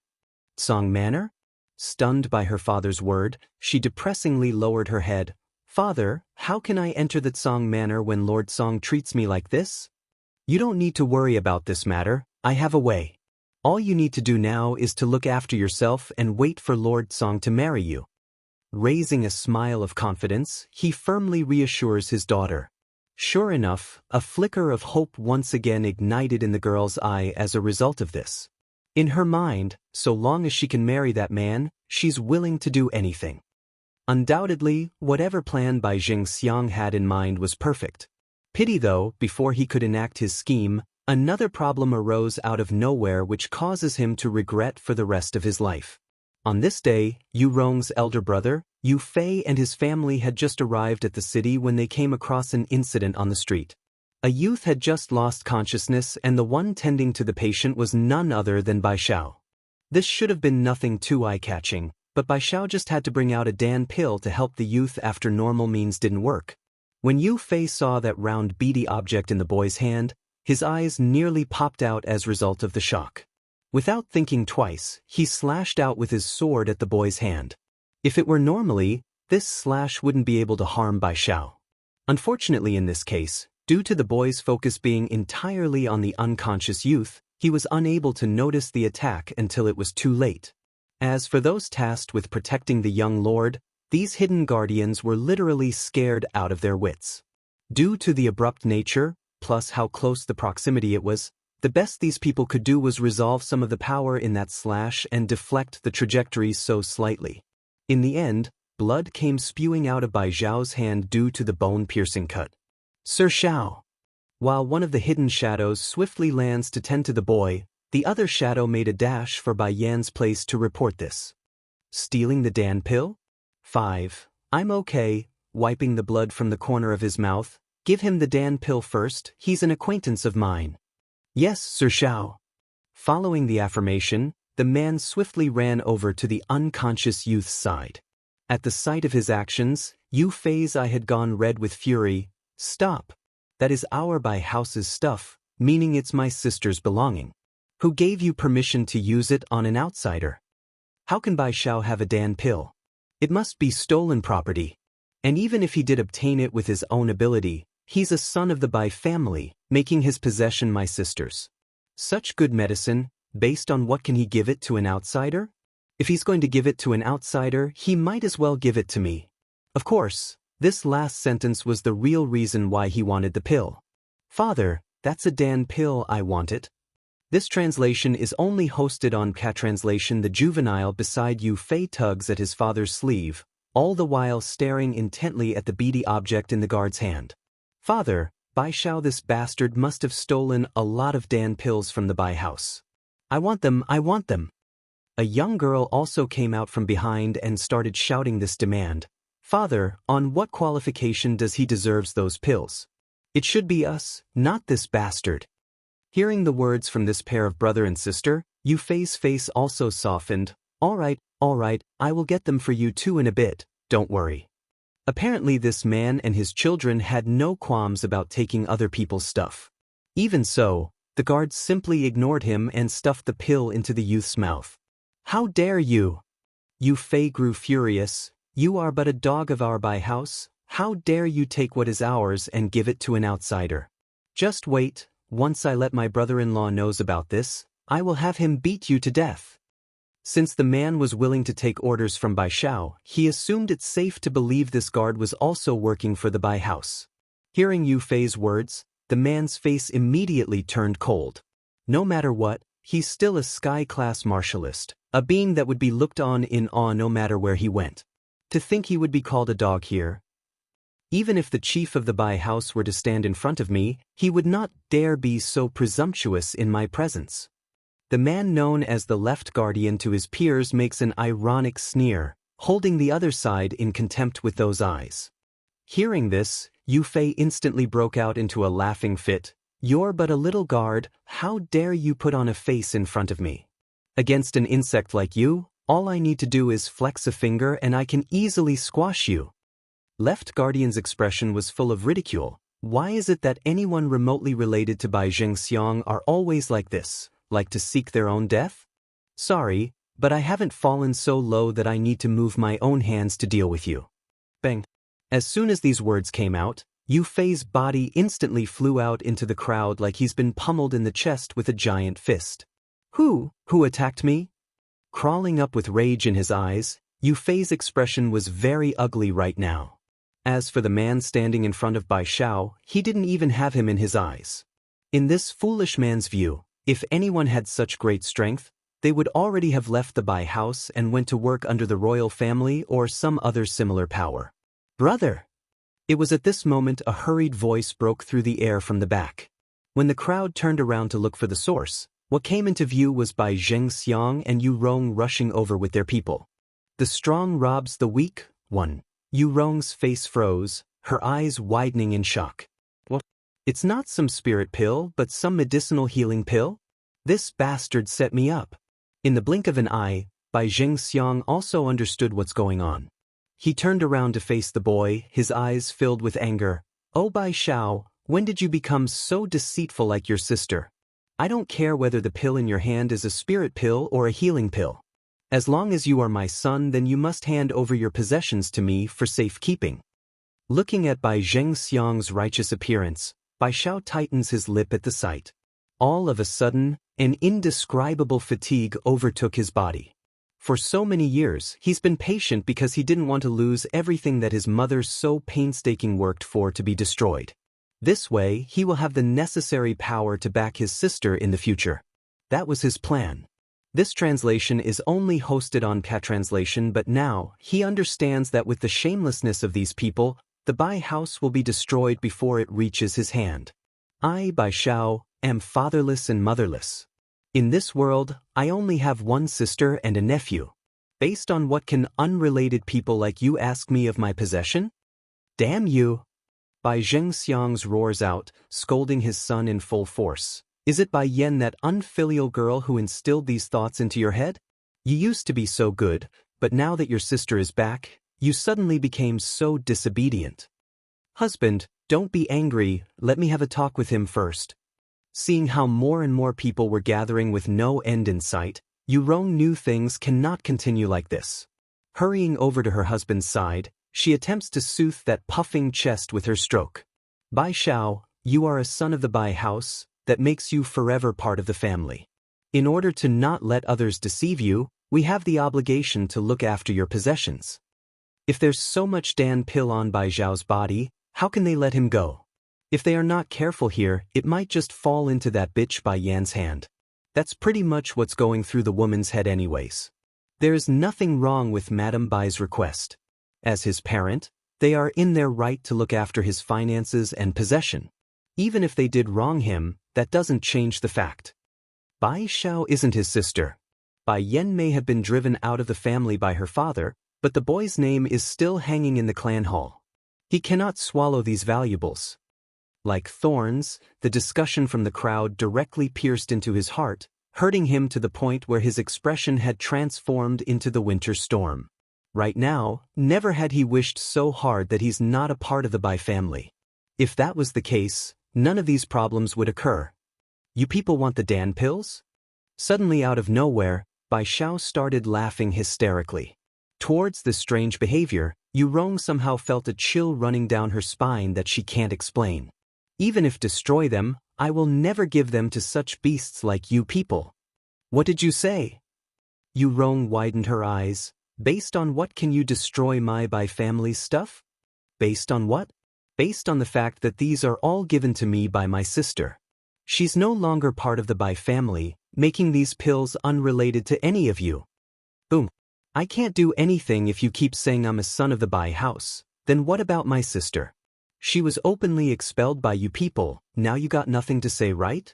Bai Yan. Yurong snickered at the statement. She's nothing but a leading prostitute at the flower brothel. How can she possibly get her hands on such valuables? Are you taking me for a fool?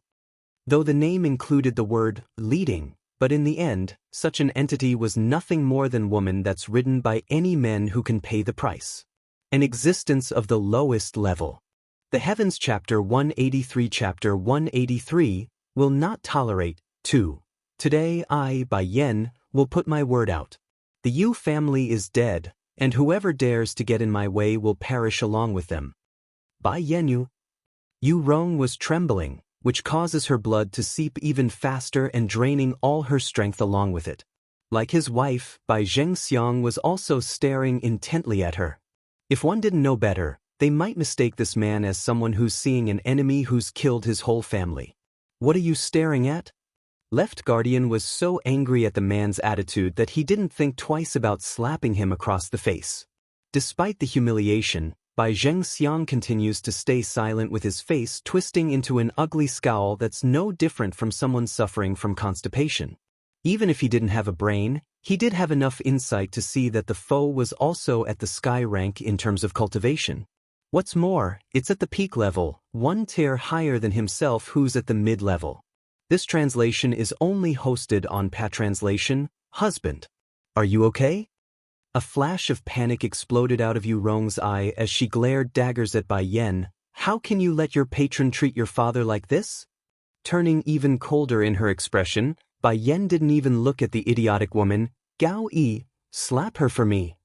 After this order, Gao Yi quickly appeared before Yurong to carry out the task.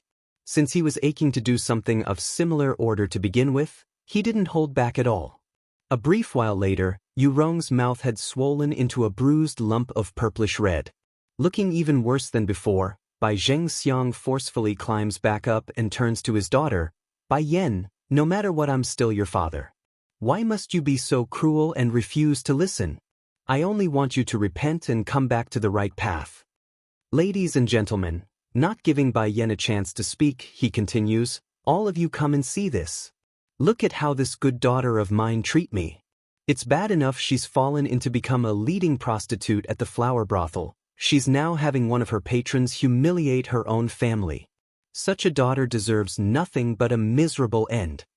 Not flinching in the least at the insult, Bai Yan only raised a smirk while letting the shameless man continue on with his rant. Sure enough, as more and more crowds gathered at the scene to listen in on his words, gasps and shock were hovering in the air. Oh heavens, did they hear it wrong? Bai Yan is the flower brothel's prostitute? The type that does on a regular basis for money? Just as everyone was astonished over the shocking news, an angry voice abruptly broke through the commotion. Bai Yan, I never thought you would be such a person. The voice was very familiar, so familiar that it caused her to raise a brow.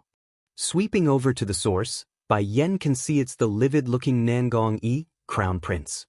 How surprising, to think you would recover so quickly after 200 rods. Going green in his face, Nangong Yi still haven't forgotten the pain from that ordeal. If not for his father's generosity of giving him a 4th-grade medicinal pill from the treasury, he would still be in bed moaning in pain. Unfortunately for this family, there were only 2 pills available. One was naturally for him, the other for his son.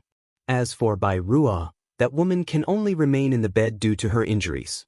Humph, if I didn't recover so quickly, I wouldn't have known the kind of disgusting deeds you've done.